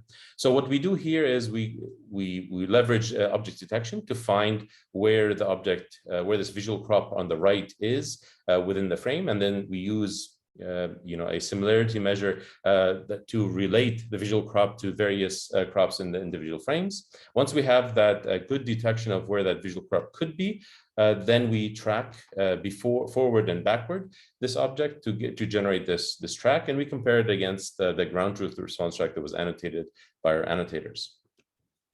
For the 3D visual query task, we have to, in addition to finding where the object shows up in time and 2D space in the frame domain, we have to estimate the camera poses in the retrieved tracks, as well as estimating the depth of the most recent appearance of the tracked object.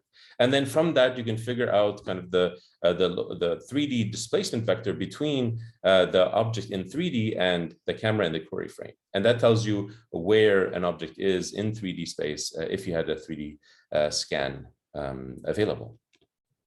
In terms of overall results here, because the task is a little bit new, we had to come and kind of merge metrics from the tracking domain as well as some detection domain metrics. So we have success rate, temporal, spatial temporal, AP, average precision, recall, and in terms of the 3D performance metrics, we have L2 or angular displacement between the ground truth displacement vector and the predicted one. So as you see from the metrics down below, there is room for improvement. The success rate tells you whether we're coarsely close to predicting where the object track is with respect to the ground truth, but the TAP is this temporal average precision is pretty low, meaning that our localization can be improved further. In the 3D task, it's a much more difficult task because you add an element of dimension. You have to estimate camera poses as well as come up with a 3D displacement vector, and that's more challenging than the 2D task. So here this is the reason why there's a 4D in Ego4D, or one of the reasons why there's 4D in Ego4D. You have this 3D plus time component. It's a novel task in egocentric perception. Obviously, localization is quite challenging, and it opens up the opportunity for researchers to come up with new techniques to address these challenges. And something that's of interest to retrieval for objects is the idea of search efficiency. And right now, the baseline method doesn't really incorporate how efficient the search is, but obviously in future rounds, and this is what we'll be looking for, a method that can efficiently and computationally efficiently retrieve objects in 2D and 3D. So of course, I went through these 3 tasks really quickly. I didn't go and delve into too many details on each individual task, but I really encourage everybody to visit our website at ego4d-data.org and look at the archive paper that's online right now for more details. Thank you. Great, thank you, Bernard. And we now have about 8 minutes for Q&A. So as I mentioned, we've got 3 sets of 2 talks each, and this was your first 2, so we can take questions the next 8 minutes, and then we'll continue with the next talk. I know there was already a question in the chat. I can start with this one. So it says, in today's workshop, researchers share that one of the biggest challenges of ego video processing is object localization, which strongly affects downstream event level applications. I'm curious if the benchmark suite includes or will include more general object annotation other than face and hand object tracking or object segmentation and tracking. Yeah, I think this is a great question. What we have is object tracks in the visual queries that Bernard just showed, but of course that's like a limited number of objects or sparsely in some sense through the data, but there are object tracks there. There's also object annotations associated with a couple more benchmarks that will be defined next or later today for forecasting and hands objects. So I think the short answer is there are some, but we also feel this is a nice way that, a next version with the next 250,000 hours of annotation might start to approach. And so people should, are we only expecting comments or questions actually through the chat? Or are we expecting questions through the Zoom? Q&A? Yeah, if you can ask our questions on your Q&A, that's the best option. Okay, great. Okay, the next question says, from Vishnu says, what's the length of the typical continuous video from any given participant? Do you have any videos where there are natural transitions between many episodes of daily life? So here the battery life is a point stopper, and so most are an hour or less. I think Dima wanted to also chime in on this one. Sorry, I was clicking buttons on your behalf. Oh, so you don't want to answer. Okay, no, go ahead. yeah. So yeah, I think the battery is one, a practical matter that meant that videos are an hour or less. When we chunk them up for the different tasks, typically we were annotating chunks at a time that are 5 to 8 minutes long. And so this is kind of the two lengths that are present there. And as far as natural transitions between many episodes, yeah, that's, does anyone want to comment on this one? I think this would mean, someone say going from the grocery store out to their car, that might be something that shows like a transition point. Yeah, there were relevant videos on that, but not really. We wanted to minimize the amount of lag time or just moving, because that might not be interesting, but there is going out to do something, coming back to do something and continuing it. And I believe Bernard Kaust in particular had these long daily continuous streams. So there are some collections, I don't know the exact, but there is a good number of videos that are really, really long without any stops, and some where there are some short transitions between a couple of activities. Maybe I can comment on this. So there are cases where we give out extra battery packs for people to extend the recordings. And while we asked recorders to record as many hours as they could, it ranged between 1 and 10 hours. So actually we had some recorders go up to that limit. And there are videos that whereby the person is doing something indoors and then exits and does activities outdoors. But in terms of the annotation, I think the annotation time range that we were looking at is 5 to 8 minutes. So that I think the data does exist where there's these long episodes of daily life, but it was not set up to be a kind of a life logging data set that would require much more battery power and more recorders, I believe. But I think with what we have right now, there are examples of that in the data set. They may not be necessarily annotated, but they do exist in the data set. Yeah, and it's worth mentioning too, like even when the videos got chunked, of course, the source kind of timeline from which they originated is preserved. So one could choose to, index into videos and know, that this 5 to 8 minute chunk is adjacent to some other 5 to 8 minute chunk. So that's not lost. So that you get that long form available. Great. So other question. There's a question. I'm wondering if the actions are causal in nature, sequential actions to achieve a goal. Yeah, absolutely. So because this video is, vast majority completely unscripted, meaning someone is wearing the camera and then just doing what they do, then naturally their actions are causal. There's kind of the agency of this camera wearer, and they have a goal. And what we see is, whatever that daily life goal is, it starts to unfold in front of the camera. So I'd say all the video really has this property. And knowing that there's going to be a variety, if you think of those scenario chart in the paper that I showed in my slides, there's going to be a variety of activities, those that do have more step-like actions to them. Cooking's a great example of that. Probably some or baking, carpentry, mechanics, or a mechanic working, these will have kind of sequential steps even within minutes of video, let alone an hour. And then there'll be others that have more repetition or cycles to them. Maybe an example in that domain might be riding a bike or driving a car or sewing on the couch for an hour. So you'll see both kinds.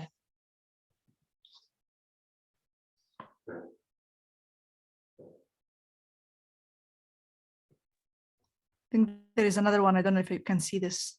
how can Ego4D be used in VR?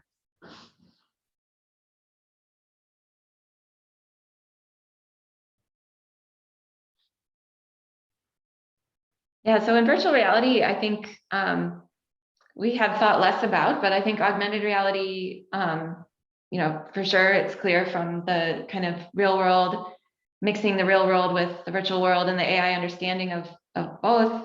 This is where the Ego video is very important. For handling VR or leveraging Ego4D in VR, I mean, the thing that comes to mind for me is perhaps the 3D modeling and the modeling you could do about objects and places coming even just from the raw video. This is possible. Others might want to jump in on this. I can maybe add just a comment. I think one of the biggest problems in metaverse is really understanding if somebody is placed in the metaverse for 1 hour long, will that change their natural interaction ability? So will that inhibit a user in terms of changing the way that they're interacting? So are you training a user to act differently in metaverse compared to how they would have done in the real world? We don't know anything about that. Clearly understanding and establishing a reference and baseline of how real world interactions are is absolutely necessary. So everything that we're talking about will drive that.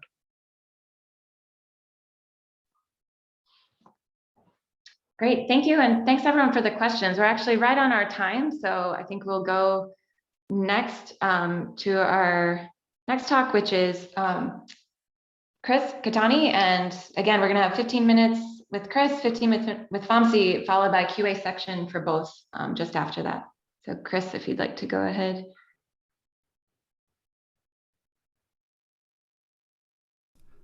All right, so just taking over the video sharing. All right, so I'm going to be talking about the hands and objects benchmark. All right.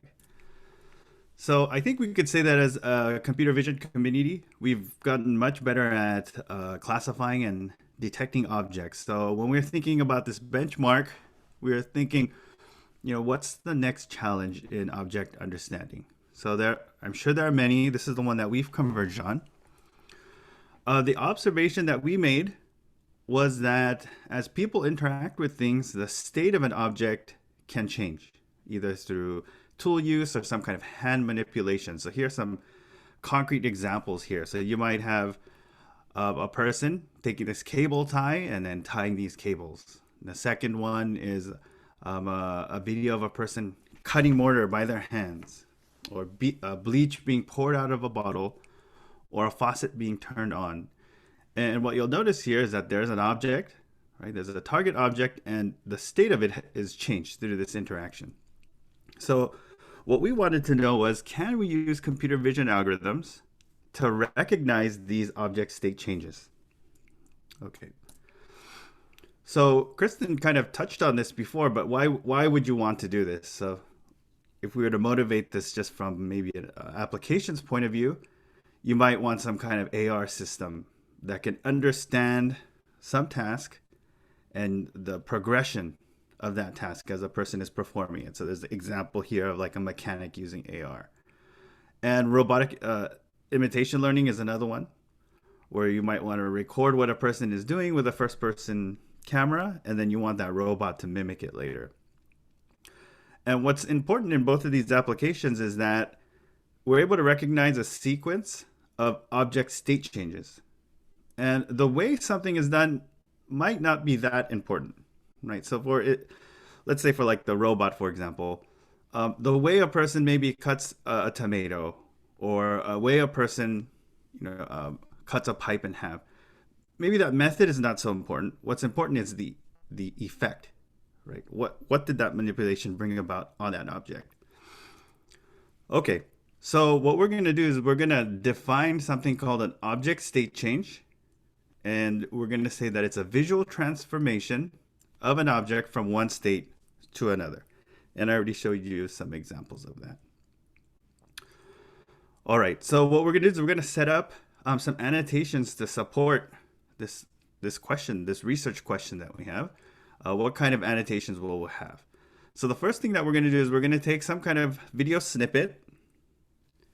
Okay, and we're going to find all these snippets that contain an object state change. And then to this snippet, we're going to give it temporal annotations. So what are the temporal annotations? So let's start. Okay, there's like a video here. There's a blue box in the middle. It's called a PNR. This is a short for point of no return. This is going to be the moment where that object state change begins. And now that object is going to change into some other state. It might be permanently changed or temporarily changed. The two other temporal annotations are going to be the precondition and postcondition. The precondition is going to be the frame where we see that object last, or sorry, where we see that object first before it changes its state. And then the postcondition is when we see that object last in its changed state, right? There's also a semantic annotation associated with this. So we'll have some words associated with this state change. Like, for example, this example here is, I think it's a welder, and it's being turned on by with a spark, right? Okay, so that's the state change annotation. The other set of annotations that we're going to use are action annotations. So this is familiar to everybody. This is like a verb annotation on that video. We're also going to annotate objects. So we're going to use a bounding box for the objects whose state is being changed. We'll also have bounding boxes for tools that are used for this. And then we'll have bounding boxes for the hands. All right. So more of the details are in the paper, but that's what the annotations look like at a high level.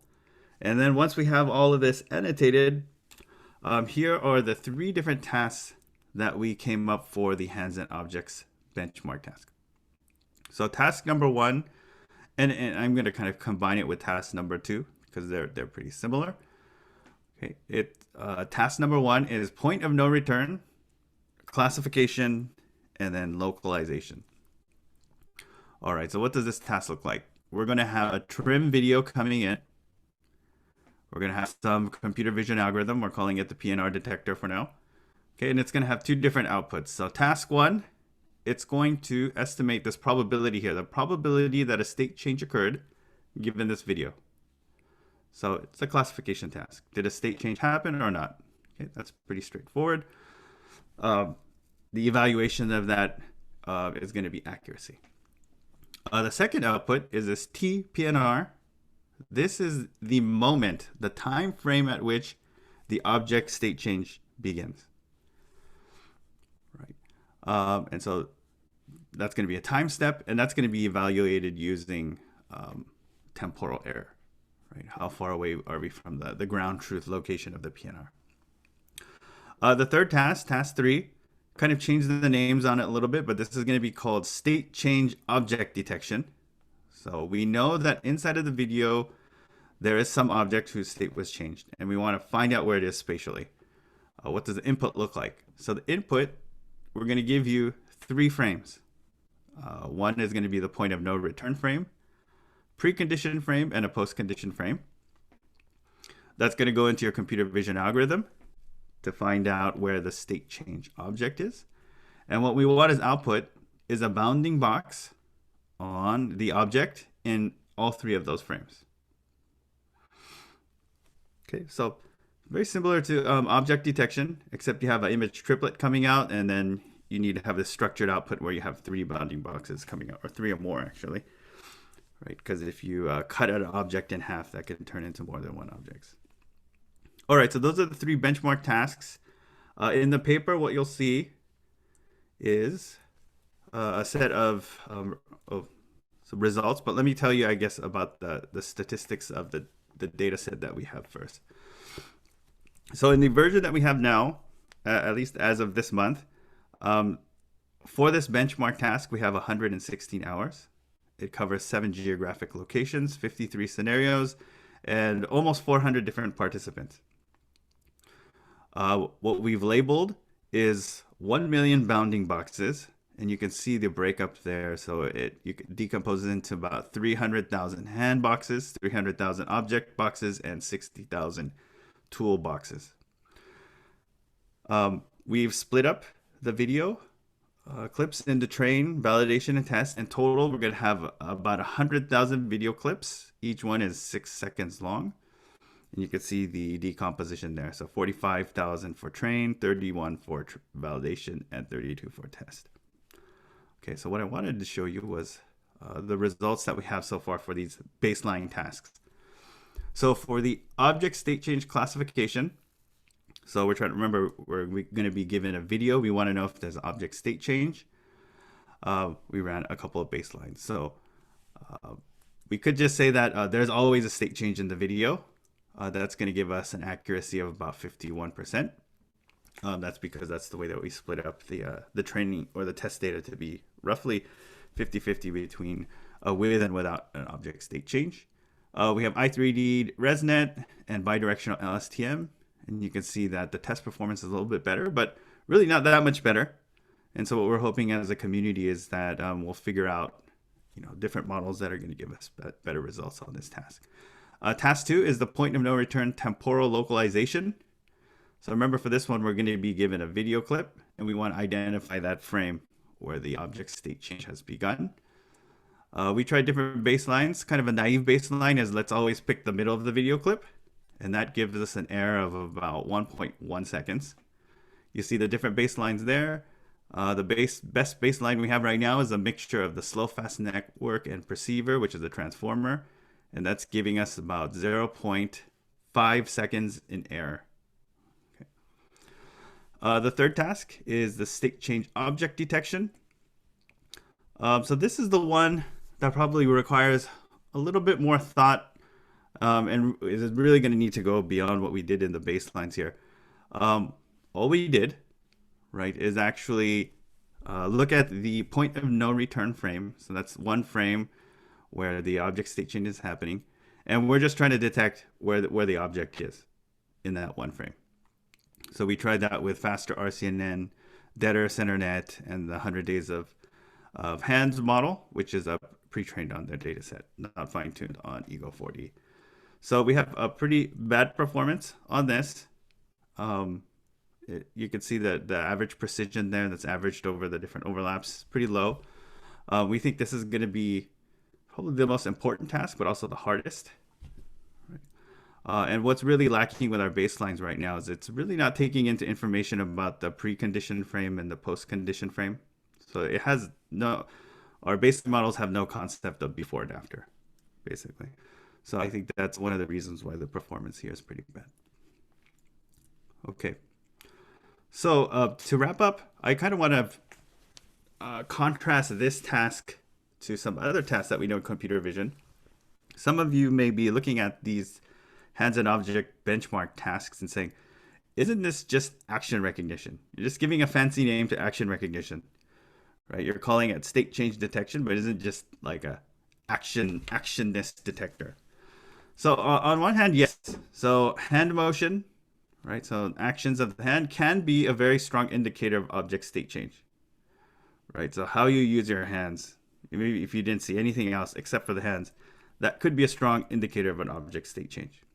Okay. But what we're hoping is that you don't overfit to that. Okay. So I said, in the second bullet point, no. Okay. So it's not just action recognition.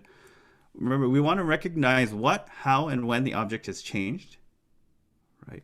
And we want to, make the statement that overfitting to actions is not the same thing as understanding an object state change. So what we're hoping to see is models that actually look at these object regions and see how they have changed over time. Maybe even one way to phrase this is if we want to understand the object state change, maybe we force algorithms not to use hand information. Okay. Here's another one. Some of you might say, well, this object state change detection, isn't this just object recognition or object detection twice, right? So in some sense it is, right? If you can identify the object in the precondition frame, the object in the post-condition frame, and you could see, what the difference, or you just memorize those differences, then yes, it's kind of like object recognition or detection, and doing it twice. But then from another perspective, no, it's not just object recognition twice, right? What we want to do is to be, in a general way, able to detect these object state changes so that it works for any kind of object, right? So we don't want to overfit to all pairs of object state changes that we've seen for all possible objects. Right? We want some kind of ability to generalize to different objects. Okay. And then the last maybe objection is, isn't this just object tracking, right? You had those 3 frames, you want those 3 bounding boxes out. Isn't that just object tracking? So in some sense, yes, tracking objects, but it's going to be under extreme occlusion and pretty extreme transformation. So I highly doubt that the trackers that we have now will work for this, right? And so I'm alluding to the second point here where, no, it's not just object tracking. In fact, the target of tracking isn't clear until the state change has happened, right? The moment it's happened, then the object that we're looking for becomes clear. So it is a little bit different. Okay, so that's it for the heads and objects portion. Really looking forward to seeing how the community picks up this part of the benchmark. And thank you all for attending this talk. Great, thank you, Chris. And as a reminder, everyone will have QA for Chris's talk just after the next talk. And we're making our way through all the benchmarks of Ego4D.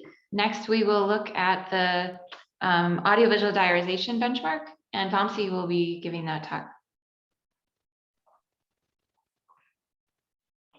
Just share my screen.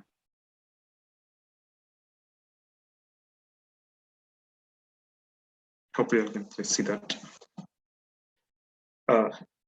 Great. Thanks for everyone. Glad to be here. I'm Vamsi Tapu. I'm from Facebook Reality Labs. Today, I'm going to talk about audiovisual diarization benchmark, building upon Chris and Bernard's discussion about previous 2 benchmarks.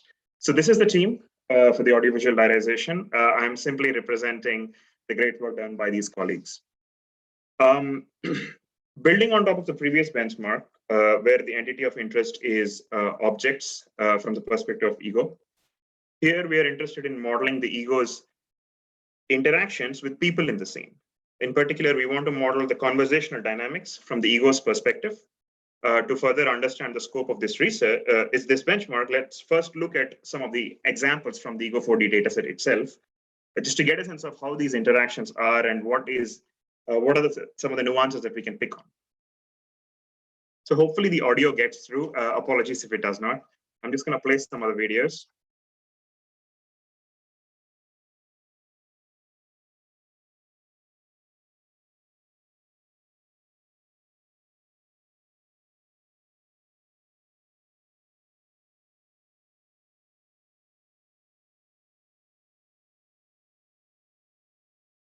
So based on these example videos, I know it's a pretty short sort of snapshot, but based on these example videos, what we did was we made some critical observations, first of all, to understand the scope of the benchmark. First, we see that it is clear that audio is vital for modeling conversations. This is not surprising. Audio provides this 360 field of view and captures rich information from the scene context, about the scene context. The second attribute is that the ego moves quite a lot in the conversational situations. The dynamics that is captured, this dynamics captures the implicit attention of the ego in the scene, which is also driven by the implicit intent of the ego itself, which is sort of vital for driving a particular conversation, leading or trailing the conversation at some point. And this is quite subjective. The third attribute is that Ego4D captures a lot of interruptions and overlapping speech content, as is probably evident from some of the example clips that I was showing. These conversational breakdown cues are very much natural for how people talk to each other. It's very hard to capture these, and these are driven by turn taking, which is natural to humans, which is where we combine audio, video, text, knowledge-based familiarity with the person in the scene, familiarity with the kind of scene that you want to steer the conversation towards. Many of these factors play into this. And lastly, we also see that the natural ability of Ego4D being a worldwide, having a worldwide presence, is that it allows for capturing and accounting significant variation in cultures and demographic influence. For instance, there are lots of nuances in audiovisual cues, non-text cues, which are vital for moving conversations forward to figure out whether a particular person is in fact in a conversation or not. It is very much culture and demographics dependent. So here is a snapshot of some of the data statistics about these conversational videos. From within the first release of 3,000 hours, we have about 746 hours of conversational content. And this is just a bird's eye view of how the long tail distribution of the number of speakers, the average and maximum speakers at a given clip, and by clip, we mean a 5-minute video, how these distributions look like. Jim is also going to talk about the data statistics in the social benchmark afterwards. I'm going to go on. One of the important things that I wanted to point out is that some of the observations that we made right now are not necessarily new. Because audiovisual learning has seen a lot of attention, particularly in computer vision and natural language processing communities over the last couple of years. Significant research in object categorization, scene summarization, embodied navigation, etc. However, as summarized in this table, just a bird's eye view, a bulk of these data sets and benchmarks are, first of all, not egocentric. They do not contain significant amounts of off-screen speech and interruptions and turn-taking cues. And they're not interactive in the sense that the user or the ego is not driving anything there. The ego is passive in some way. Ego4D captures all of these, it ticks all these bars. And so, based on this understanding, we defined the audiovisual direction benchmark to correspond to low-level understanding of the audiovisual content. So we're simply interested in this question: who said what, when, and where are they? So AVD comprises of 4 tasks, very tightly tied to each other, each addressing one of these 4 Ws. One thing that is important is that what we're proposing here is not entirely new in the context of audiovisual learning. This has been looked at in audio machine learning, speech machine learning communities, audio only, of course, not in the context of audiovisuals, not in the context of truly bringing in visual perspective and a spatial or scene context-driven speech and audio. And so you will see these terms coming up, which is speaker diarization, speaker tracking, transcription, as I shortly summarize the annotations. Okay, so the first task that we're interested in is called localization and tracking. The question of interest for us is, where are the speakers located in the visual field of view? For this particular task, we provide the annotations for all the participants across a given clip. Recall, clip is 5 minutes long. Each speaker's bounding box is annotated and they're assigned an anonymous speaker label. So this is a dummy label and it is de-identified in some form. Only speakers who appear at least once in the visual field of view are considered for this annotation, except of course the camera wearer never shows up in the visual field of view, but nevertheless gets a speaker label.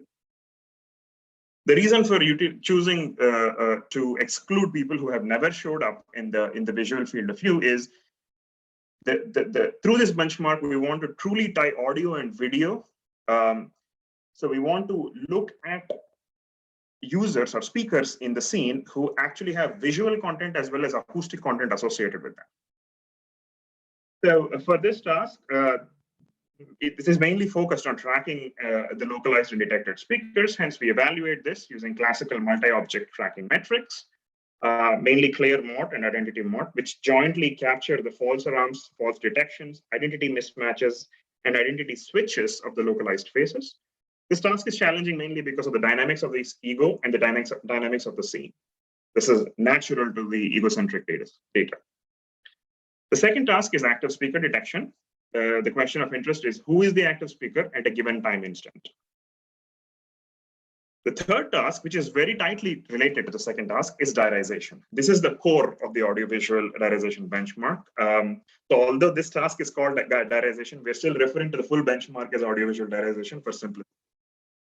So in this, the question of interest is when does a specific speaker talk in a given clip? So active speaker detection is a frame level activity. Diarization is a clip level activity. That's how these two are related. For these two tasks, we provide voice activity of the speakers as the natural annotation, building on top of the annotations from localization and tracking tasks previously. Here, each anonymized speaker's speech activity is marked. That is the start and the end time of their speech activity within a given clip, and including the wearer's activity. So the wearer also gets a label, even though they are not in the visual field of view, their activity is also marked. Since active speaker detection assigns each speaker as active or not, the binary label, at the frame level, we simply evaluate it using mean average precision of some classical metric.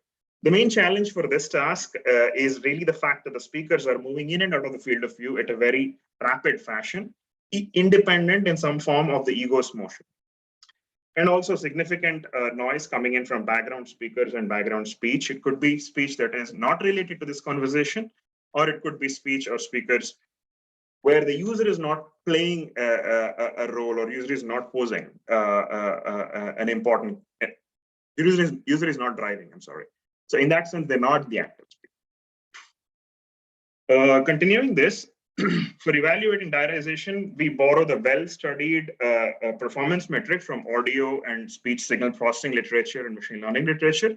This is called as diarization error rate. This is a clip level metric. It balances true negatives, false positives, false negatives of the voice activity detection for each speaker and averages it across all the speakers. The wearer's voice, again, being dominant because it's closest to the microphone, is the biggest challenge here. And of course, significant amount of interruptions and overlapping speakers are also main cause. The last task in AVD is what is the content of the speech? This is a very straightforward thing. The annotations that we provide here are transcripts for the voice activity for each speaker. And to evaluate this, we utilize word error rate, which is a very standard metric, again, for automatic speech recognition and speech synthesis literature. The biggest challenge, again, here is similar to what we had in diarization task, where voice is dominant. There are a lot of people moving in and out of the field of view of the speaker, not just the visual field of view, but also acoustic field of view, in the sense that they're moving between far field and near field from the microphone. This is basically the distance between the speaker to the microphone is increasing and decreasing, and it has a very natural structure to it as the conversation progresses. This plays in both into diarization, much more into transcription, because you cannot clearly, intelligibly distinguish as to what they're saying. Here are some example annotations. Hopefully you can hear them again. The audio is coming through. Just to get a sense of all these annotations together. All right. Okay, so just quickly, we've also been putting together competitive baselines for each of these tasks. I'm not going to get into the details here. However, building on top of what I was saying regarding the challenges of these 4 tasks, what we are seeing over and again is that although independently localization has been well studied, face detection has been well studied, speaker diarization has been well studied, when you bring in audio visuals, when you bring in ego, when you bring in dynamics of the user and the scene, the overall task suite becomes much more challenging, as you can see in some of the metrics here. The error rates are pretty high. We are improving these baselines, and I'll be glad to answer any of the questions about the models that we have used for these baselines. And also, I refer you all to check out the archive paper and the website. Thank you.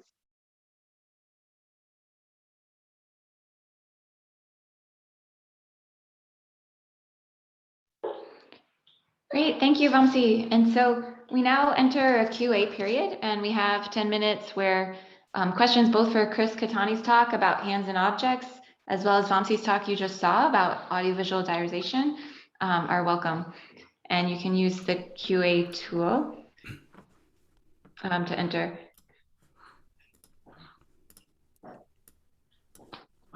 So I think as we await the questions to come in there, maybe I'll kick off with one that I'll just, whoever would like to jump in first, please do. general question, thinking about what's been learned from the baseline running on this data. I think you touched on it a bit in the talks, but if you could say about what has stuck out as far as where research is needed, and including if that's an unexpected place or if it's expected, but what was learned by the teams when running the baselines for these two tasks, and what's it pointing to for where we need a lot more work? Yeah, so I think I get started off. So I kind of mentioned it a little bit in my section. So, we're trying to understand object state changes. And in order to understand how an object has changed its state, we really need this idea of before, during, and after. And that needs to be modeled inside of our computer vision algorithms. So when we are thinking of the baselines, we are with all the collaborators, we're saying, okay, what do we do? Like, what's out there that's already kind of doing this? And we had a really hard time finding a good baseline, which is one of the reasons why we just ended up going with a single frame object detector. So I think, we're really looking to the community and thinking hard about it ourselves, like what kind of models are going to facilitate this. Probably the closest thing that we have right now is something like a transformer, where it's, over time looking at all the pairwise relationship between frames. But I think it's a nice open challenge. Yeah.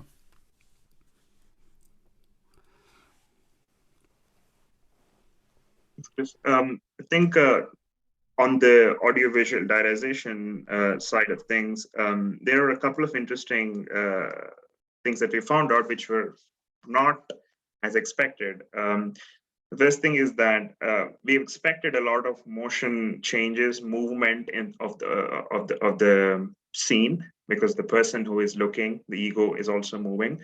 However, these natural movements that play into the conversation are very subjective. And so clearly understanding when a particular speaker is attending or is moving into a scene, and then when they consider a particular person as active or not.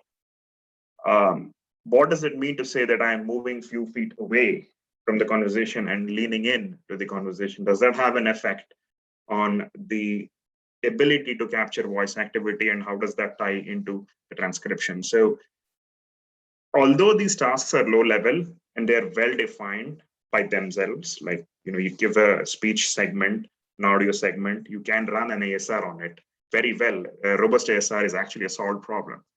However, when you bring in changing motion, changing perspective of ego, when you bring in overlapping speech content, when you bring in cues that you cannot really understand, things like pillar cues, which are very much culture and demographics dependent, you need to solve everything together.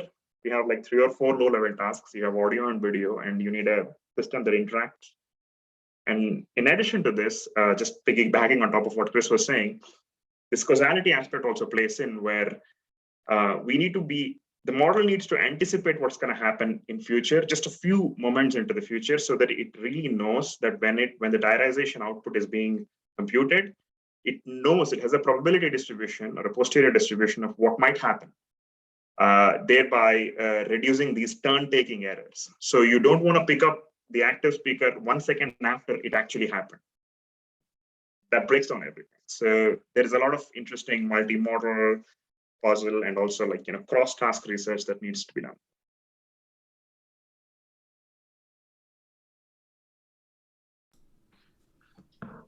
Awesome, thank you, Vamsi. And our next question is from the audience, and question I think for Chris here. Regarding the hands and objects benchmark task, did you try to observe how much audio can help to identify the state change? Yeah, so that is a good question.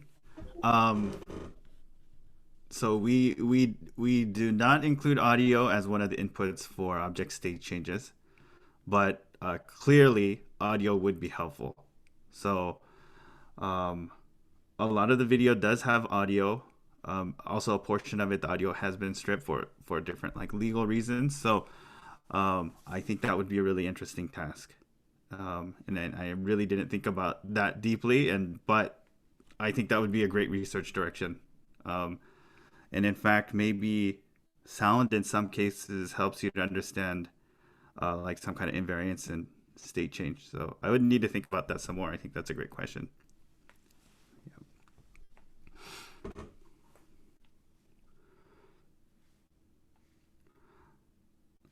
I also did, while people are thinking of questions, I also did think about that first question about what was unexpected. And I guess maybe it shouldn't have been that unexpected, but a lot of the objects that people are interacting with are very small, or they're heavily occluded by the hands during interaction. And I think this is going to also be a pretty big challenge. Everything that we have up to now, I mean, there's some occlusion, but you usually get a pretty good view of that object. But when people are interacting with things, they're not interacting with it so that you could make it easier for computer vision algorithms to detect things. They're just naturally interacting with it. So their hands are on top of everything. So I think that's a big challenge. That was unexpected how much things were occluded and barely visible. And so how do we deal with that as computer vision researchers when you can't see the object that you're trying to understand? So I think that's another big challenge.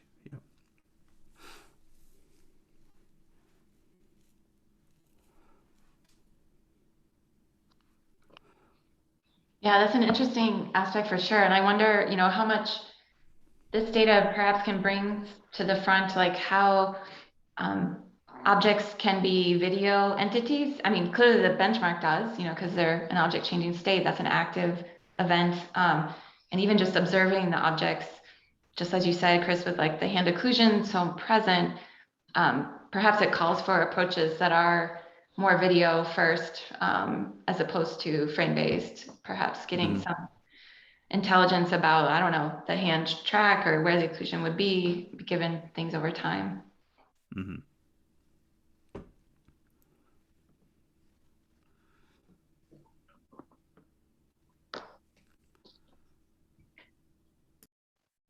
So Vamsi, on the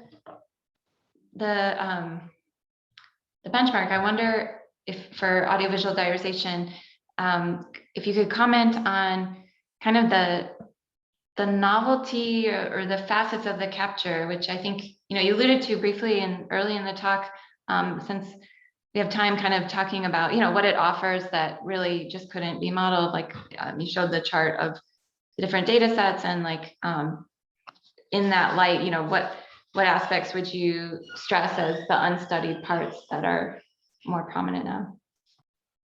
Since we have time, if you could elaborate, that'd be awesome. Thanks, Kristen. Great question. So yes, I think like one of the biggest, I wouldn't say an issue, but one of the biggest limitations of the way we have been looking at audiovisual learning until now is the fact that there is a scene, the scene is fixed, the background is fixed, and certain entities are, call them speakers, they are moving within that scene. So you have a very scripted scenario. There is a natural, it's easy to anticipate and extrapolate as to what might happen next. And the model doesn't really need to sort of learn too much complicated of mappings between acoustic modality and visual modality and past and present and the future, even in a given audio segment. This doesn't need to be done at a fine-grained level. And that is the status of how things were from existing audiovisual learning, audio-driven computer vision, and also vision-driven audio, like classical audio tasks. This is mainly because the existing data sets like VoxLab, VoxConverse, even AVDIR, where there is an ego, but the ego is fixed. It's a dummy head. Most of these captures, there is a significant restriction on the movement of the speakers. It's staged, it's scripted, and it doesn't allow for any arbitrary changes in the scene type. In Ego4D, we have this great advantage that is the center of that sits at the center of the data collection itself. We are asking the ego to drive the whole conversation. So they have to come in and they have to do something in the conversation. They can't just sit back and relax. You always have outliers who are like that, but there's a need to come and interact and then change things that are happening in the scene. So capture-wise, what this means is every user wants to look at every other person. So there is a forcible motion, first of all. And you want to focus on a particular speaker who is talking. You want to drive a particular speaker, a particular interruption when that happens in a scene. So what this means is naturally there is more overlapping speech, there is more interruptions in the speakers, and the user is driving some of those interruptions to take over the conversation. User is trailing some of those interruptions to see what's happening, and that basically means they're attending, so there is an active speaker going on. And all of this is happening in a sense of naturalness, so there is no script associated with it. So my accent, my natural words, so I have a tendency to say basically naturally, I have a tendency to move my arms up and down a lot, coming from culture and many other reasons. This comes up, and when this comes up, you're using many filler words, and when you have filler words, the whole problem opens up in terms of transcription. We don't have a baseline for that at all. So this capture, this experiment design is complicating the benchmark, and it is also giving us a new type of data. For the long answer, but that's basically the idea. And I'm sure like Jim also has more great comments about this question. This is a great question. Thanks, Kristen. Great, thank you, Vamsi. Actually, and one more follow-up here from the audience. Which baselines did you use for tracking people's faces? That's one part of the question. And then some generic re-identification algorithm on top of the detections, such as deep sort or specific face recognition models, and it's tracking down offline or online. And if you forgot that text, you can pull up the QA, since I just gave you about 3 questions in a row. Got it. Yeah, yeah. They basically used a very standard face detector. I mean, nothing complicated in terms of the detection itself. Standard state-of-the-art face detection. That's the best model out there. We've used AVA to pre-train the model just to make sure that the model itself is reasonably good enough, because there is significant blur and change of motion in Ego4D data. Regarding the second question was re-ID. Yes. If you recall, the first task is localization and tracking. Detecting a face is probably easier. Tracking it efficiently when the dynamics of the ego comes into picture is the harder problem. So we've created this framework where we piggyback on top of detections, and we create a sort of like a short-term to long-term trajectory mapping. And this trajectory mapping is a very standard, integer programming and branch and bound type of an algorithm, very straightforward algorithm, where the idea is you build long-term tracks. You bypass the necessity for re-ID by making sure that the long-term tracks are all built on short-term tracks. So the short-term tracks errors will propagate to the long-term tracks errors. So of course, we can always improve these baselines, but that's what we used. I actually lost track of the third question. Sorry. It was the tracking offline or online. Oh, sorry. The tracking is offline, actually. It's not an online algorithm. All the processing and detection and predictions are all done at a clip level, which is 5 minutes long. So the trajectory itself, the long-term trajectories itself are 5 minutes long. So it is off. Great. Great. And thank you both. And thanks for the questions.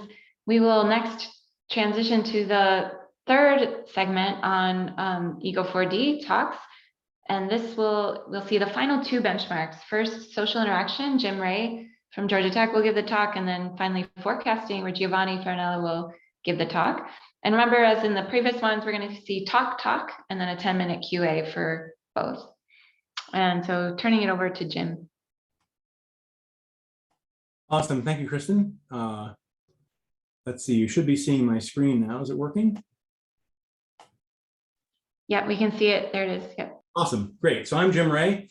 It's my pleasure to represent the social benchmark team listed here.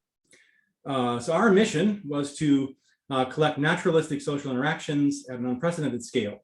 And we're leveraging the same data set that Vamsi described in his presentation. So there's a shared data set between social and AV. And I'm going to use my presentation to dig a little deeper into how the data was collected, show some examples, and then talk about some unique challenge tasks that come from our social team's perspective. So, of course, interaction is inherently multimodal. We're describing here a multimodal capture data set with video, audio, and other modalities to be described. And this is a diverse set of participants across a diverse set of environments. Now, one of the challenges was to do this collection, all this collection actually during the time of COVID-19. And this necessitated developing protocols for protecting participants' safety and ensuring a naturalistic capture to advance the science. And so the way we solved this was we divided ourselves up into sites. Data collection proceeded at each site with an investigator that was responsible for designing the protocol and then working with their local IRB to achieve a protocol that was approved and protected the rights of participants during data collection.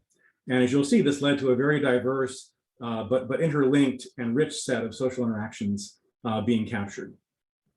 So just some statistics in the top right. So 746 hours, 378 participants.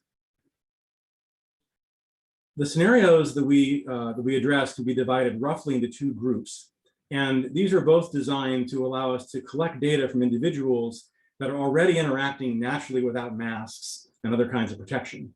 And this was obviously critical so that we could ensure the ability to see faces and to interact naturally. And so by working with folks that were already interacting in a maskless fashion, we were able to collect data without contributing to anyone's increase in their COVID risk. So there's two categories here that we targeted. One was you might think of as unstructured interactions in a way very similar to the previous Ego4D challenges that you've seen, essentially delivering sensors to individuals that would then wear them and go about their daily lives. And in those settings, we were able to take that data back and then carefully examine it manually to enrich it for the occurrence of social interactions. So the unstructured data in our benchmark task has been enriched for interactions between participants. The second category of collection involved more structured interactions, going, for example, to people's homes and then bringing the hardware to them and asking them to play a variety of games, for example, or engage in other activities and capture their interactions during that period of time. And then we would collect the data from them at their site and then return back and process that data. So this structured collection was really designed to be enriched for larger numbers of people interacting simultaneously in a kind of an intense and focused way over some shorter period of time. And both of these collection regimes together gave us a really nice diverse data set, as you'll see. Now on the sensor front, of course, everyone is wearing some type of head-worn video recorder. We use a variety of sensors, as you see here in the top of the slide. And then in some sites, some participants also wore eye trackers. So we got the ability to access some gaze data as well as what people are seeing. And then other sites also captured audio in a binaural context, with a microphone in each ear to be able to record the stereo environment in which the person is immersed during the interaction. And all these modalities are available as part of this data set. All right, so the definition of benchmark tasks here for social builds very strongly on the benchmarks that Vamsi just described for audiovisual. And we essentially took those pipelines and annotations that were designed for audiovisual and then extracted from them and adapted them another set of tasks for social. And there's two core tasks I want to describe to you. The first one is looking at me. And you can think of this as, for each person in my field of view, for each of my possible social partners that I can see, which of them is looking at me? And so this is a binary variable denoting gaze directed at the first person, at the egocentric camera wearer, from each of their social partners, okay? And then the second task is talking to me. It means as each of your social partners is producing an utterance, to what extent is the utterance directed at you, the first person? And so you can think of these two tasks as kind of stratifying this complex multi-person social interaction, stratifying it from the perspective of each of the camera wearers. And we're getting these annotations and performing these tasks for each of the people participating in an interaction. So when you put the collective set of these annotations together, it covers the total set of interactions that are occurring. Now, these tasks and these labels are closely related, but they're not the same. So for example, you can have a situation where I'm talking to someone, in the middle of my utterance, I might look away and do something else with my gaze. So there are moments, for example, when talking to me might be false, sorry, talking to me might be true, while looking at me might be false. So these labels are interrelated, but their exact relationship is actually quite complex and is a function of the social situation and what's going on in the scene. But this has the advantage of framing some nice, relatively well-defined binary classification tasks for this very complex multi-person data that was captured. Vamsi's already described the annotations. I'll just say that we overlaid on top of this the talking to me and looking at me annotations, as you can see here. And these were done after the face tracking that Vamsi alluded to and then were done in time and then broken out by frame. And so the task is defined per frame, but the labels are defined and provided over time. All right, so I want to now just drill down and show you a little more of the annotations and also just give you a chance to see some of the structure of the data set. So this is a clip because we're not trying to find out who it is, we're trying to win. That illustrates some nice pattern of interaction here. You can see different labels occurring. But that's so the crux here right now is. So there's a little snippet of I think the Resistance Avalon being played in Atlanta by a group of people. And now I want to back out and show you this from the perspective of all the cameras. Yeah. That's why I was thinking so hard. I was like, So the video is time synchronized, the audio is time synchronized, all the signals are time synchronized, and then understand the situation from different captured data streams. Yeah, if you feel confident in.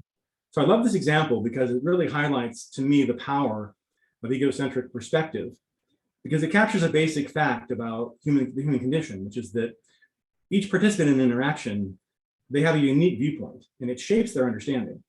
Now here we see the unique viewpoint in terms of pixels. What can I see visually in the scene? But there's obviously many levels. So then there's the level of attention based on the audio and visual signals that are available. Which part am I actually paying attention to? That shapes my understanding. And then there's further levels of my goals and my experience and my knowledge that further gate what I extract from this exchange that's meaningful to me. And so I think this is a very rich data set that we can work on for probably decades actually to tackle some of these very challenging problems of social understanding.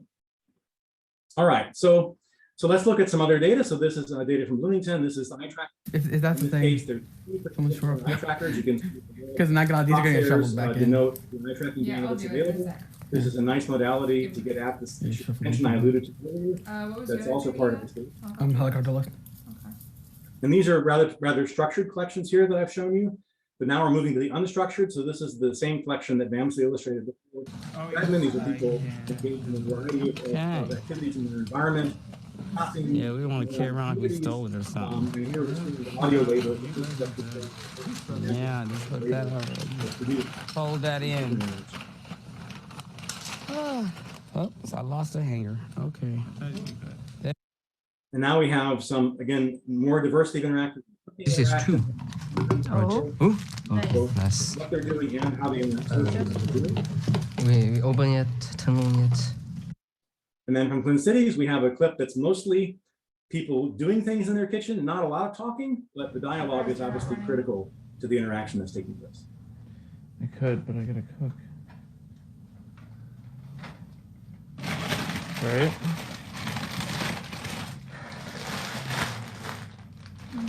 We have taco salads. we sure can. All right, so the video link may not do justice to the richness of this data, but I encourage you to download it when you get the chance and check it out. I think you'll find it to be really interesting. All right, so I think we're doing good on time. So I'm going to just spend a little time talking about the baselines and some possible future directions, and then we'll probably wrap up a little early and we can have time perhaps for some more questions. So these are, the way to think about this is we implemented some very kind of straightforward baselines, just a way to get going to kind of see what accuracy is possible. Some of these tasks have been tackled before in other previous work, and I refer you to our paper for a detailed description. But to be honest, for social understanding from the egocentric point of view, there really is no data set of this scale that's available in the past. And so it's really unclear how well different models are going to perform when applied in this very new setting. So think of this as a starting point. I'm sure you'll have many ideas for how to improve these baselines. You may have algorithms from your existing papers that could be directly applied, and I encourage you to do that. Beat these baselines, please, and let's advance this forward. But this is a model that takes as input the cropped face from the face tracker. So this is just simplifying the problem to look at the cropped face. And then with that cropped face as input over a short window in time, it then uses a standard combination of resonant and LSTM to produce the final per frame label for looking at me. And we tried a couple of different benchmarks initialized in different ways and then compared them to random chance. And we're doing better than random chance, obviously, but obviously at the same time, there's a kind of a big room for improvement, I would say. And I'll talk more about that in a second.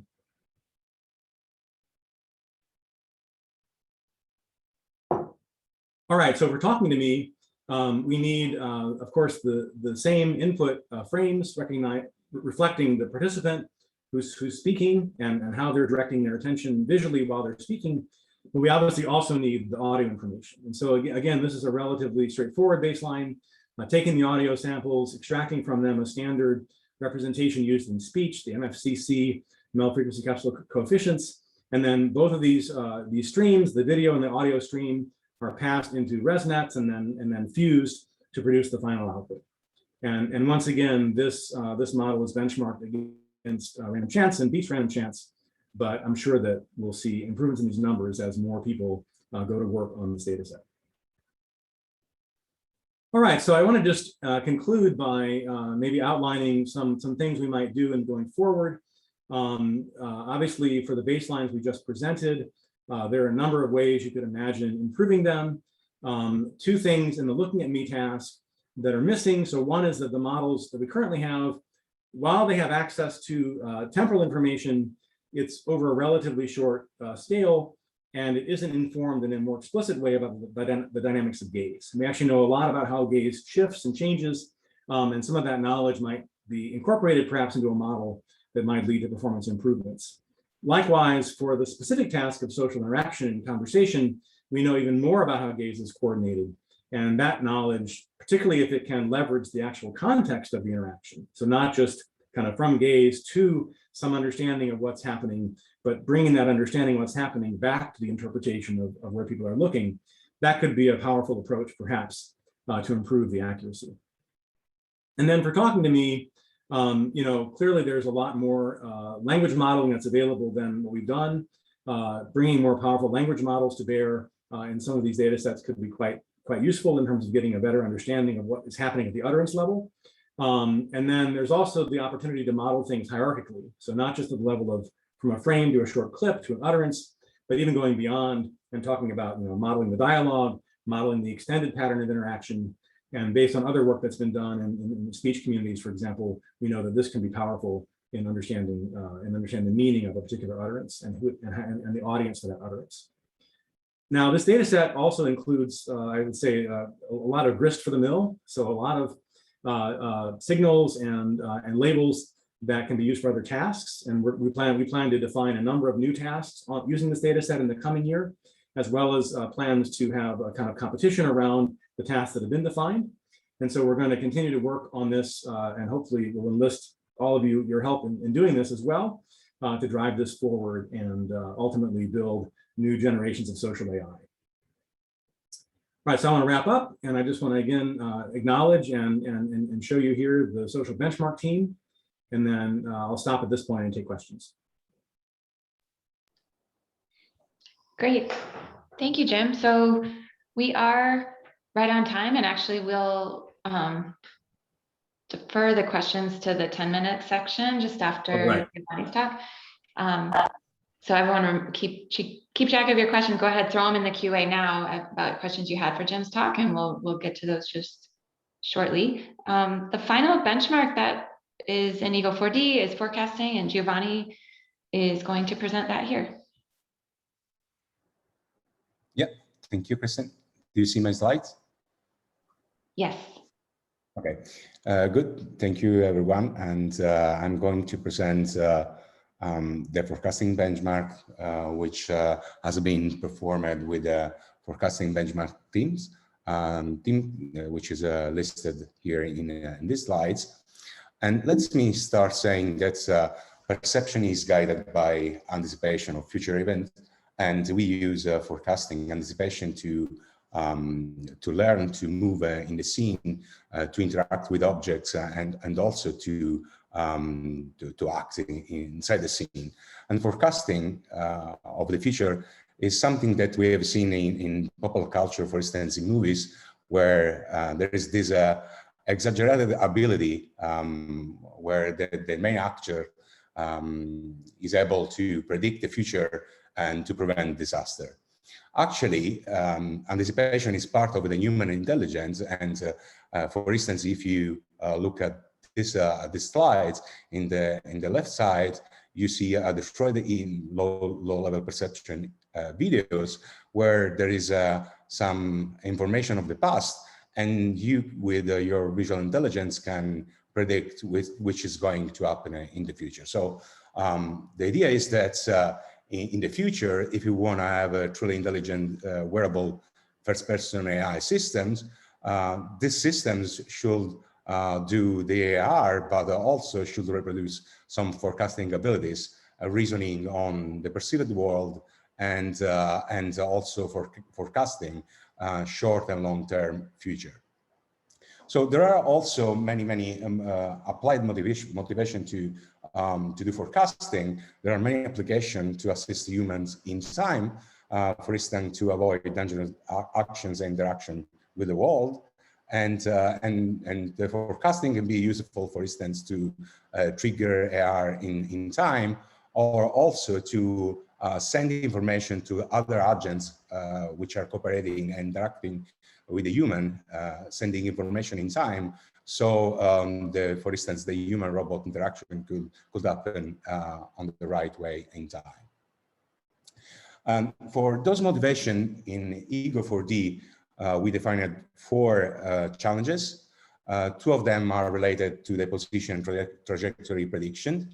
And these 2 tasks are aimed to predict the future locomotion and movement of the user, and giving a video of the past, a sequence of the past, a sequence of images of the past, and eventually the past movement history. The model has to predict the next plausible future trajectories within the scene. The other 2 challenges are related to short and long-term anticipation.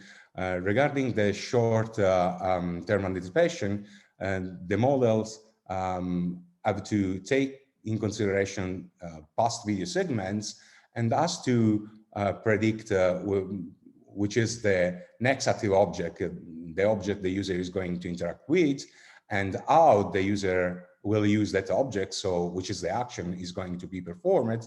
And the model has to be localized the object, the active objects in the scene. So you should find the bounding box.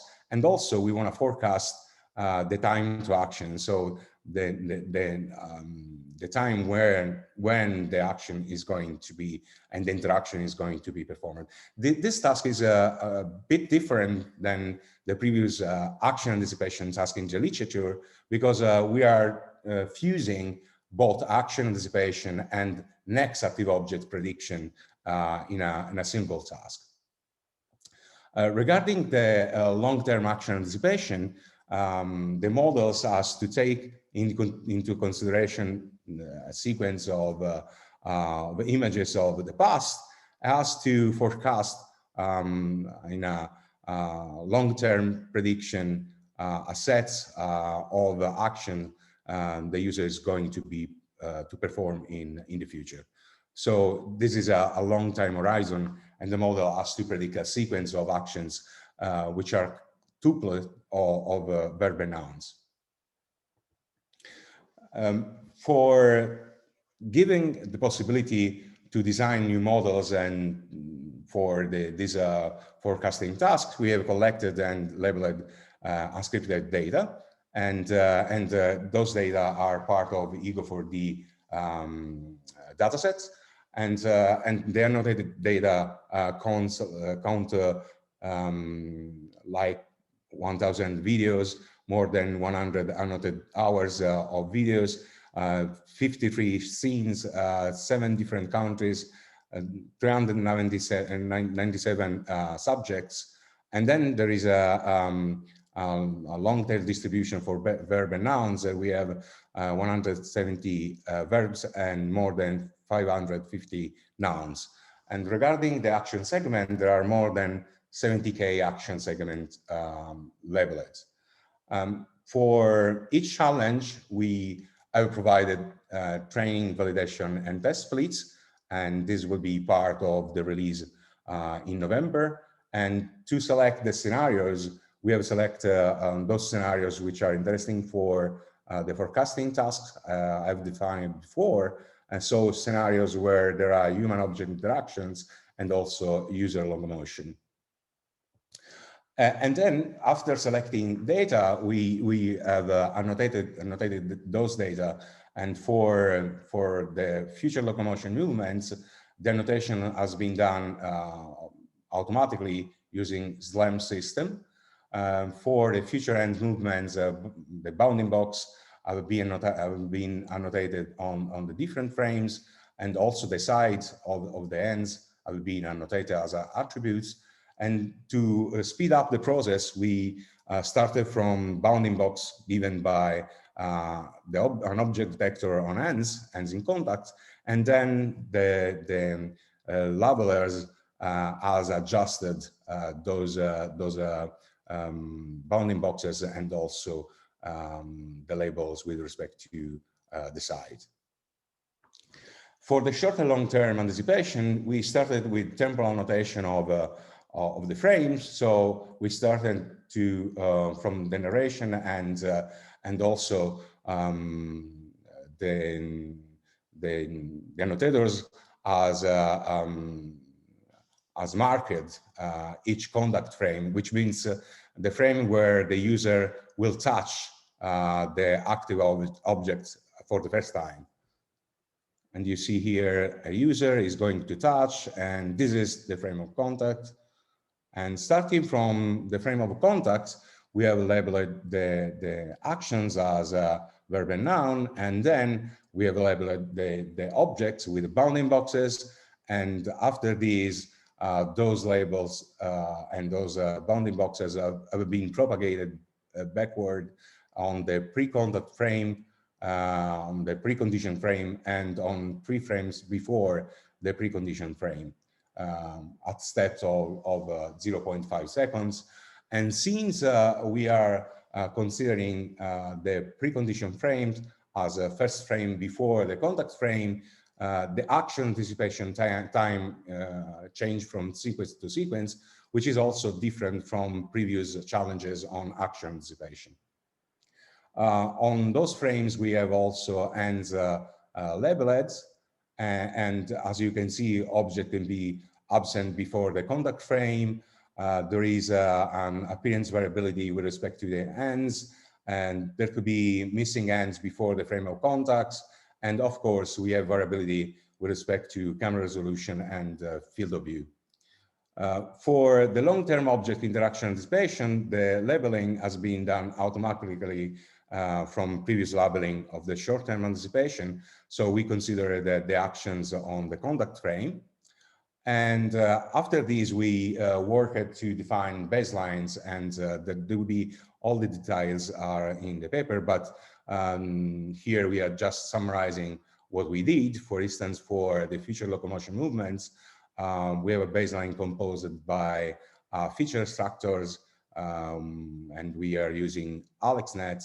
And then to do trajectory forecasting, we use KNN as retrieval methods. For evaluating this challenge, we have used this mean trajectory error, which means to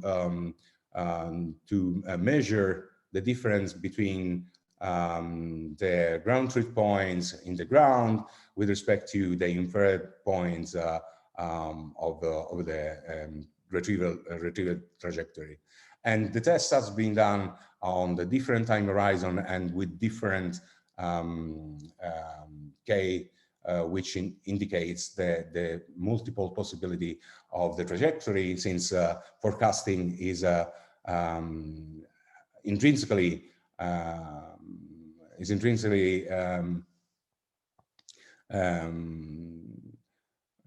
as a multimodality possibility for the future. So you can see some results here, but there is a space for improvements on this task.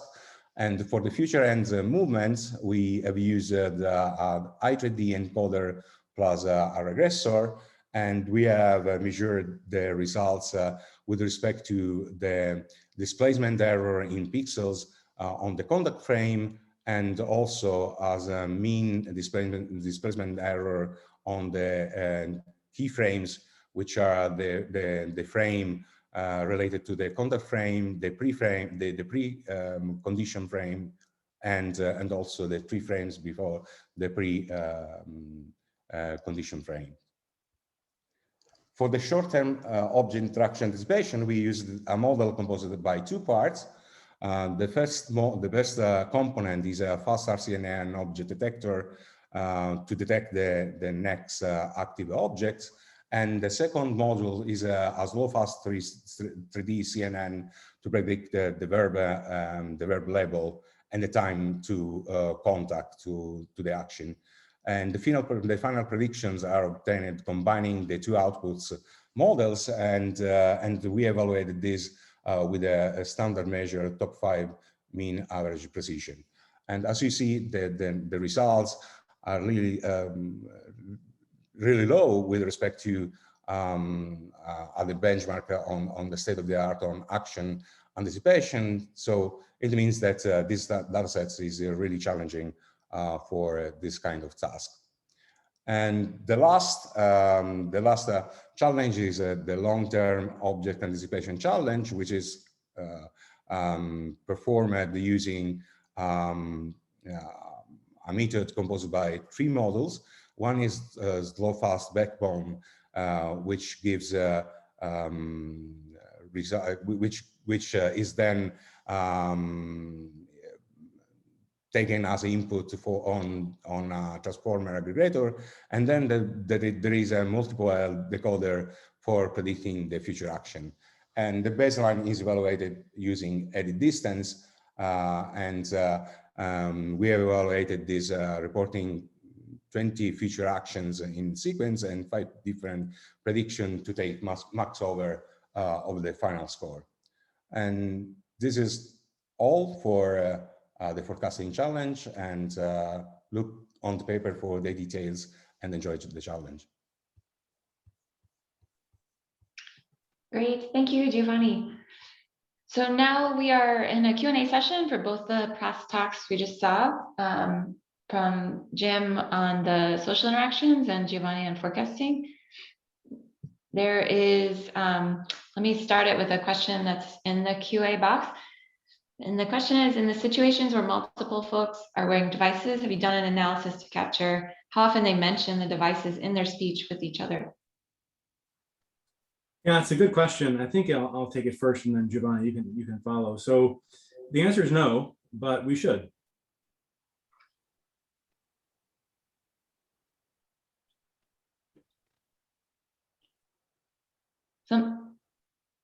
Vamsi, did you have something to add on this one? You were nodding. No, I'm agreeing with Jim, actually. Got it. Yeah, I mean, I think I have a related question, actually, that might have a more informal answer. So your impressions of either from, doing the capture or being present when people do capture, about like the typical, okay, so you put on a headset, you feel a little weird. You put on a headset on everybody in the room, maybe everyone feels a little weird, but then it, and yet you're able to get the natural content, I think, maybe because they're prompted to do these highly interactive things. But yeah, if you could just comment on that aspect, like what you observed maybe anecdotally about this phenomenon. Yeah, I mean, this is a really interesting point, and we've thought about it, but I don't think we're really prepared to kind of give a precise answer. But I would say that, the behaviors you observe in the data are really naturalistic. People are cursing, they're laughing, they're talking about each other's personal lives, they're smoking, all these things that, they might not do, if there were actual people in their home standing over their shoulders. So I think the technology is sufficiently out there in the world and familiar to people. People know what a GoPro is, for example. They know what it does. So I think it's initially a source of some comment and some conversation, but then it fades into the background, I think, pretty rapidly. But I think it would be nice to quantify that in a more precise way, and we're not quite ready to do that.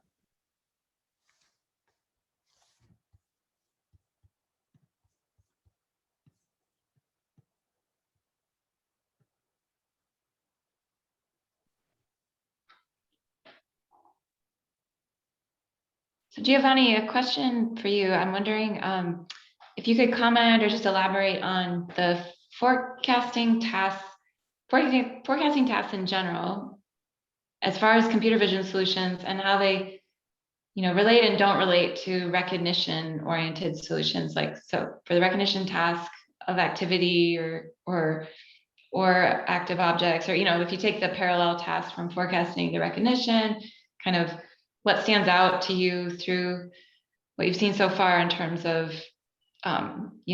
where they intersect and where they don't on approach side, if that makes sense. Well, actually, the task is really much different because in anticipation, we cannot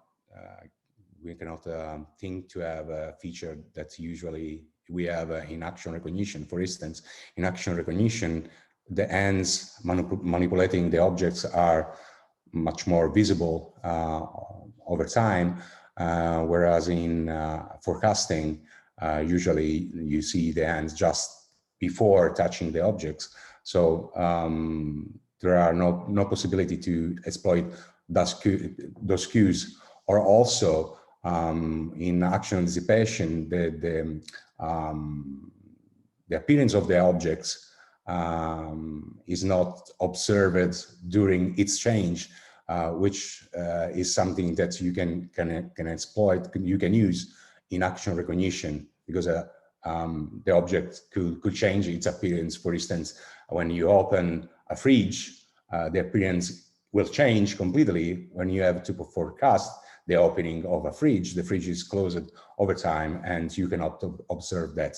So the tasks are related because we want to understand which action we are going to perform, but the feature, the machines, the mechanism we should explore and we should think to solve these tasks are much different than the action recognition. I don't know if I'm answered, but.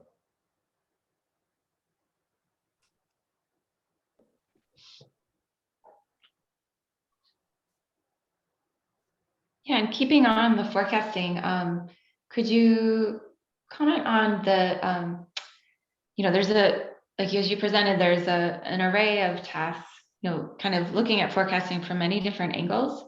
And I wonder if you could comment on what's been exposed so far by looking at these different angles in terms of, surprises, relative ease, or difficulty.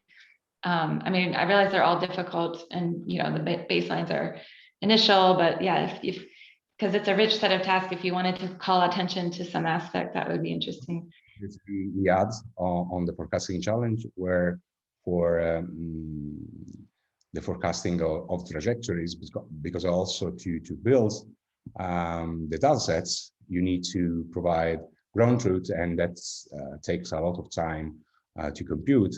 And also the baseline we have are still very, very simple. We are not probably exploiting all the information we have in Ego4D in the data sets. For instance, for the short-term interaction anticipation, we are not exploiting in the right way probably ends.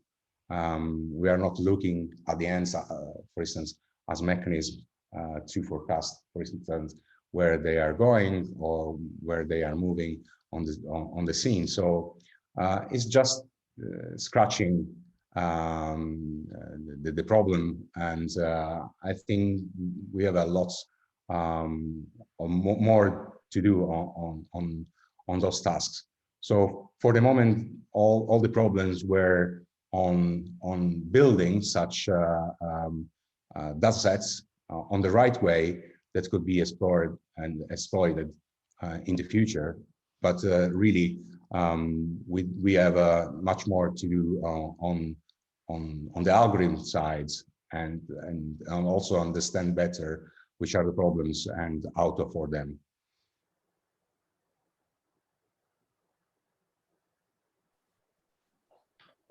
Got it. Thank you, Giovanni. I have more questions. I'll continue to check the QA box if anyone wants to add in, or if any of the other panelists who are online here want to unmute to ask, please feel free, go ahead. The next thing I was going to ask about Jim Vamsi as well. If you could comment on the, the privacy aspects, like certainly it's clear, the data set was done with all proper measures, and that's what makes it very powerful for, the field to be able to like tackle work in an in-depth and, kosher way with this carefully captured data. And then, at the same time, I know that you think a lot about these issues and, what it'll mean for systems of the future. So wondering if you would comment on this, things we should be mindful of and how to think about it for privacy in the context of social interaction, AV. Yeah, I'd be happy to start. And again, Vamsi, great if you can follow. So I think, so there's a couple of perspectives. So, in the social sciences, it's actually fairly routine to do data collections of the kind that we're doing with appropriate protections in place. What I think is unusual about this data set is that we're releasing this, in such a broad way. In the typical study in psychology, for example, the study coordinator and the scientific team would see the data and it would never be shared with the broader community, typically, or it might be shared only under certain collaboration conditions. So as a participant, you kind of know the space of people, if you will, that's going to see your data, at least conceptually. And our data set is much more powerful, I believe, in part because it has this greater amplification that people will be able to access this data who don't know us personally, who didn't participate in the study design, and they'll ask questions we didn't think of, and use this to leverage the science. And so I think the challenge then from a privacy perspective is making sure that participants understand that this is what's going to happen to their data, that it's going to be collected, it's voluntary, they can choose to participate or not. And if they participate, then the data is going to be still treated with respect in the sense that, for example, we guarantee no identification. So we manually examined every frame, every snippet of audio to make sure that no names were stated that could be traced back to a person, and no license plates, no identifying numbers, no credit card information, no social media, handles, none of the things that you could identify somebody with leak through. But at the same time, people are putting their faces and their voice out into the community. And so I think that, informed consent is the key piece there, is in understanding what you're consenting to when you participate. And I think we're just fortunate that people are I think, willing to advance the science, willing to help us advance the science, and in doing so, allow us to utilize their data in the ways that we are. Thanks, Jim. I think, just to add one more point, I think it's also important as a community that we should be aware of the fact that we should poke holes in the data that we are collecting. So this data allows us to actually ask the questions that, or ask the bad questions that people with intentions would do, and mitigate it and create new research problems, new research paradigms, or new tasks which are privacy driven. We have not really talked about that in the context of this data set, and this is the first release, but there may be privacy aware tasks across different benchmarks which talk not just about conversations, but also other objects as well. Object interaction also has some nuances of user subjective preferences and choices in it. So I think we should probably take this as an opportunity and utilize this data set, building on top of the consent that we have, and really build privacy-aware research problems and talk about them, and create new tasks which are aware of, which take into account responsible AI, really. Yeah, I agree. Christine, if I can go back to your question on difficulties, for sure, one difficult difficult task to solve, for instance, forecasting on short term, is the fact that we are using detectors as one of the main model for forecasting the next active objects, and what we observed is that detection is not good enough. So there is space there to improve, but also probably not only that model should be taken into account. So it seems that we are not done with some tasks that in third-person vision seems to be quite solid, let's say, and in this case. And also we are considering in this moment human-object interaction anticipation as something where the human touch the next active objects, but human-object interaction could be also considered with interaction between tools that humans has in his hands and other objects. So in this case, we are not still considering this, and there is space there to explore more this task. And then we have also to see how the taxonomy we have used it here. It was a lot of work to annotate with the right taxonomy these tasks on action anticipation for long-term and short-term object interaction. We should see if this is the right taxonomy. Well, we should have time to analyze, and for sure the community can look at it to refine and to propose new taxonomy, which is still unsolved. So there are many scenarios. It's very difficult in this moment to say that is the right taxonomy for those tasks. Yeah, great point. I'm glad you brought that up with the taxonomy as well, being very inherent to the challenge. Yeah, awesome. So thank you so much for the discussion, and thanks to all the speakers that we've heard from so far. We are now going to transition from the talks part of the Ego4D piece of this workshop to the panel. And so I'm going to hand it off to Jitendra and Drew, who are chairing this panel. And thanks again to all our speakers.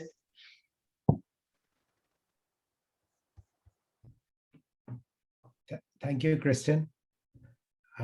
Should we give people a break? Or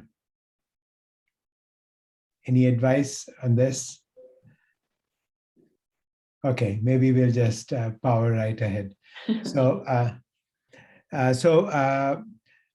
okay, good morning, good afternoon, good evening, depending on your time zone. And actually, I suspect many people will be watching this panel, much later, post hoc, with respect to where we are today. So my name is Jitendra Malik. It's been my privilege to be part of this this great effort of collecting Ego4D, which sometimes I think of this as the mother of all data sets, because it has 3,000 hours of video. It has, if you calculate it, it's like 10 million seconds.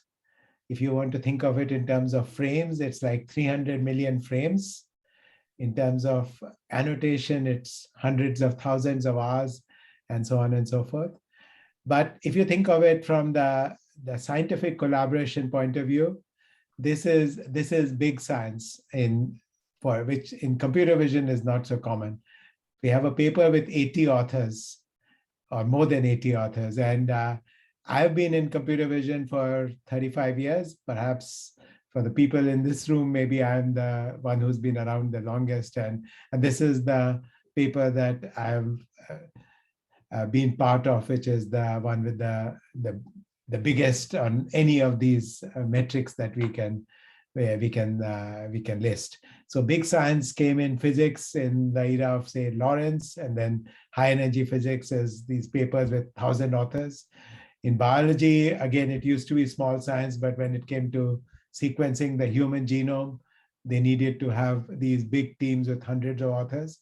Well, in computer vision, when we talk about building the right kind of data set for research in our field, we needed to have an effort of this scale. So it's a stupendous effort. And first of all, I want to thank Kristen and the 5 benchmark leads, Bernard, Chris, Vamsi, Jim, and Giovanni, for presenting the essence of the data set and the benchmarks. So in this panel, we are going to take a more broader view going forward. What are the problems that we can solve and should solve, as well as an opportunity for all the other PIs of this project to have a say. So we're going to go around, and this team we had of 13 universities, in addition to Facebook research, people should get a chance to give their anecdotes, their thoughts, and so forth. But before I go down that path, I want to particularly acknowledge Andrew Westbury, or Drew Westbury. He has been the project manager of this on the Facebook side and responsible for the liaison with universities, liaison with efforts on de-identification, on legal, dealing with diplomacy, then efforts on annotation, and then coordinating with the various benchmark teams. Somehow there is this massive project, and it had many, many components. And the one person who was on top of it every day, trying to make sure that we were moving along, was Drew. So thank you very much, Drew. And we appreciate your effort. I want to turn now to some of our colleagues who did not speak in the previous group, but have a chance to speak. And I want to first ask Dima, because in a sense, Dima's work on EPIC was really a precursor to this work. And as I've said to Dima many times before, I really love that work. So Dima, you have the floor. Thanks, Sandra, and thanks everyone. It's been exciting seeing this, just attending and watching all the benchmarks. I wrote a few comments, each one of us was going to give a few minutes, and I get asked, like many of us here have been in Ego for a while. So what did we learn additionally from the exercise, in addition to the diversity and the scale and all the other things? And I have to admit that watching the footage is changing my perspective about egocentric vision. Having seen all the footage before, all the previous data sets, there is a level of excitement going into new places and with new people and with new activities that is really changing my perspective into what egocentric vision can offer, despite being in the field for a while. It has introduced problems in my head that I haven't thought about or explored. And it also questioned this notion of diversity. And I like a quote from Michael Ray when he was watching the footage. He was saying there is this big distinction between indoors and outdoors around the world. When you look at the indoors footage, globalization has impacted our indoor environments, making it look somehow similar. So, you look at an indoors and you say, oh, it's very similar. But when you look at the outdoors, that's when you understand the global aspect of how different the world still is and how the globalization really hasn't impacted. Maybe we all wash the dishes in the same way, or most of us, but when we go about how we do our jobs and how we walk outdoors, this is very, very different. And also being in hands and objects for a while, I always thought, and we've all played with these kitchen-based activities, and we thought kitchen is really where all the hands and objects can be analyzed. Looking at the data set, it's like hands and objects are everywhere, even in activities that are like social and other things. So that excites me a lot. Just to touch on one topic we all get asked is, why did these participants participate? Why did they do it? Why did they take these cameras and record? And most of these, and this was very much triggered by Kristen, she said, we don't want grad students. The grad students have the incentive. They want to collect the data to work on it. But why would a 60 years old somewhere in Scotland collect data for Ego4D? And of course, these are technology enthusiasts, right? To be sent cameras by post and to be learned or taught on Zoom how to collect the data. So there is an element of, they're not completely covering people who might never want to use cameras. So they're technology enthusiasts. But they really want to know, they really want to hear about what's happening. And they keep emailing us saying they want to be informed. So we have a mailing list just to tell them what's happening in the project. People want to know what the technology is offering. And this is a time-consuming step to answer their questions, to refine, because we haven't thought what a 50 plus years old, 60 plus years old has in terms of if they haven't been in the computer vision community. And we are sharing the data before we've analyzed it in full. And some of the questions people asked today, like, have you analyzed? We're going down the route of, say, community analysis. We're giving the data out, having explored parts of it and some of its benchmarks, and hoping that by sharing early on, we're going to explore the crowd analysis and see what others can do with the data. The data is bigger than any of us can watch or review. We've all seen samples and snippets, and it'll be very exciting to see what others will be able to see in this footage. I just watched some of the snippets and it excites me a lot. And it excites me to the level of thinking Egocentric is now too big. Even all these groups and all these students are not going to be enough to solve all those challenges. So please join us in tackling Ego4D.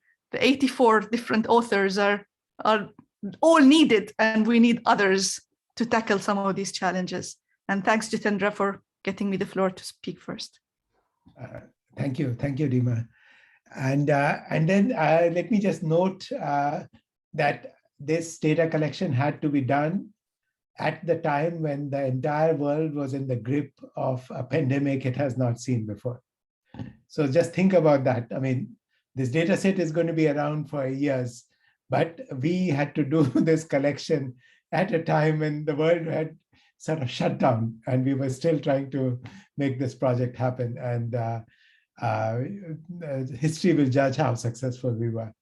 So in keeping with the diversity theme here, I want to move to Asia, and we have 3 representatives from Asia here.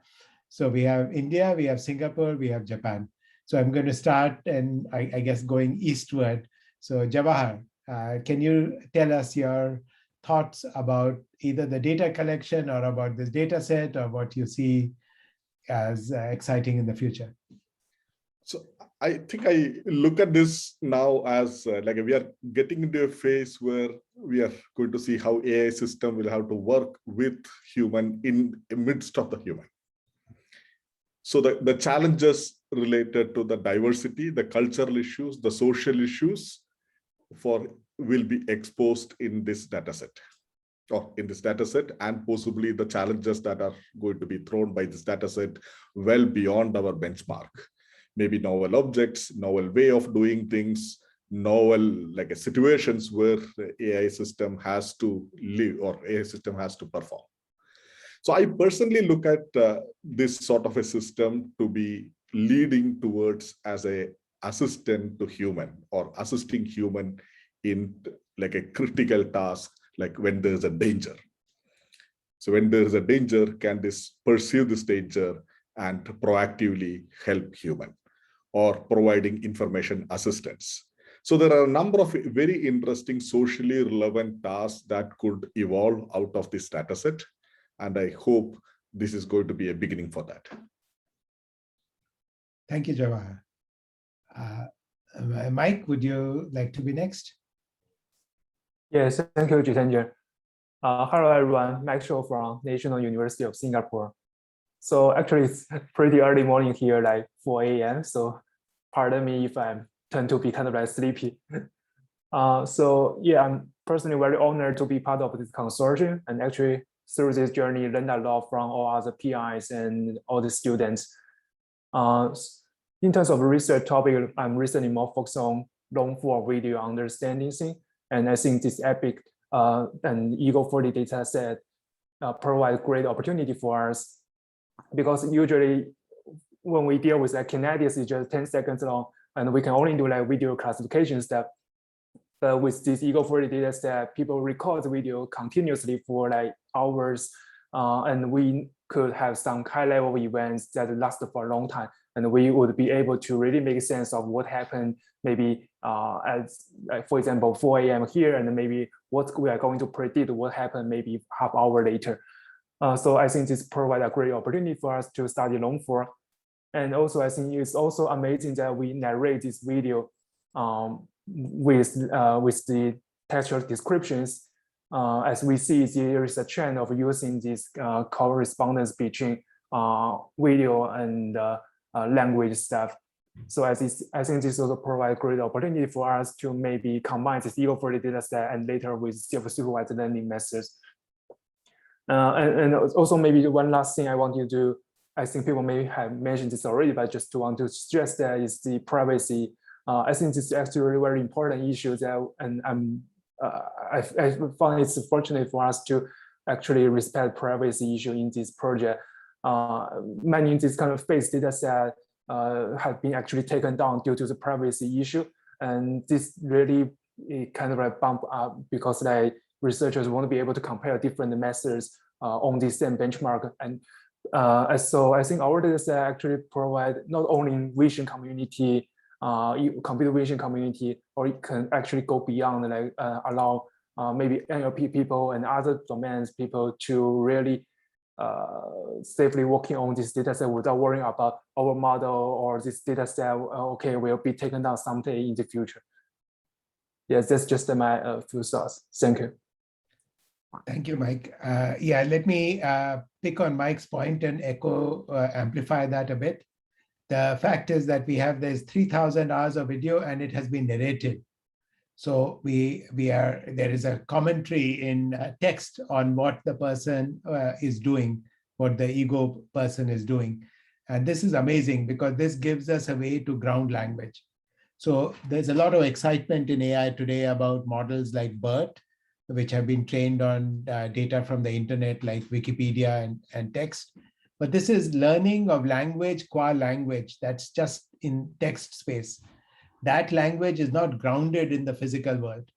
Whereas if you think about children growing up, their language is grounded in the world. When they talk about a bottle, that bottle refers to a certain physical object, which can be recognized from its pixels and manipulated by the hand of the child. And the Ego4D data set will enable us to tackle problems of that ilk. So this is one of the possibilities. Now, continuing with Asia, may I turn to Sato-san. Hi, thank you for Jitendra. My name is Yoichi Sato. I'm from University of Tokyo. I would like to say a few words on our data collection. In this project, we focus on two single-person activities that involves a lot of fine hand-object interactions in collateral scenes. In particular, we collected 90 hours of videos of cooking and 51 hours of videos of handicraft, such as making origami and plastic models. And also we try to have a well-balanced group of participants in terms of gender and age in order to collect diverse behavior patterns.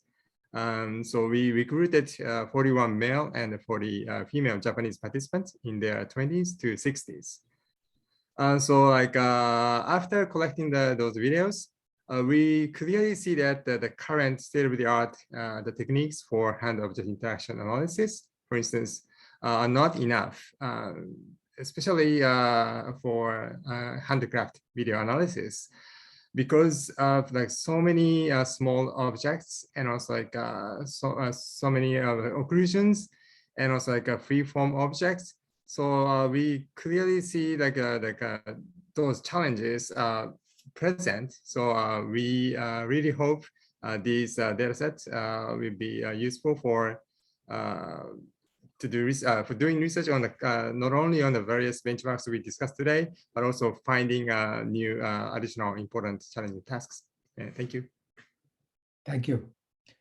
And so we are going around the globe. So maybe now I have to warp around and come to the Americas, but I'm going to start in the South.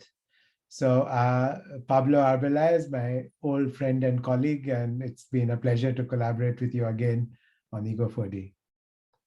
Thank you, Jitendra. So we are delighted to represent our region in this effort. We joined the consortium earlier this year. So we focused our collection efforts mainly in the summer. And in a way, we were lucky because our delay with respect to the other groups allowed us to leverage from their experience to fast track our collection. And also concerning what Jitendra was mentioning, some of the pandemic restrictions were lifted here in Colombia, so we could contribute with multi-camera group activities. So we had groups of 15 to 20 people, all of them doing an activity together for 2 to 4 hours. So some examples of those scenarios are lessons, climbing lessons or dancing lessons, also some free-form outdoor scenarios like hiking in a natural park or exploring a downtown, and also more structured scenarios like a day in a molecular lab or administrative work. So we collected about 600 hours, 70 individual users, and a small fraction of it made it to release 1.0. The rest is being processed for the next release, and we are very excited about the problems, the new problems this data set enables, in particular those at the intersection of vision and language, which is a topic in which we are actively working. Thank you, Pablo. And now we return to North America and I guess the Midwest. So it's David Crandall. Maybe you go next. Sure, I'm happy to. I don't really have any brilliant thoughts that haven't yet been said. I'll just make sort of two quick points. The first is that I think egocentric vision has always been a sort of small part of the mainstream computer vision community. And I remember like when I first, maybe 10 years ago, started talking about it with my students, they were like, what are you even talking about? Like mounting cameras on people? Like, why would anybody care about that? And yet I think, Ego4D is really this opportunity to now bring egocentric vision into the mainstream because, as others have said, wearable camera data is inherently human-centric. It captures the actual visual fields of people as they go about their lives. And in fact, maybe we could make the argument that egocentric vision is really the only part of computer vision that matters because vision is really only defined in terms of like agents who are observing the world. Otherwise, it's just like photons bouncing around and not being observed by anything. So maybe in computer vision community in the future, maybe data from YouTube or Flickr or TV or movies or surveillance or whatever will be the thing that seems artificial and maybe the sideshow to egocentric vision, which is the core part of the field. Maybe not, but that is a vision that I think many of us have. And then the other point I wanted to make is, of course, one of the limiting factors has been collecting data, and it's really hard to do this for egocentric vision. And so, I just wanted to thank Kristen and Drew and Jitendra and everyone else for their vision in making this happen.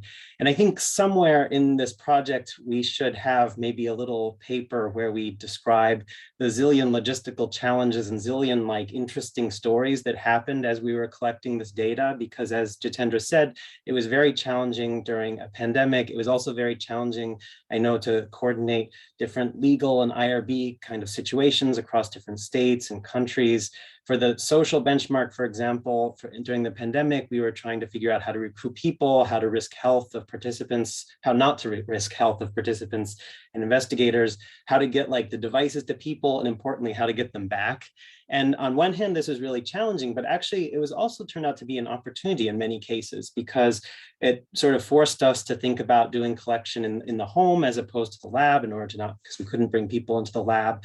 And people, at least we found, were actually unusually willing to participate because they had nothing better to do. I mean, I had one site where one home that I showed up with, and they actually had put a big banner that said, "Welcome David" on the front door because they were so excited about it. So anyway, this is just one aspect, I think, of the interesting stories. And there's a ton of other interesting stories about how anonymization was done, how synchronization was done, how normalization was done across multiple cameras and encoders and modalities and so on. So anyway, I think this is such a great opportunity, and I think it's been such a fun and interesting challenge. Thank you, David. Hansio, you get to have the last word with respect to the PIs. All right, thank you. So I'm Hansoo Park from the University of Minnesota, and I'm very honored to be part of this grandiose Ego4D project. And before moving on, I would like to acknowledge my students, like 3 PhD students and more than 10 undergrad students have been working on this Ego data collections, annotations, and task formulations. Yeah, I mean, it's impossible without their help. So earlier, Mike and Jitendra make a very interesting point about the language grounding. So here, I'd like to make some controversial point here. So I think what differentiates the third-person vision from the egocentric vision is the ability to observe the perceived and the actor's point of view, and that provide very strong signals to understand the activities. And I think the third-person video, to some extent, it is grounded in 3D context, at least the gravity-aligned videos and so on. I mean, we always see the third-person video. This is intentionally, unintentionally, we actually take your pictures, from the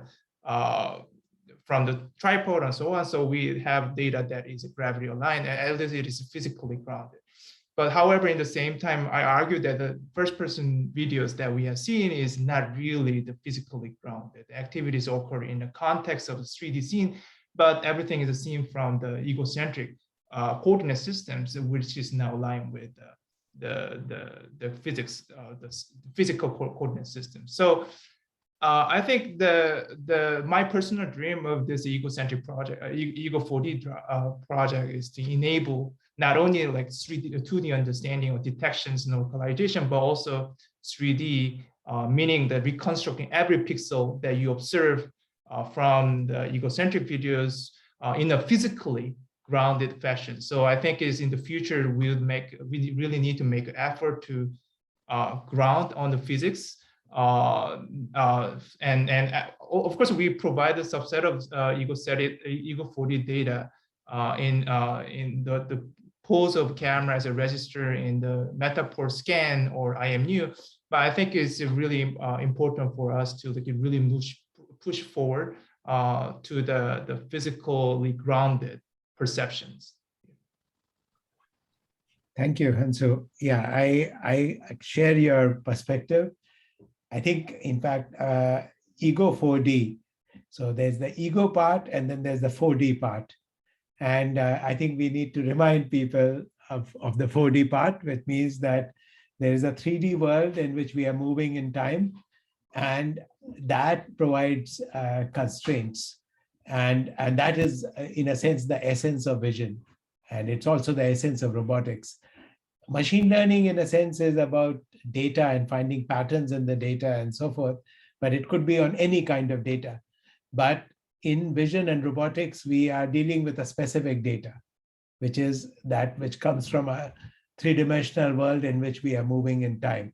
And I think we have to have that awareness, and we have to have ways of exploiting that, which is not currently common in the paradigm. I mean, often, the last many years have been the success of machine learning techniques, which are somewhat generic in nature. And I appreciate them and use them. But I feel that there is some juice left to be squeezed out from the fact that we are in this 4D world. And I hope that this Ego4D data will do that for us. History tells us that data sets influence the direction of the field. So in the last 20 years, computer vision has been very influenced by that, and the influence of ImageNet and COCO and so on. And then at some point it hits diminishing returns, right? So you're fighting for 84% versus 85% on ImageNet. It's not clear to me how much that matters. But a new data set forces you to think about the problem in new ways. And I feel that a lot of what, even the benchmarks that we have, I think people will find better benchmarks. People will find new ways to annotate the data. History tells us that data sets always get used in ways that were not anticipated by their creators. So in a certain sense, we get to contribute the pixels, and then the semantics will keep getting added by others of our colleagues to come in the years to come. And I appreciate that. I savor that. I don't want us to be in the mode that, oh, this is what we created and this is pristine and you shall not mess with it. I think it's for everybody. This data set is not just ours, it's for everybody, and for everybody to harness their creativity. So with that, I think to follow up on what Hansu was saying in terms of 3D and whether we needed to collect everything in 3D. I am a fan of Kristen's paper of Egotopo, where you have an understanding of the world, but not in metrics that are necessarily actual 3D. In fact, as humans, if you ask us to draw a 3D map of even the rooms we live in, some of us are really good at it, but some of us are really bad at figuring out the distances of things. But we know roughly their proportions and how things are around. So I take Hansu's question about whether everything needed to be grounded only in language. I understand, but I also don't think it needs to be grounded in the actual physics of metrics of the world and everything. And 4D is necessarily the metric level 3D. And thus, I think lots can be done with footage that's collected with only 2D, with a lot of thinking about perceptual graphs. And maybe Kristen, has a lot to say on that. Yeah, I mean, I I think we can have it both ways too, right? I mean, even thinking of topological spatial organizations of the space is, has 3D or physical aspects informing, and maybe it's a big spectrum, right, of where we're trying to model or what we're trying to leverage.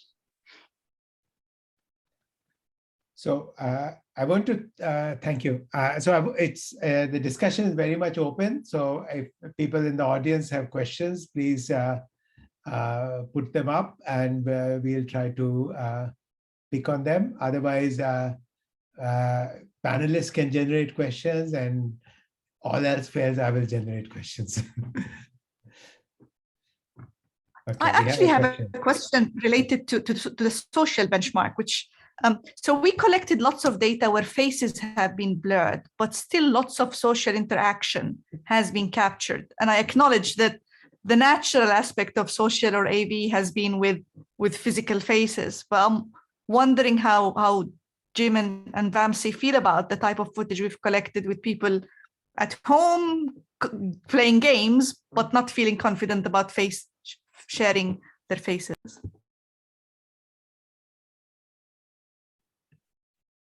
Vamsi, do you want to go? Sure. So this is a great point, Dima. I think it's not yet clear from psychophysics, both visual as well as visual cognition as well as acoustic cognition, that we need to capture high resolution facial expressions to understand conversations. I don't think there is evidence for that. There is evidence both against and pro for it. What there is evidence for is if a conversation has started, if you already captured some of the simple nuances like usage of hands and gestures, the ability to move and move gestures, move head around quite a lot. If these kind of meta attributes are already captured, then I can anonymize the face and blur it and still be able to understand what the speaker is trying to say, whether they're attending to person one or person two.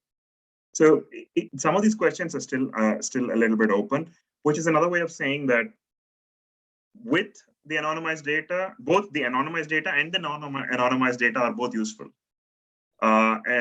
We can ask the same question on both of these data sets, both of these attributes, and end up with answers that are wildly different, and which is one of the biggest questions in, at least in acoustic cognition, maybe visual cognition, things are a little bit better because the field itself is a little bit old. So long story short, what I'm trying to say is that it's still rich data, it's good data, we want to use it. In fact, we want to throw the same tasks at it and see how bad or how different we will end up with, maybe discover new tasks that we need to go back and revise the whole benchmark. Yeah, just to add to that, I agree with Vamsi, and I think, I think it also depends upon the models, right? So we're kind of still in the business of building these rather shallow models that are driven a lot by the statistics of the data itself, and often not much more. And if that's the business you're in, then every signal is really valuable. I think as we move towards models that are richer and more informed by the 3D context, as already mentioned, I think the human context is also really important, right? All this data was collected by humans. We know a lot about humans, about how they move and how they perceive their world, and that's a rich literature that we haven't really begun to exploit yet. So the more we leverage those additional modalities, if you will, then I think you may discover you need less, in terms of pixels. But we're definitely not there yet. Just to add one point, sorry, I forgot to add that. I think one of the biggest things that we have yet not explored enough is this aspect of turn taking. How is turn taking defined in a conversation versus how is it defined right now? For example, I'm speaking and hopefully most of you are listening. So this turn taking is fundamentally different from, let's say I have three people and they're all interacting with each other and somebody's talking more, somebody's talking less. That aspect, we may need to come up with a new type of tasks which define new ways of understanding subjective turn taking, personalized turn taking versus objective turn taking, meaning I want to impress somebody else versus I want to have a conversation. These two mean totally different things. So when we define those subtle nuances, we need this anonymized data, we need unsupervised data in the wild data. We don't need fully structured, nicely looking, de-anonymized data like what we have right now. So everything we take what we get.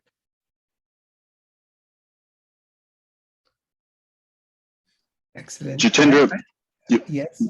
We do have one question from the audience. I'm not sure if you captured that, but it's just a question for David, in which, if he could share other interesting stories or challenges that occurred while collecting the data.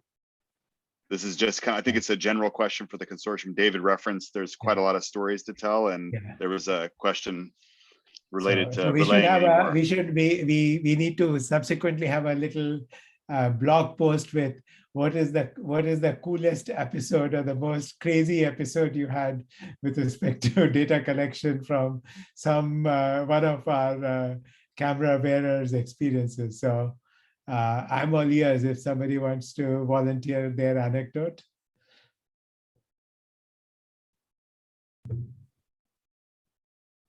So since I generated the question, I can just say a little bit about some of the challenge part. So I mean, for example, for social interaction, we really needed people, of course, to be interacting together by definition, but we couldn't bring together people really because of the pandemic. And so we came up with sort of a paradigm that our IRE approved, where as long as everybody we could involve participants who are already in the same household.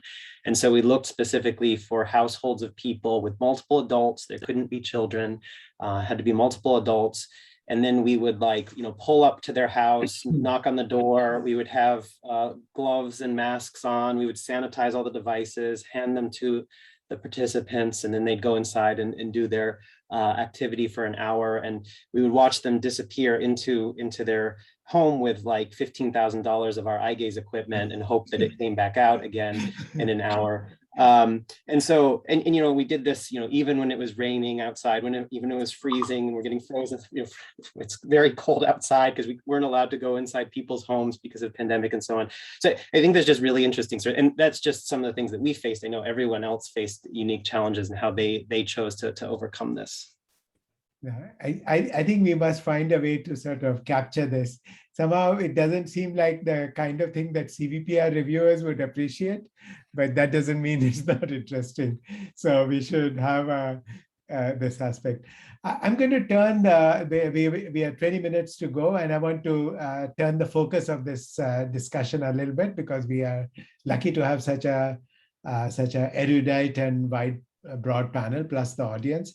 So I want to turn a little bit to actions.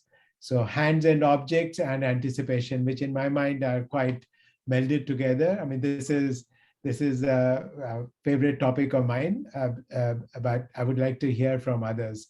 And basically, let me put it this way. I'm going to ask Chris, Giovanni, Dima, anyone else who wants to speak. I have some opinions too. What would be your dream? So 5 years from now, or let's say 3 years from now, 3 years or 5 years, pick one. How do you hope the field of robotics would have changed in response to Ego4D? Because we must dream, we must aim big, right? There's this line from Tennyson: a man's reach should exceed his grasp, for what else is heaven for? So what is your dream about how the business of robotics will change as a result of Ego4D? So whichever one of you wants to take it first. I think Chris and I would agree that the object state change was really triggered by this idea of understanding how you can achieve goals rather than how you can do a specific action, right? So you can achieve the same goal in many, many ways, right? Imagine you want to cut a piece of paper. You might use a cutter, or you might use a scissors, or you might just fold it and use your hands, right? There is a slight difference in the goal, but the goal can be achieved in a variety of ways. And currently, robotics isn't even informed about this, right? It's informed about one way of doing something, and linking the variety of ways and how humans created tools, many tools, to extend their hands' abilities. And now you do your actions naturally, via a variety of tools. You know what each tool can do. And you also know the potential, like where it's beyond its potential, right? You can't use a scissor to open a can. of 10. So the ability to understand the variety of ways in which you can achieve a goal, and how can you deal with the tools you have in hand, because you might not have access to all tools in the world, is my ultimate understanding of hand-object interactions. I have a variety of options in front of me. I know the goal, and I know how the many various ways of achieving the goal. And then I can optimize for maybe the speed I want to achieve it, or how high risk or low risk I want to achieve it, similar to a human. Currently, actions in robotics still don't involve tools and still don't target goals. And if we want to learn from human manipulation, we need to perceive those and be able to generalize to new objects and environments. Chris, your thoughts? Yeah. So, what would I like to see? So 10 years from now, I would like to have a robot in my house that helps me with things. So, I hate folding my laundry. Actually, my wife does most of it, and it's not fun. But wouldn't it be great if I can show a robot, okay, this is how I would fold a shirt, and here are my pants. And then the robot says, okay, I understand what you're doing. I can use those skills, and I can fold this, and that also. So that kind of generalization ability that would be needed for both a perception and control algorithm. I mean, I think that would be great, in terms of 10 years from now. So there's a lot of challenges to get there, but that's what I kind of see, maybe from a selfish point of view, but that would be great. Giovanni, you've been pushing anticipation for some time. So yeah, sure. Now I anticipate your answer to this question. Yeah, sure. So my dream is to see a cooperation between human and robots. So if you want to achieve something like that, you should provide robots with examples of what you see, because when you see a person, also for instance from behind, you can imagine what he's doing in a kitchen, because you learn it, because you have seen it doing it. But robots cannot do before learning. So probably this cooperation can come exploiting both points of view, at least at the beginning, and streaming, for instance, forecasting things and streaming information to the robots to have cooperation. And to do anticipation and also to support humans, you should do this in a streaming way, which is really far from where we are. The models are too complex. Probably the computation time surpass the anticipation time for the moment. So there is a long way to go to perform properly forecasting and to support humans and to do human-robot cooperation. One thing I love as a dream is to provide humans with a wearable device that can provide stopping humans where there are dangerous situations. I think that is in my mind, and it seems to be simple, but it's not there. So until I do not have a wearable device which stops me pushing a button, still there is a way to go. It's not solved. So that's my dream. Also, if it's small, stopping me pushing a button, there's a small part of the dream, and then I will think about the next one. Well, I can imagine this for children. I think I'm kind of imagining this app where little kids have cameras on their top, and now we can keep them safe as a result. But it's a great thought. Christian, you worked in this area too. You want to add something? Sure. I think I'm pretty fascinated by the potential of what robots could eventually do better by watching us, and definitely, wholeheartly believe in the representation that was talked about earlier, Dima, Chris, with the state change. Also the ability, like I think Chaitanya, you're asking, what if things went great, what might Ego4D change that people are doing in robotics? And like the fodder we have now is all this rich hand object manipulation. And again, it's just thrilling to like look at these samples, especially if you look at a bunch in succession from like all over the world, as I was doing for fun, making slides or this and that. And I mean, it's just rich and nimble and various. I mean, now we have a front row seat on it in this data. So it seems, this might be the scale at which, even for dexterous robot manipulation learning, there's some mileage to be had trying to do this translation. So I mean, the big motivation being, of course, that rather than have robots that are expending energy and time physically in the world to interactively learn, they're still going to need to do this. But if we can prime them with the knowledge of people through the visual stream for sure, and probably the other modalities or any ML modalities we supplement that with, then you kind of have a running start robot, the robot that's already envisioned and realized the effects of actions and so on to before the physical experience goes to augment that.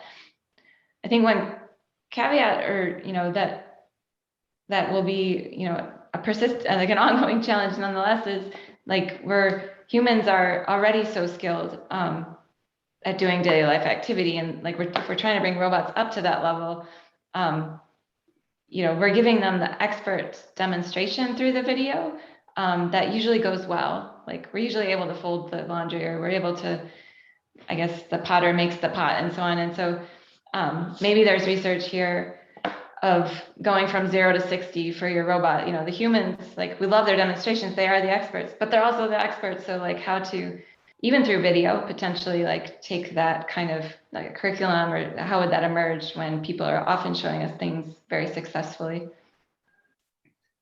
Yeah, I agree. I think one of the challenges is that I always rib my robotics colleagues about this.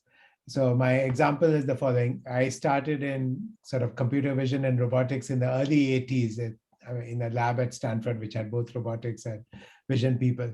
So at that time, for what vision people had was used to have like 3 images we used to run everything on, and which somebody had somehow painfully scanned in with some technology, some homebrew technology. Okay. So that was then. And today, of course, we have like 1 trillion photos on the web, and everybody is roaming around with a gigapixel camera and so on and so forth. Okay. Okay, now look at the robotics people. So at that time in the lab next to my office, they had robots, and the robot had a parallel jaw gripper. Okay, and now when I go to my lab in Berkeley, I have a lab, my colleague Peter Veal has a lab next to my office in Berkeley, and he still has a parallel jaw gripper. Okay, so in 40 years, what has happened to images and cameras? And in 40 years, what's happened to robotics hardware? So, I mean, where are the multi-fingered hands? Where is the tactile sensing? Where is the sensing in the wrist? So in a certain sense, there are severe hardware limitations. But I feel that, and what has happened is that the robotics people have been in a culture of poverty, and they have reconciled themselves to this culture of poverty. So they got this parallel jaw gripper, they write papers using the parallel jaw gripper. I hope that we will seduce them. We will make them see all the brilliant things that humans do in manipulating objects and dough and everything else with their hands. And then they will feel jealous. They will want to do it. And then they'll want to give their robots that capability. So we all know that imitation learning is important, learning from imitation demonstrations. I mean, robotics people have talked about it. Child development people have talked about it. Even in the last 5 years, there are papers in the machine learning literature where very painfully somebody decides, okay, I want to learn how to pour liquids. So you collect your camera and you pour some liquids and you do some 10 demonstrations and then you write a paper on it. But this is like a one-off thing. This is like writing a paper on one image, which is what we used to do in the 80s and 90s. And now we are giving you hundreds of hours of hand-object interaction. So I hope it will change the field, but this is, so it is on my agenda is go and proselytize to the robotics community.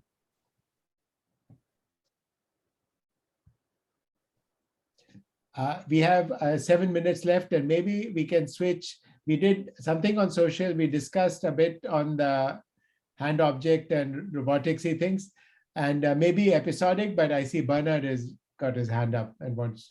Bernard. Yeah, so I want to follow up on this idea of what the future will bring. And in it, the future looks bright, but also there's a concern that comes up. And having hosted, the ActivityNet Challenge for 6 years now, we've always been looking at trying to, increase the tent that people work on video, especially action localization tasks, not necessarily the, more simple like snippet classification, but localization, where you have to consume the whole video. And a big issue that comes up is computational resources. This is the barrier to entry to working on these. Well, ActivityNet is now no longer a large scale by any means as compared to Ego4D, but on those large scale data sets, that's an issue. And so now as these data sets get bigger and bigger and bigger, and Ego4D is humongous, and I commend everybody on their efforts. Do we feel a concern that this is not necessarily increasing the tent of people that work on, let's say video in general, but more like reducing the number of groups that can do kind of high impact research that can make use of all this large scale data? One thing that comes to mind is like Matthew's rule, right? And I feel as the data gets bigger and bigger and bigger, there's going to be this computational inequality gap will get bigger and bigger and bigger. And so this is my concern. I mean, fortunately, I'm at a university where we have the resources for now, but in the future, when maybe there's even a bigger data set, that might not even be the case. And I think we should wrap our minds around the ways to, enabling more people to get into this this field. I don't know what everybody thinks about this. Dima has a hand up, and there are a few questions on the chat. So if people would volunteer from the panel to answer any particular ones, that would be great. And just raise your hand and then take up a question. Yeah, Dima first. Just pick up on Bernard's, which I think is a very interesting question. To me, there is scope here in people picking up their subsets to answer interesting questions, as opposed to go and collect something in the lab, which they have control of, and it's really not really useful. So this is a pool from which, and that's how the benchmarks have been formed, where you kind of pool a subset that's trying to answer that question, but it is coming from naturally collected and wide and diverse data set. I don't expect for us at Bristol to be able to run anything on Ego4D in full, right? We probably will never be able to. But I think there is potential to allow these people to pick to pool stuff without, doing the engineering bit of finding data sets that are not really going to be interesting. And once they find these questions, then people can scale from them. They might find a pool that's trying to do, I don't know, construction type building, and then we can take it and try it on another part of Ego4D until we've carved out all the data sets potential.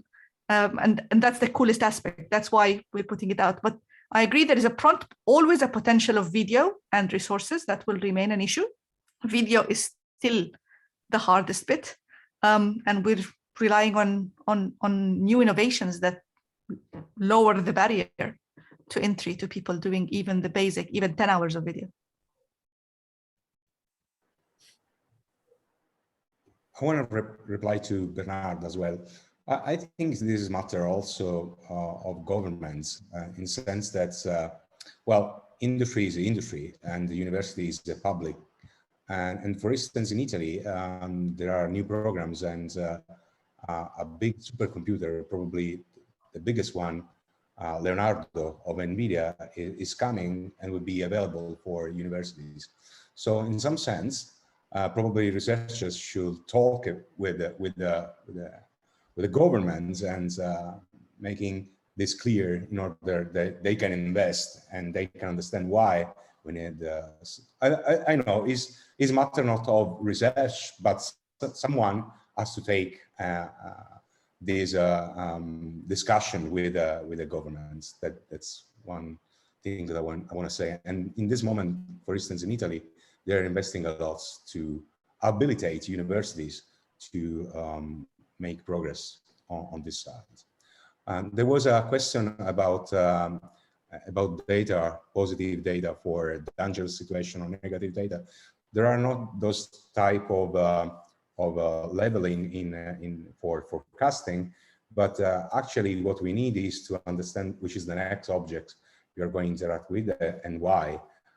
Then you can attach sort of flag on which objects you want to monitor in a constrained environment, for instance, in industry, to prevent risks. And if you anticipate, you can, for instance, switch off an IoT, or you can give information with AR. So, but in Ego4D, the challenge is to anticipate which are the next active objects and how you are going to use. There are no positive or negative labels for dangerous situations. I wanted to chime in very quickly about the Q&A, so see if I can do it quickly. So the first one is about feedback. So Ego4D does not have feedback, so that means, you know, the person wearing the camera is getting some information as they're recording it. That might be the next big data set that needs to be collected. There was an interesting comment from colleague Serge Belangi, and he was saying, you know, maybe one day the day of fixed data sets will be done and data sets are going to be streaming. And so in that situation, you can imagine having feedback, and that's coming back in, and we have recording coming in. Second question, you know, I don't work at Facebook, so I can't really comment on that. But one thing I wanted to mention was in the same way, deep learning has kind of exploded because we had algorithms, hardware, and compute. I think this data set is very historical because we have a huge mass of researchers in academia. We have a whole bunch of researchers in industry and a whole bunch of resources. And we are able to bring this all together for this project. And I think that is like momentous. So I did kind of want to speak to that. Thanks.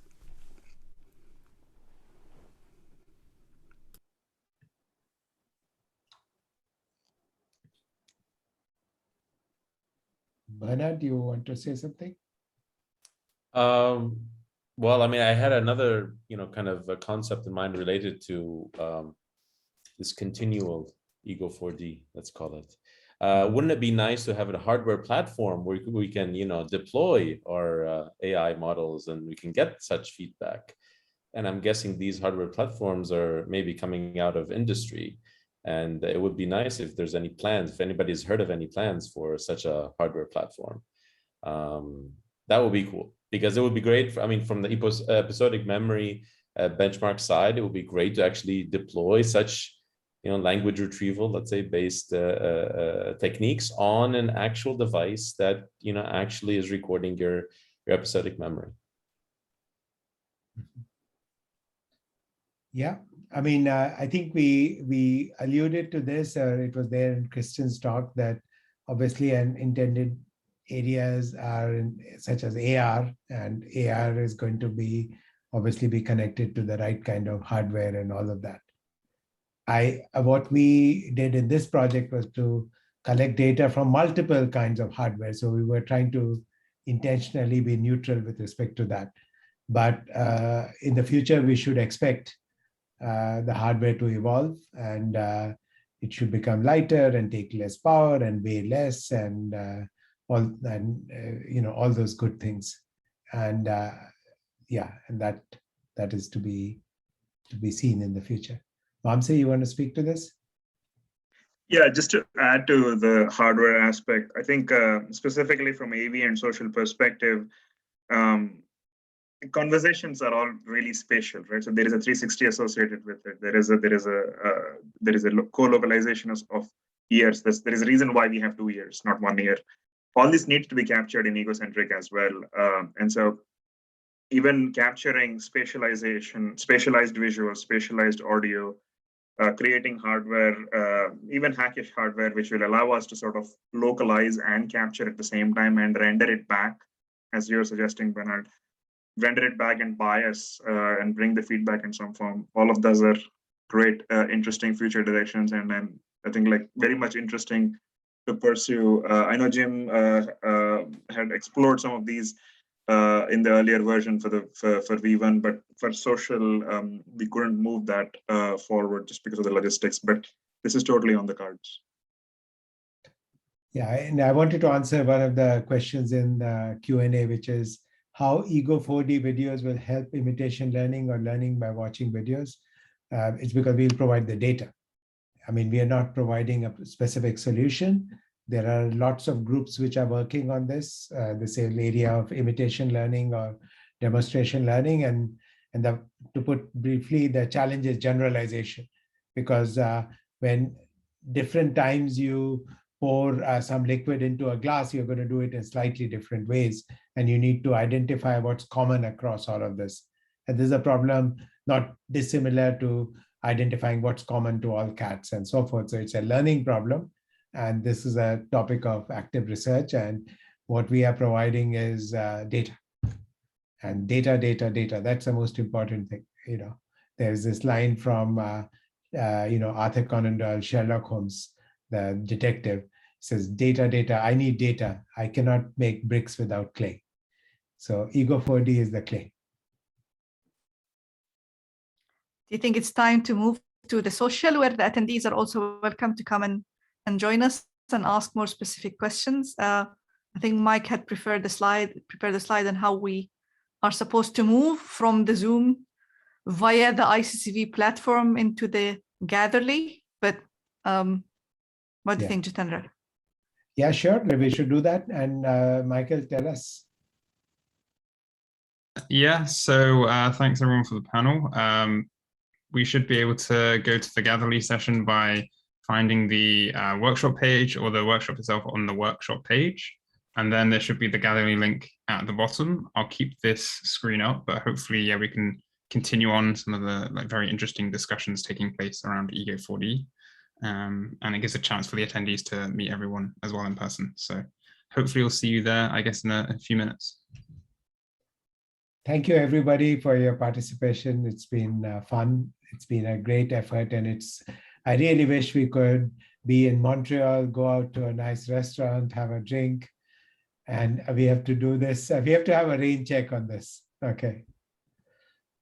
So. Thank you. All right. Bye, guys. Bye, everybody. Ciao.